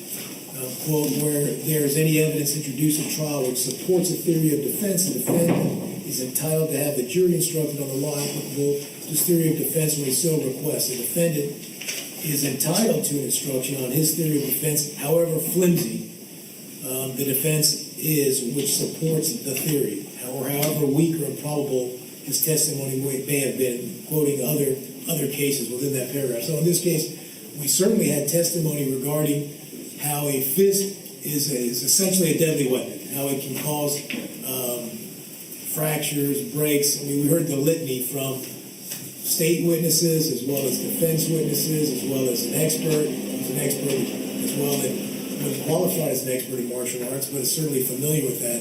And so our contention is that Mr. Oulson was, Mr. Reeves was in the situation where he was protecting himself against the imminent commission of an aggravated battery, with Mr. Oulson's fist being that deadly weapon. And so, you know, we did have some evidence to support that, so we're requesting that part of the instruction. What change do you want? Well, we want to put that in. The prosecutor didn't agree with us putting aggravated battery. Our argument is there was no evidence to support the giving of the aggravated Oh, okay, battery. I gotcha. Yeah, Well, I get here's that. the deal. They're agreeing that battery on a person 65 years of age or older, so there's an imminent commission of that, right? So potentially he's in position to do that. That particular paragraph doesn't say imminent commission. That one is In the commission of to prevent imminent death or great bodily harm while resisting. While resisting So an it attempt. is just different language. Yeah. Judge, if I may just chime in real quickly here. There's two ways to commit an aggravated battery. One is with a deadly weapon. One is by having the amount of damage on that person. We've had even police officers have come here and said, yeah, you know, a fist can cause great bodily harm. We've had medical examiners say, yeah, a fist can cause great bodily harm. So if in fact Mr. Oulson, if Mr. Reeves was in fear that Mr. Oulson was going to hit him and break his jaw, that would be an aggravated battery. That's the reason that it's an imminent fear of great bodily harm, especially for Mr. Reeves, who has testified that he has been to the medical examiners at least weekly when he was at homicide for 5 years and realized the damage that a fist could do to the human body. And so since there are two ways of committing that aggravated battery, it is very clear that Mr. Reeves' fear would fall within that instruction here. What's the standard say? The standard just says applicable forcible felony. And an So it would be up, it depends on the facts of each case. And an aggravated battery is a forcible felony. Why can't you put that 65? No, that 65 is not a forcible felony. Oh, So that's why it's up okay, top, so it's because gotta be that a says any forcible. felony. Okay, gotcha.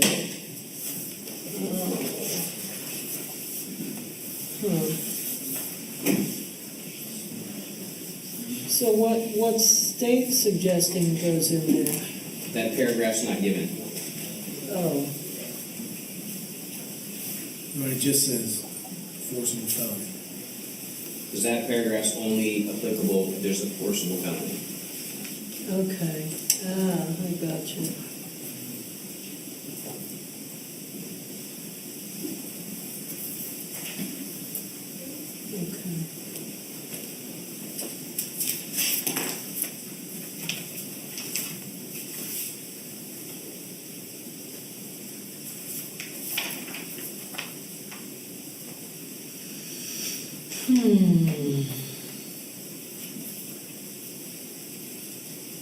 And defense is arguing that, That there are two ways of committing an aggravated battery.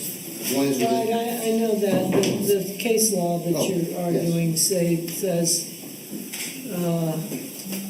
that you think that can be inserted here? Yes, Judge. It's a theory of defense, part of our theory of defense.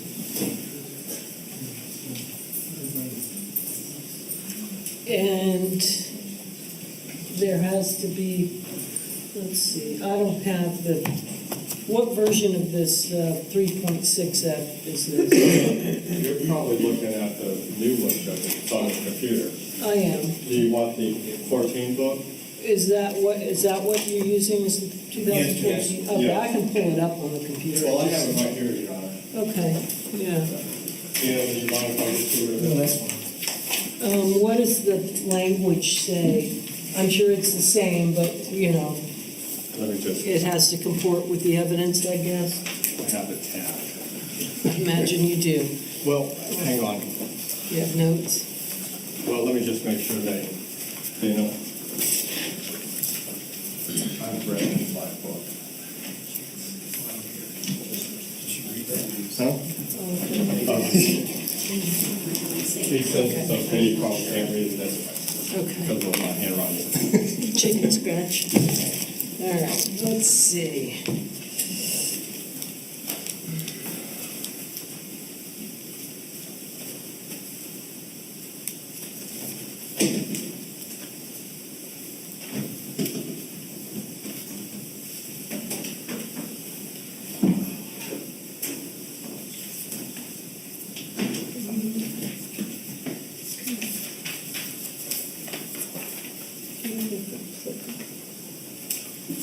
So that's what that one is.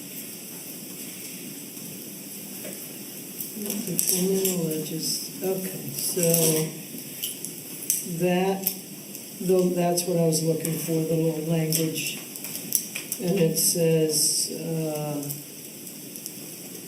insert and define applicable forcible felony that defendant alleges victim was about to commit. So defendant is alleging that he was about to commit the forcible felony of aggravated battery, and that has to be supported with some evidence. There was some testimony about the possibility of bones breaking. I'm going to allow it. I think it's between the case law and the instruction. I think it needs to be given. You need that anymore, Judge? No. So And, after this instruction, then, You can pass those out too. he knows that Those we are the read the elements, right? proposed. Right, and so then after that instruction, we would attach battery on person 65 years of age or older.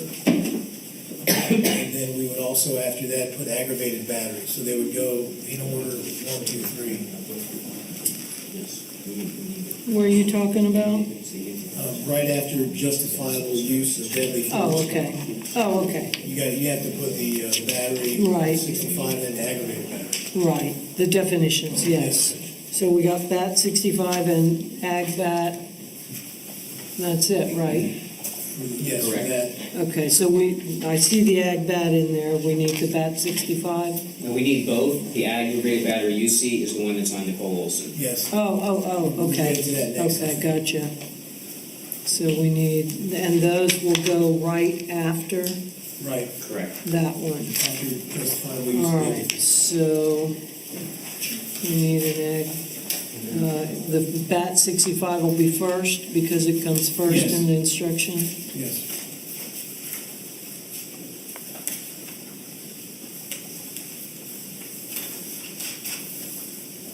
Okay. And is that all that's the last of the homicide ones and the justifiable use of deadly force? That's it, Yes, we're right? done with the Mr. Olson side. Okay. I think we're going to the Mrs. Olson. Okay. All right, and, yes. The,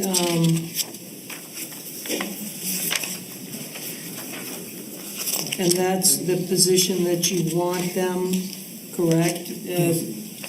Where it's at? Yes. Okay, everybody's good on that. All right, so we're gonna insert the BAT 65 and Ag BAT as to Mr. Reeves, and then we start up with count 2. Right, as to Mr. Oulson, the justifiable, right, and then we start count 2, aggravated battery, alleging Nicole Wilson is the victim. Got it. And that's all good, that one? That's good. Okay. Possession of a firearm and discharge as to, With one go. okay, that's all good, except for that you're gonna take out the her. Yes. Yes, Glenn, on the aggravated battery, it's gotta have the 10/20 life limit. So murder, second degree is 10/20 life, aggravated battery is 10/20 life, manslaughter is the enhancement. Right. They still have to have the interrogatory. Yes. Oh, right, on Yeah, the that's verdict correct. form. We'll get there after. Okay, right. All right. I didn't even look at them yet. So then we've got felony battery as the lesser of Right, ag bat. Okay. And then simple battery, right. and then the transferred intent. Transferred intent, now, we're gonna change that. We both agree that the justifiable use of deadly force language comes in on the second paragraph. So we're both in agreement as to that. However, where it says the death of Chad Oulson resulted from the justifiable use of force, then you must find that the aggravated battery Okay. or felony battery or battery of Nicole Oulson was also justified. So we're gonna add Okay. that language in to cover the lessers. Okay, that seems fair enough.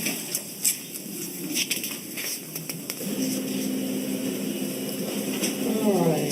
That's one that we'll edit. Right, you're gonna edit that, okay, so plea of not guilty, that's all good? Well, no, what we're requesting in the state is not objecting on that very last sentence. If you have a reasonable doubt, you shall find the defendant not guilty instead of should. Okay, And if you have no reasonable doubt, you shall find the defendant guilty. that's changing a standard. You know, I mean, Well, I said that I really would rather not change the standard, but if we were gonna change it one way, don't change it both. Yeah, But I truly don't like changing the standards. I Right. understand that, but I mean, when you look at it, it's. Well, I know, and I've read it hundreds of times, and I agree with you. It almost, it makes it like it's suggestive. Exactly. It does.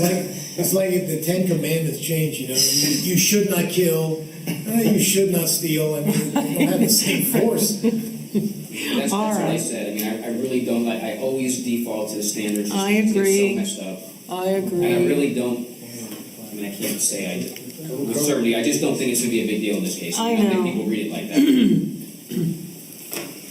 Well, why did they say it like that, I mean, do we, Judge, I think we're all intelligent lawyers, and we should be able to, it is shall. We should all be able to put it down and all right, let's just do it. Both sides are agreeing, Your Honor, All right. so it's not like, let's say we ask for it, I and know, then we get the wrong verdict, now it becomes, right, I now know. it gets changed for the wrong reasons. Well, I can tell you, in all my years, I've only had one polling of the jury where they said no, so, and I think that's where it would come up, and you should, but we didn't,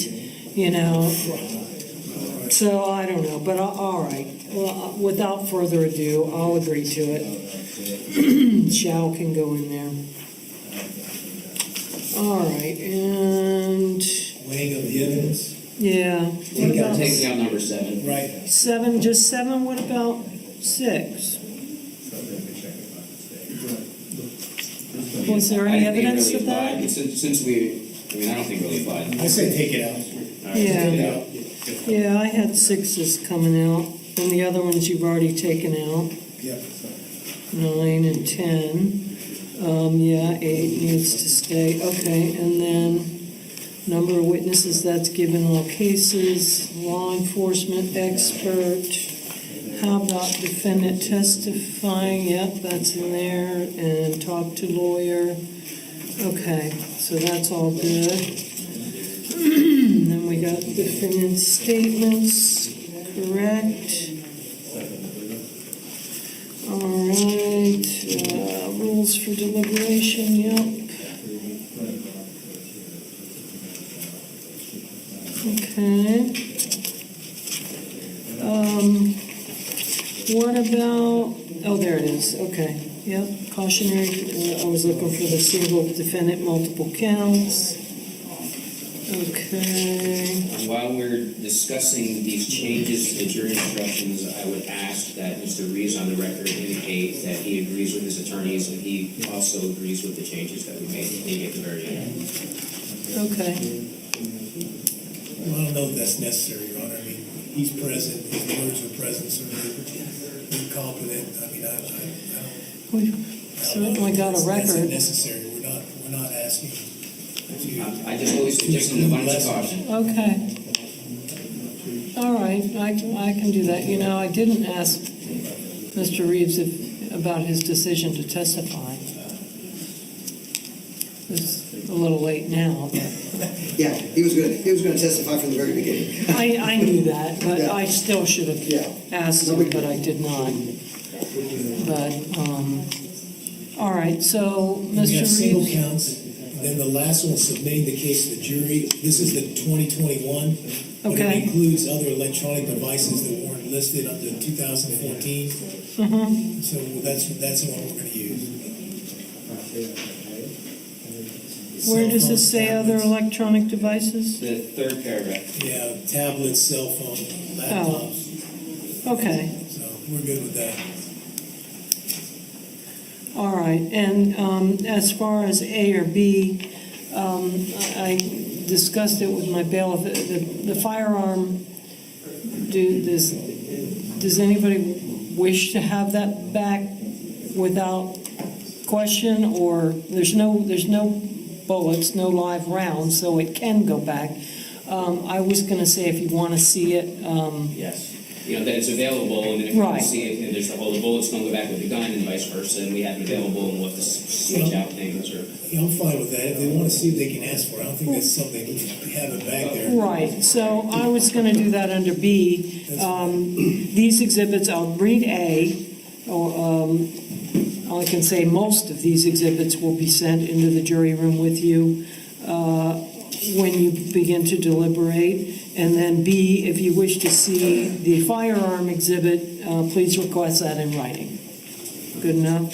You feel good with that? I'm fine. Well, just so, because we're all tired, we can't put the gun back with the bullets. Right. We have to be able. But there aren't any bullets, there's no live rounds. I think there's more. Is there? I didn't think there was. I thought all of them were spent. All right, I'm almost positive there was 4. I'm sorry, Judge, what's that? There were 4 spent cartridges, Right, and then there was the empty casing. right, that's what I thought. I don't So think there there's were any no, there's no live rounds. right, no live rounds. there's one in the chamber. Was there one in the chamber? Oh, yeah, there was. I was wondering where was the last one, but didn't they fire that one? 2? I know they used the 4 in the mag. Yeah, Let me look. because, yeah, I mean, we'll have to, if they ask to see the firearm, we'll swap out, but we need to know what exhibit, if there is a live one.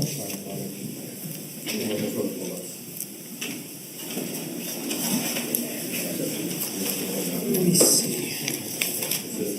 Here, so it's not like.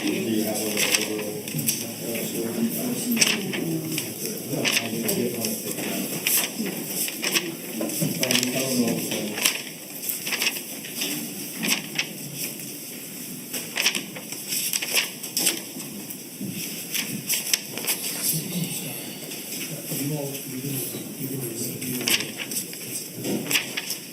other than justify the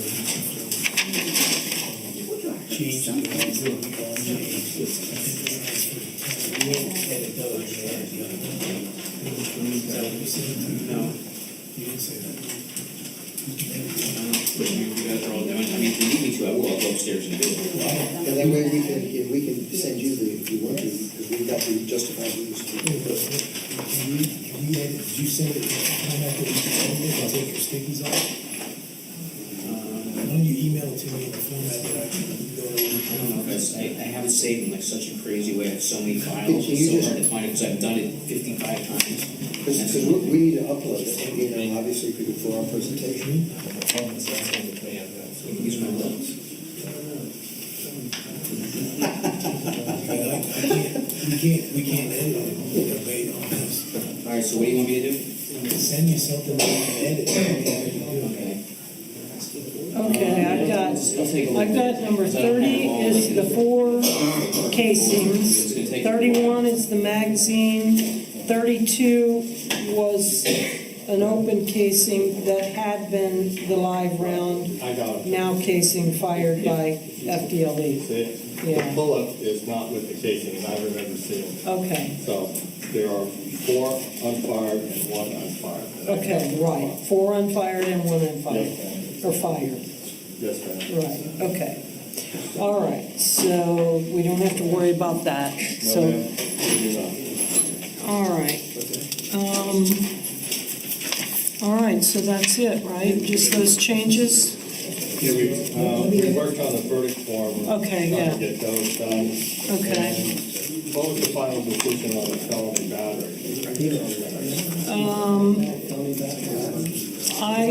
Felony battery, No, just a battery on the 65. Their felony battery is in here. I know, but I have to battery too. I think it's justified. Well, as in the justifiable use instruction? or- No, I know what he's talking about now, and he's right. There's a lesser included for Nicole. It's a Oh. misdemeanor battery. Right, well, you've got felony battery It's a and misdemeanor battery. Right. the reason we're asking, so we're doing the jury instructions. No, I understand. Yeah, and the enhancement doesn't apply to a misdemeanor. Right. I'm just trying to get the jury instructions. I mean, we agree. You just mean verdict form, but Verdict form, Yeah. right, I know. The enhancement doesn't apply to a misdemeanor, so I didn't want her to put the interrogatory on it. Okay.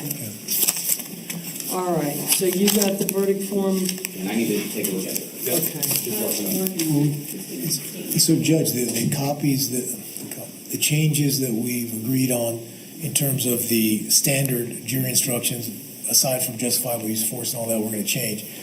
Is the court going to edit those? You want us to edit those? You However can wanna edit do them. it. Whoever's editing, edit Edit, okay, then we'll bring it in the Yeah. morning. Right. That's fine. Mr. Rosen wants Right. to try to get us a copy that we can edit, Okay, because I don't have his standards. right, And then we'll do the ones that we've worked on, and the Okay. transferred intent one that we wrote up, and then we'll Okay. email each other copies this evening. all right. Okay? And we can, we'll go over them, of course, one more time before, out of the presence of the jury, and then do closings, and then, well, I'm going to instruct, I already told them early on that I was going to instruct after closings, which is the norm, but I guess some people do it differently, so, but that's what I told them. They were going to get instructed after the closings, so. Okay, so I'm gonna, which ones are you changing? I'm sorry, what did you say, Scott? Which ones are you changing and what am I doing?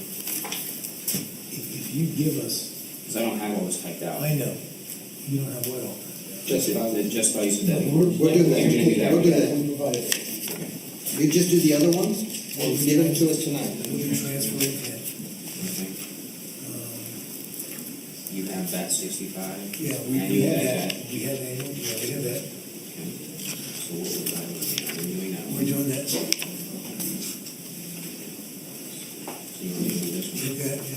You want me to do this one? Yes, please. Can I take the numbers out? So you know, the numbers instead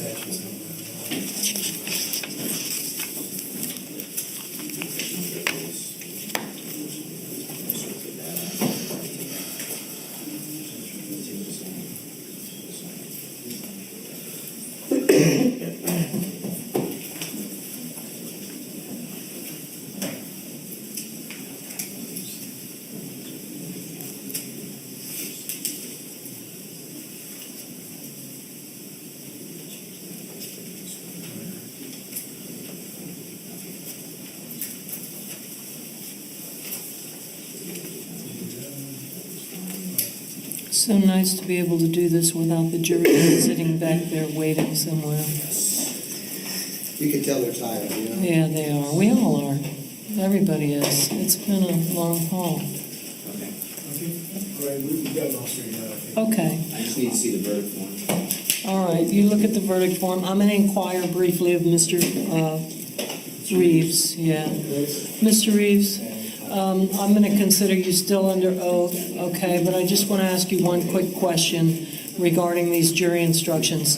You've been present during the entire trial, but during this entire process since I've been sitting here listening to our discussions.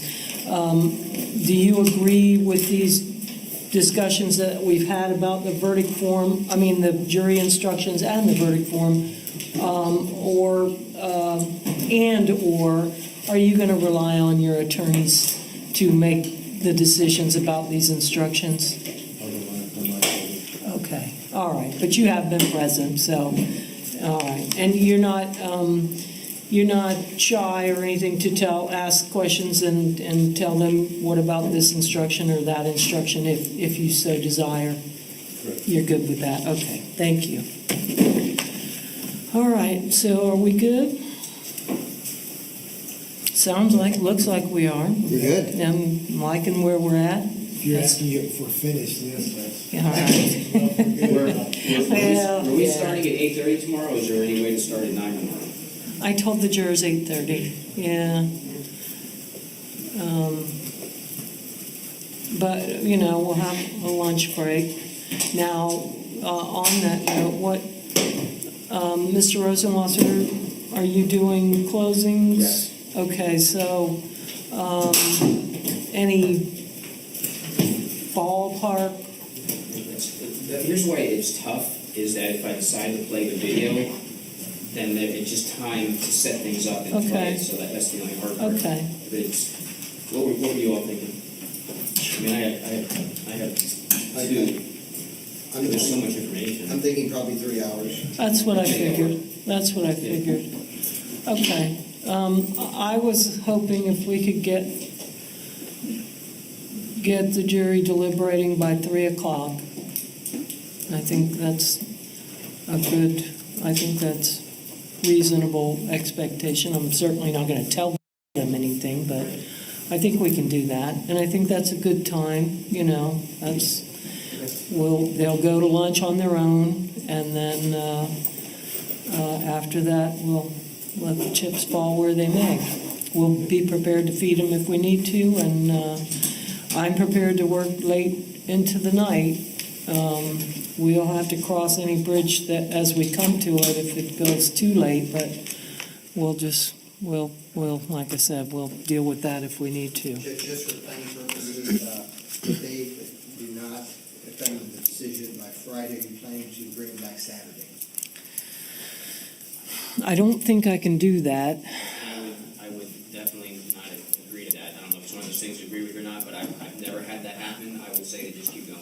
Okay, Typically, we've always, I think the latest I've ever gone was 1 a.m. and they got a verdict, but I've never worked all night. I don't know about you guys. I've never worked into the next day. I was just wondering if you bring it back Saturday morning. Well, I know, but around the clock. No, I've never done that. I would suggest that either. no, it'd probably have to be Monday morning. I'm meeting that once they go to deliberate, deliberate totally, that we don't take a break while they're deliberating. They just deliberate. If it goes to 3, I've had verdicts come back at 3:30, 4 in the morning. All right. Well, I've never done that. That's putting, in my opinion, undue pressure on this jury that they don't need to. They have to stay together, or sequestered. That not in a second. They don't.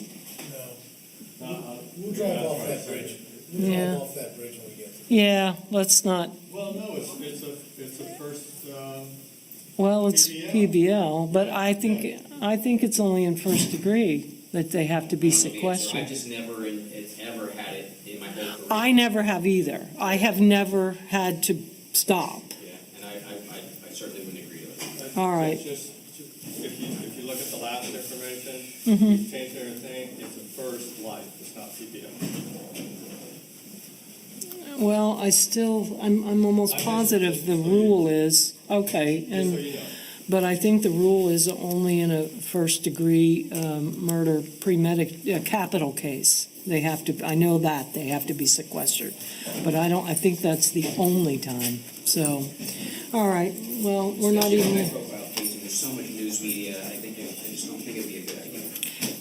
But we'll get there when we get there. right, let's just, We don't want to, something happens with a juror while they're out, and then all this is for naught. I mean, that would just be terrible. oh yeah. Yes, indeed. So, no, we're probably not even gonna have to go there. Judge, I'll have the verdict form tomorrow. Okay, very good. All right, we'll call it a night. Thanks, everybody.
are responsible for that person.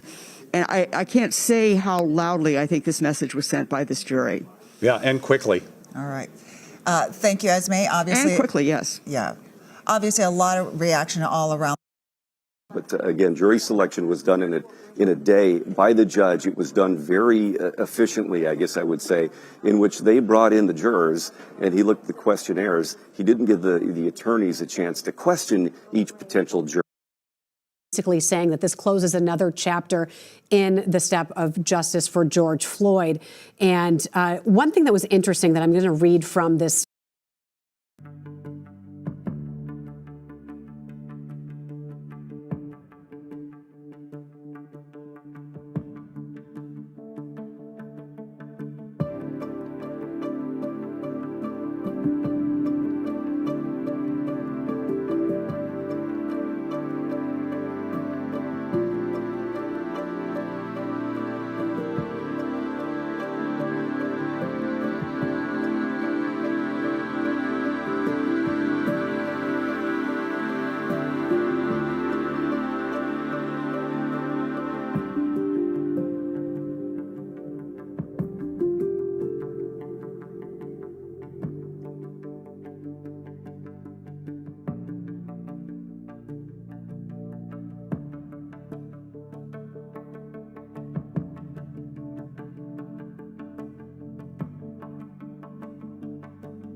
We've all seen them, and we've all seen too much of them, but they are still as raw and hard to look at now as they were the first time that I saw them or that many people have seen them. And I think that's it. Moment, but do remember that it was Thomas Lane and J. Alexander King who were the first arriving officers and had that first encounter with George Floyd. And I remember clearly Thomas Lane going up to that car. Remember, we were talking about a $20 counterfeit bill. This is all what that comes back to. And with the gun drawn and sort of how that began the tragic events that would unfold at 38th in Chicago. And at one point there, also had him handcuffed, right, on the sidewalk, sitting down, but they really wanted to attempt to get him into that squad car, and George Floyd getting more and more agitated at that point and fighting that, citing claustrophobia and the like. So again, those rookie officers, while not with the knee to the neck, did begin the encounter and had those early encounters with George Floyd before Chauvin took Floyd to the ground and kneeled on him for 9.5 minutes. All right, Paul, appreciate it. Stay with us. More to come, as he pointed out before, and you pointed out the U.S. Attorney, the prosecution team is expected to get before a mic here in the next few minutes, and we certainly want to hear that as well. We didn't hear anything from the defense team. They walked past the pool of reporters and did not stop. We don't know if we'll be hearing anything later from them. I want to go back now to Rob Oulson, if he's available. Rob, I'm curious here, in closing arguments, the last thing that these jurors would have heard, were there any moments or mantras that sort of stuck out at you, the last impression that would have been left with these jurors? Well, the last impressions really, the defense continued to make their attacks on Minneapolis police training. And, I thought they presented a good case there to really put out that doubt there, which they said that these defendants were doing as they were trained to hold somebody down until an ambulance gets there in a case of suspected excited delirium. We know after the fact, in hindsight, George Floyd was not in a state of excited delirium. The levels of narcotics in his body, as the autopsy showed, were nowhere near the level that would lead to that. But the defense attorneys, put that out there, that this is what they were trained to do in those cases if they suspected it, and they all three suspected it.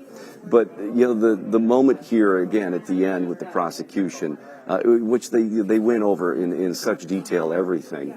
But again, that thing that we talked about a little bit earlier, about when they said that it was clear to all the bystanders on the scene that a man was slowly dying right before their eyes. And that is a pretty powerful thing to say, and a thing to put in, to bring to jurors, which obviously they'd seen all the video and they could watch it again. There was an IT person on hand so that they could view any of these videos and electronic evidence again as much as they wanted to. But that is something that clearly is kind of hard to get past, that idea of those bystanders calling out things, untrained bystanders, teenagers, some of them calling out some of those things. And I thought that was potentially the most powerful statement in the closing of the prosecution, which took an hour and 40 minutes. That's what really stood out to me.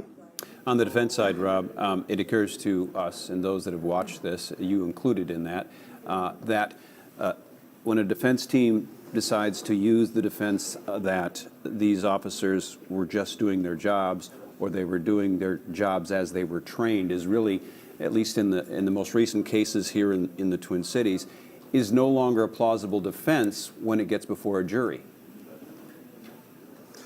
And I think that's true. I think people are really taking that differently, because is that being used as simply a scapegoat? Is that an umbrella that we can get under and free us up from any responsibilities? That certainly is a question that's going through a lot of people. And certainly a question of, training is something that needs to be addressed. Now, the prosecution very, very clearly and thoroughly made the case that these officers did not do as they were trained, that they were clearly trained once somebody is restrained to put them onto a side recovery position so that they can breathe, that they've been trained about the dangers of positional asphyxia, which is what happened here. When you're face down, your lungs can't expand when you're like that, and then you add weight on your back and then on your neck. That the officers have been trained that people can die this way, that they clearly were trained for this. Again, the defense saying saying the training was inadequate. The duty to intervene was a slide in a slide deck that was barely covered. But yeah, a lot of this is, if you're blaming the training, the prosecution saying, some of these things are common sense. And that's what they told the jurors, too, in the midst of that closing yesterday, or a couple days ago. That was very powerful, too. For all the complications of this, all the witnesses and testimony for a month, and their hour and 40-minute closing argument, then they said something else. The prosecutor, Amanda Surdich, an assistant U.S. attorney, said, all you need for this is two things: the video and your common sense. And I think that was, too, another pretty powerful thing there, that they said that, you can attack the training all you want, but common sense should prevail. Rob, you were not in the courtroom for most of this. You had a very limited view. I believe you said you could see the seal and maybe the judge at times. Can you tell us anything else about who may have been in that courtroom, or do you know? Were there any family members or supporters of any of the parties? Yeah, I was in the courtroom for a few days, and it would vary. There were some consistent people in the gallery for both sides. I know there was a distant relative of George Floyd. I think it was a second cousin of George Floyd's mother that was here pretty routinely. There were family members of, Thomas Lane's wife was in the gallery. quite often as well. There were some relatives of Tu Tao and J. Alexander King that would be in there. But again, a small crowd in the courtroom. They limited, the judge very much had COVID-19 concerns here, which is why the jury had plexiglass dividers, and they limited who could be in there. That's why it's pool reporters. There'd be a handful of reporters in there sharing notes with the rest watching on the closed circuit. So it was a small number of people. From the pool notes today, it just notes that patrol or an officer in Duluth or an officer in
Good evening. Thanks for joining us. We do have a lot of breaking news to get to tonight, including Ukraine and our weather. But first, guilty verdicts across the board. Within the last hour, we learned 3 former Minneapolis police officers were found guilty on all federal charges they faced in George Floyd's death.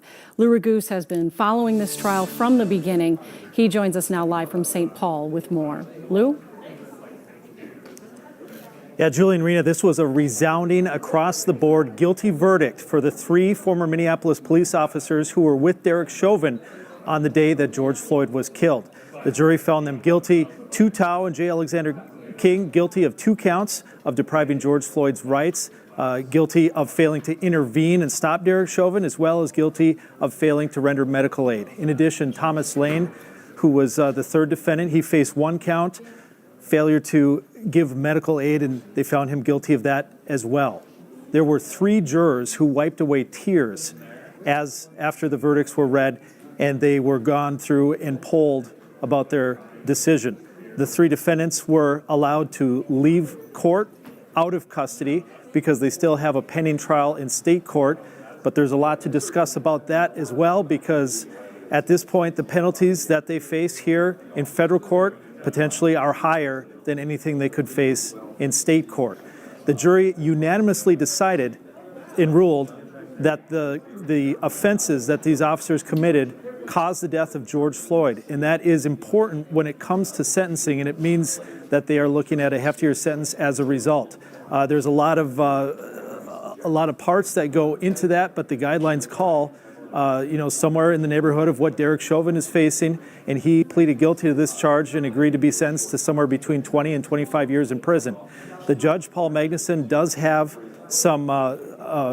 has the ability to go a little bit lower than that if he feels like that's what should happen, but it remains to be seen. The sentencing will happen at a later date. We are here at the federal courthouse in St. Paul, where this trial has taken place over the course of the last month, and we are awaiting a news conference from the U.S. Attorney's Office that prosecuted this case, and so we'll bring you back out here as soon as that begins.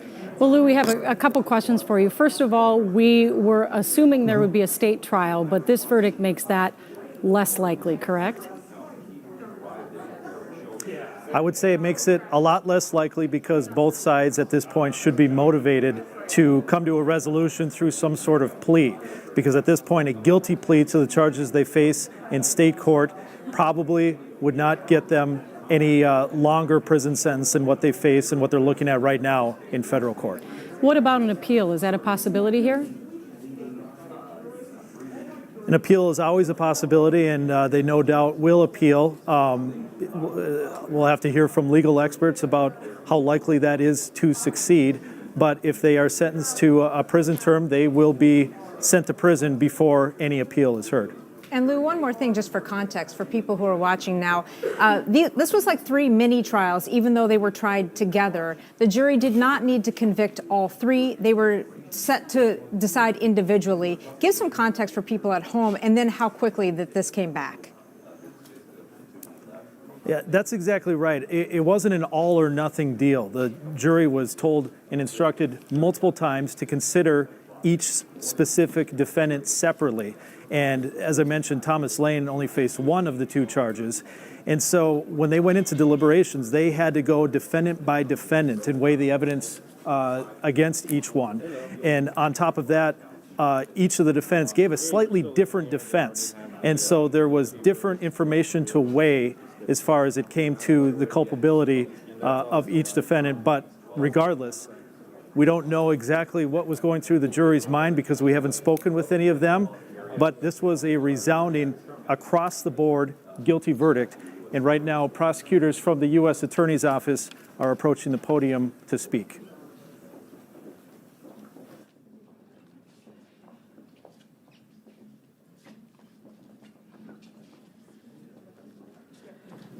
Good afternoon, everyone. My name is Charles Govats. I'm the acting United States Attorney for the District of Minnesota, and I'm joined today by the prosecution team, Assistant United States Attorneys Alan Slaughter, Amanda Surdich, Leanne Bell, Evan Gilead, DOJ Trial Attorney Samantha Treppel, Trial Attorney Tara Allison, Paralegal Steph Braun, Henry Frank, Victim Witness Specialist Selena Colesrud, and Christina Bussi, and FBI Special Agent Blake Hostetter.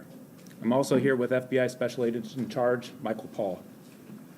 On behalf of the trial team, the United States Attorney's Office, and the Department of Justice, I want to thank the jury for their service over the past several weeks. May 25th, 2020 represents an inflection point in our community. On that day, a man tragically and senselessly lost his life at the hands of law enforcement. It was a scene that will forever be seared into our memories. George Floyd, handcuffed and pinned to the ground by 3 officers, while a 4th, Officer Chu Tao, stood nearby. Officers Lane and King were positioned on Mr. Floyd's back and legs, and Officer Derek Chauvin held his knee on Mr. Floyd's neck. He was held down for more than 9 minutes. Mr. Floyd called out more than 20 times that he couldn't breathe, repeatedly begging to be let up. Eventually, he stopped begging. He stopped breathing. His pulse stopped. He lost consciousness. He became motionless. All the while, these officers chose to do nothing to assist Mr. Floyd as he lay dying. And the world collectively witnessed this tragic and horrifying loss of life and humanity. Today, former officers Tao, King, and Lane stand convicted by a jury of their peers for willfully violating Mr. Floyd's civil rights, the same rights guaranteed to all of us by the United States Constitution. These officers had a moral responsibility, a legal obligation, and a duty to intervene. And by failing to do so, they committed a crime. This is a reminder that all sworn law enforcement officers, regardless of rank or seniority, individually and independently, have a duty to intervene and provide medical aid to those in their custody. It's a fundamental duty of policing. It's good policing. In their custody is in their care. And it's a duty followed every day by police officers in communities around the United States, often under very difficult circumstances. Officers Tao, King, and Lane on that day failed to fulfill this duty, and as a result, George Floyd senselessly died. That is why they were charged. That is why they were convicted. And although today's verdict won't bring George Floyd back to his family or his friends, his community, and his loved ones, this outcome represents our collective affirmation to uphold George Floyd's civil rights, again, the same ones afforded to all of us under the Constitution. My pride for the work done by this team and by my office and the department as a whole is immense. This trial presented numerous challenges and hurdles, all of which this team met and surpassed with tenacity and determination and grace and grit. It was a distinct honor and privilege to try this case. Finally, and importantly, I want to thank the Floyd family and his loved ones for their patience and cooperation for the past 2 years. Their strength is admirable. I'm going to be followed here at the lectern by FBI Special Agent in Charge, Michael Paul. SAC Paul.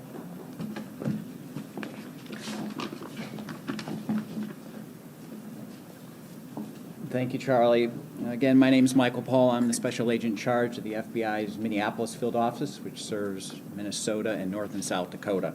I want to start by echoing the comments of our acting U.S. Attorney and acknowledging the service of the prosecutive and investigative teams in this case.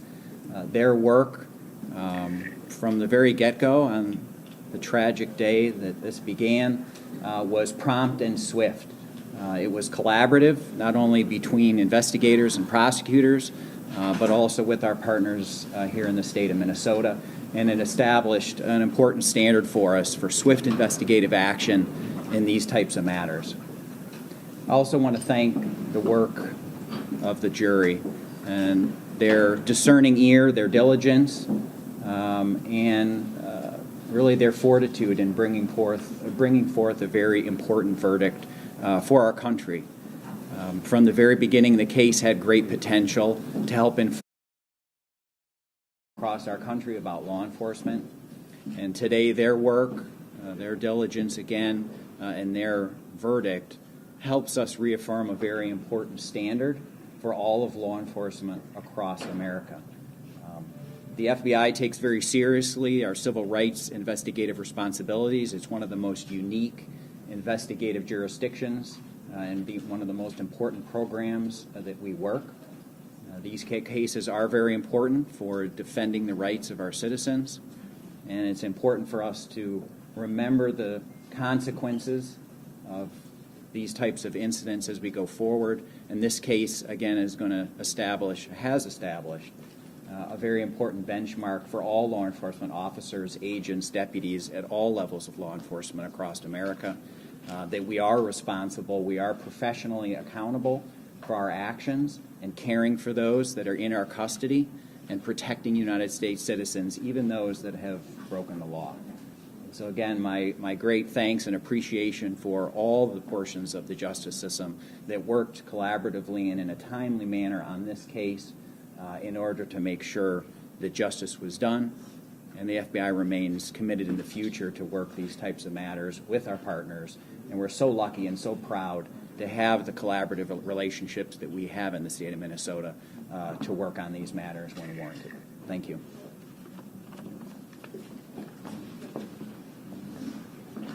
All right, thank you. I'd like to invite Assistant United States Attorney Leanne Bell to come to the lectern and talk about the case from the trial team's perspective. Good afternoon. My name is Leanne Bell. I'm an Assistant United States Attorney for the District of Minnesota, and a proud one today. On behalf of the team, we want to say thank you to all of those who supported this prosecution. We haven't been able to talk about George Floyd much during this trial, but as one of the brave bystanders said, George Floyd was a human being.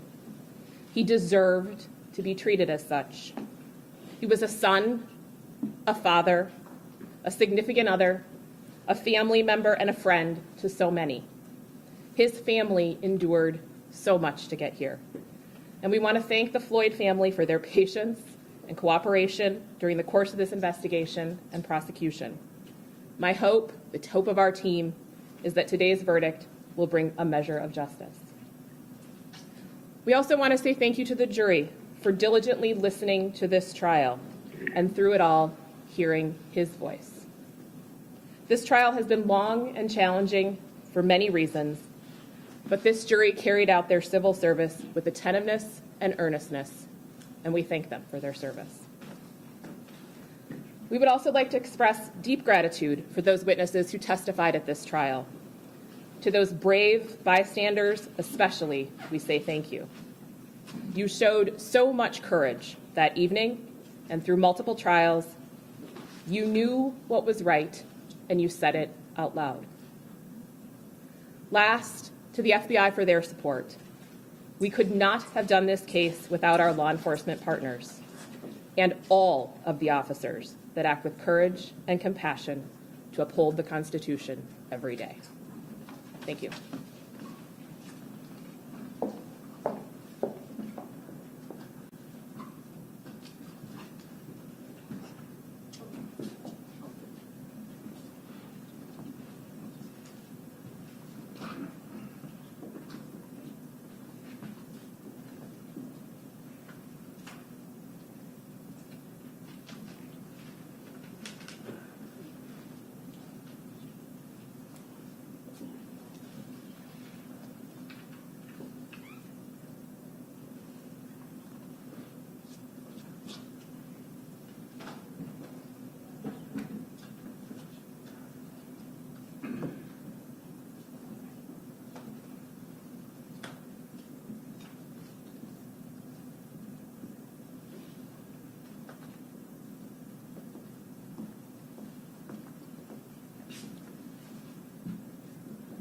We have now members of George Floyd's family here who would like to say a few words, and I'll start by introducing Thelonious Floyd. Mr. Floyd.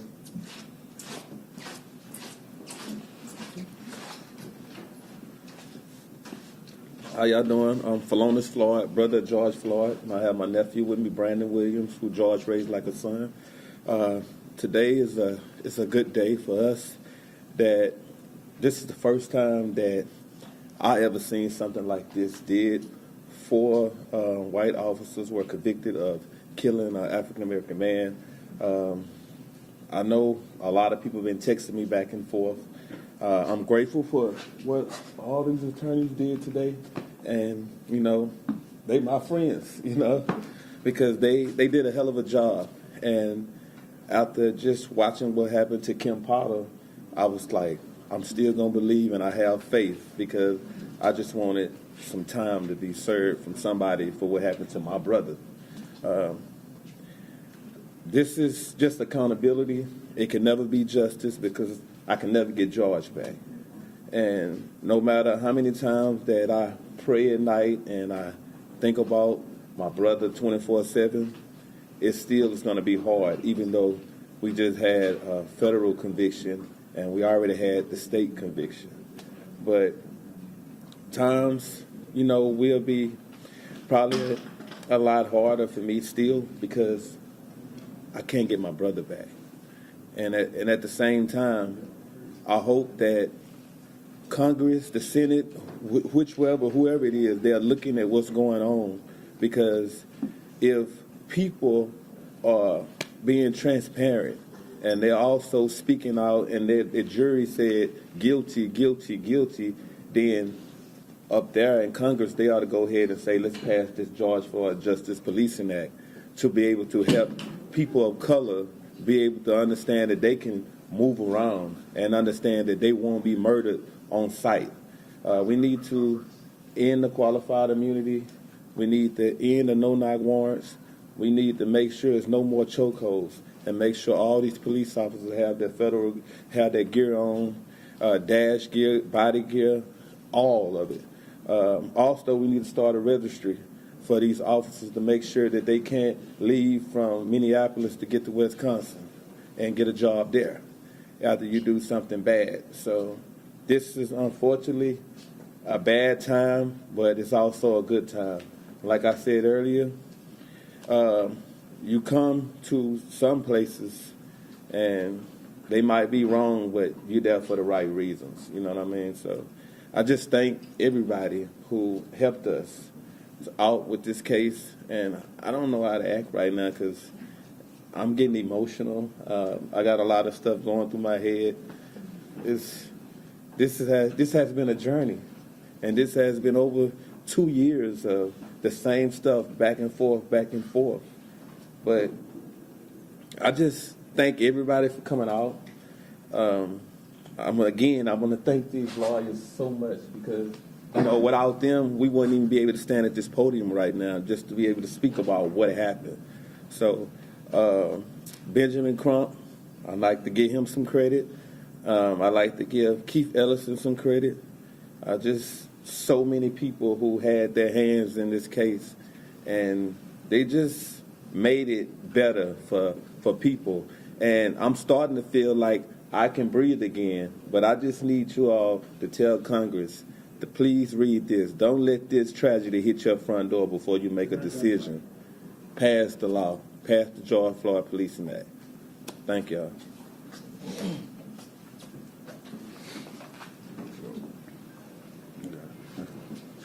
I'm Brandon Williams, the nephew of George Floyd.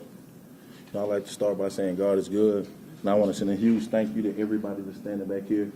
Throughout the trial, they constantly checked on us and made sure that we were okay. And a special thanks to Miss Selena. Miss Selena, you were great, and we appreciate everything. She made it a lot easier for us to be here because, we've been here so many times since May 25th of 2020, and these visitors aren't happy.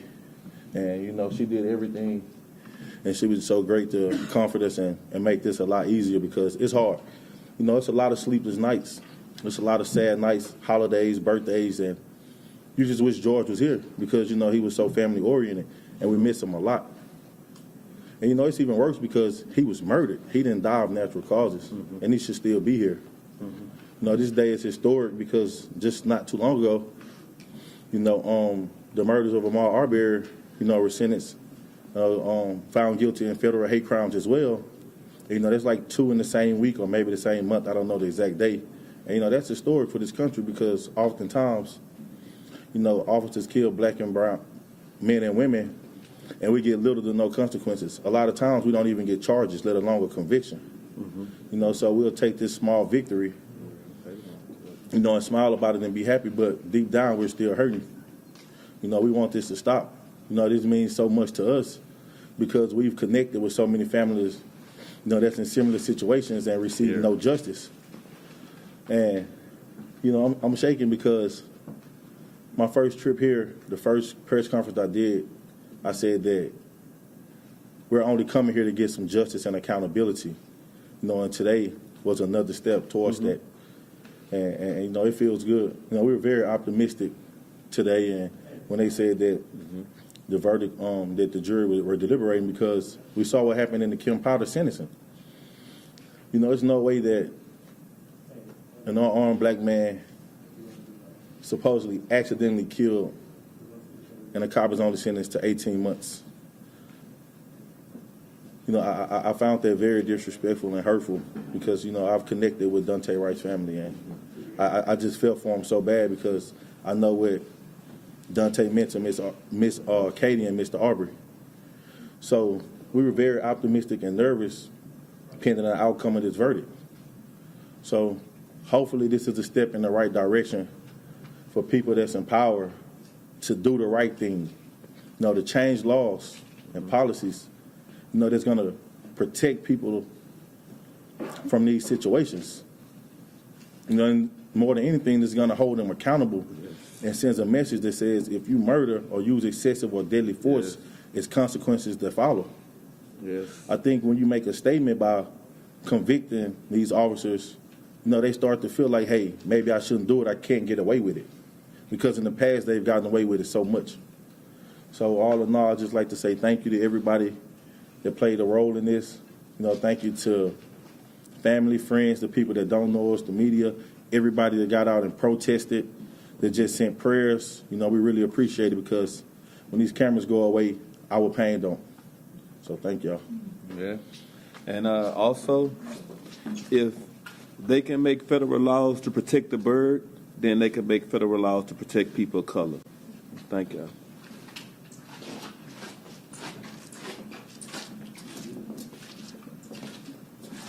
Thank you, everybody. Mr. Kovacs, what kind of sentencing will you recommend for these defendants? Well, we're not doing questions, but thank you. We'll do that in due course. Thank you. Yep.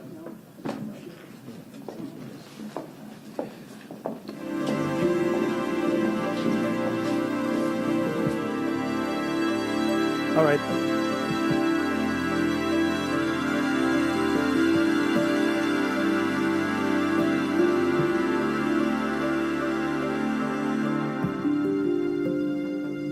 Floyd called it accountability.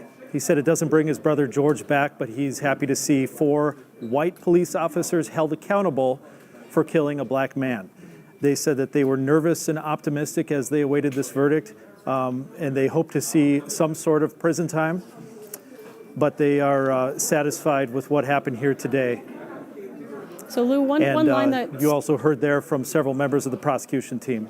One line that stood out to me from the acting U.S. Attorney Charles Kovacs, he laid out in detail how George Floyd died and that these men were all there and didn't act. And then he said that is why they were charged. That is why they were convicted, possibly countering the argument that I believe it was Earl Grey made in his closing, saying, you know why we're here, because this is political, using these men as an example for a larger movement, maybe. Really, the crux of the prosecution's case and what they did the best with throughout this trial was showing that through the video that we've all seen and through the bystanders that were standing there, that it was obvious to normal, average people that George Floyd needed help, and that it should have been obvious to the officers who, by law, are supposed to provide him that help if he needs it. They kept repeating the phrase, in your custody, in your care, which means that when police have somebody in their custody, it's their responsibility to care for that person, even if they are a suspect or whatever the circumstances may be. And Lou, no questions allowed from the group there.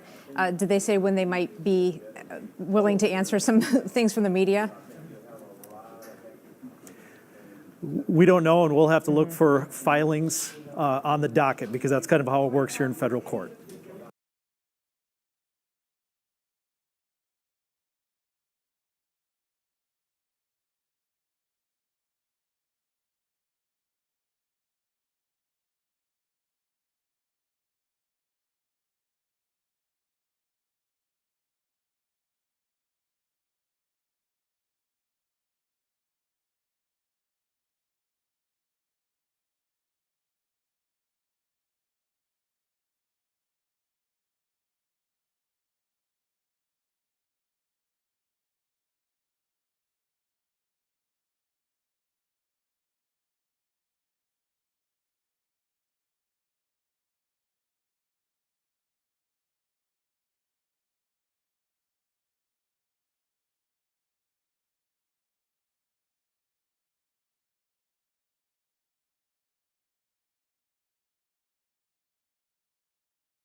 all over Europe. We shall not see them lit again in our lifetime. So Sir Edward Grey lamented to a friend right before Britain's entry into World War I. This morning, the pronouncements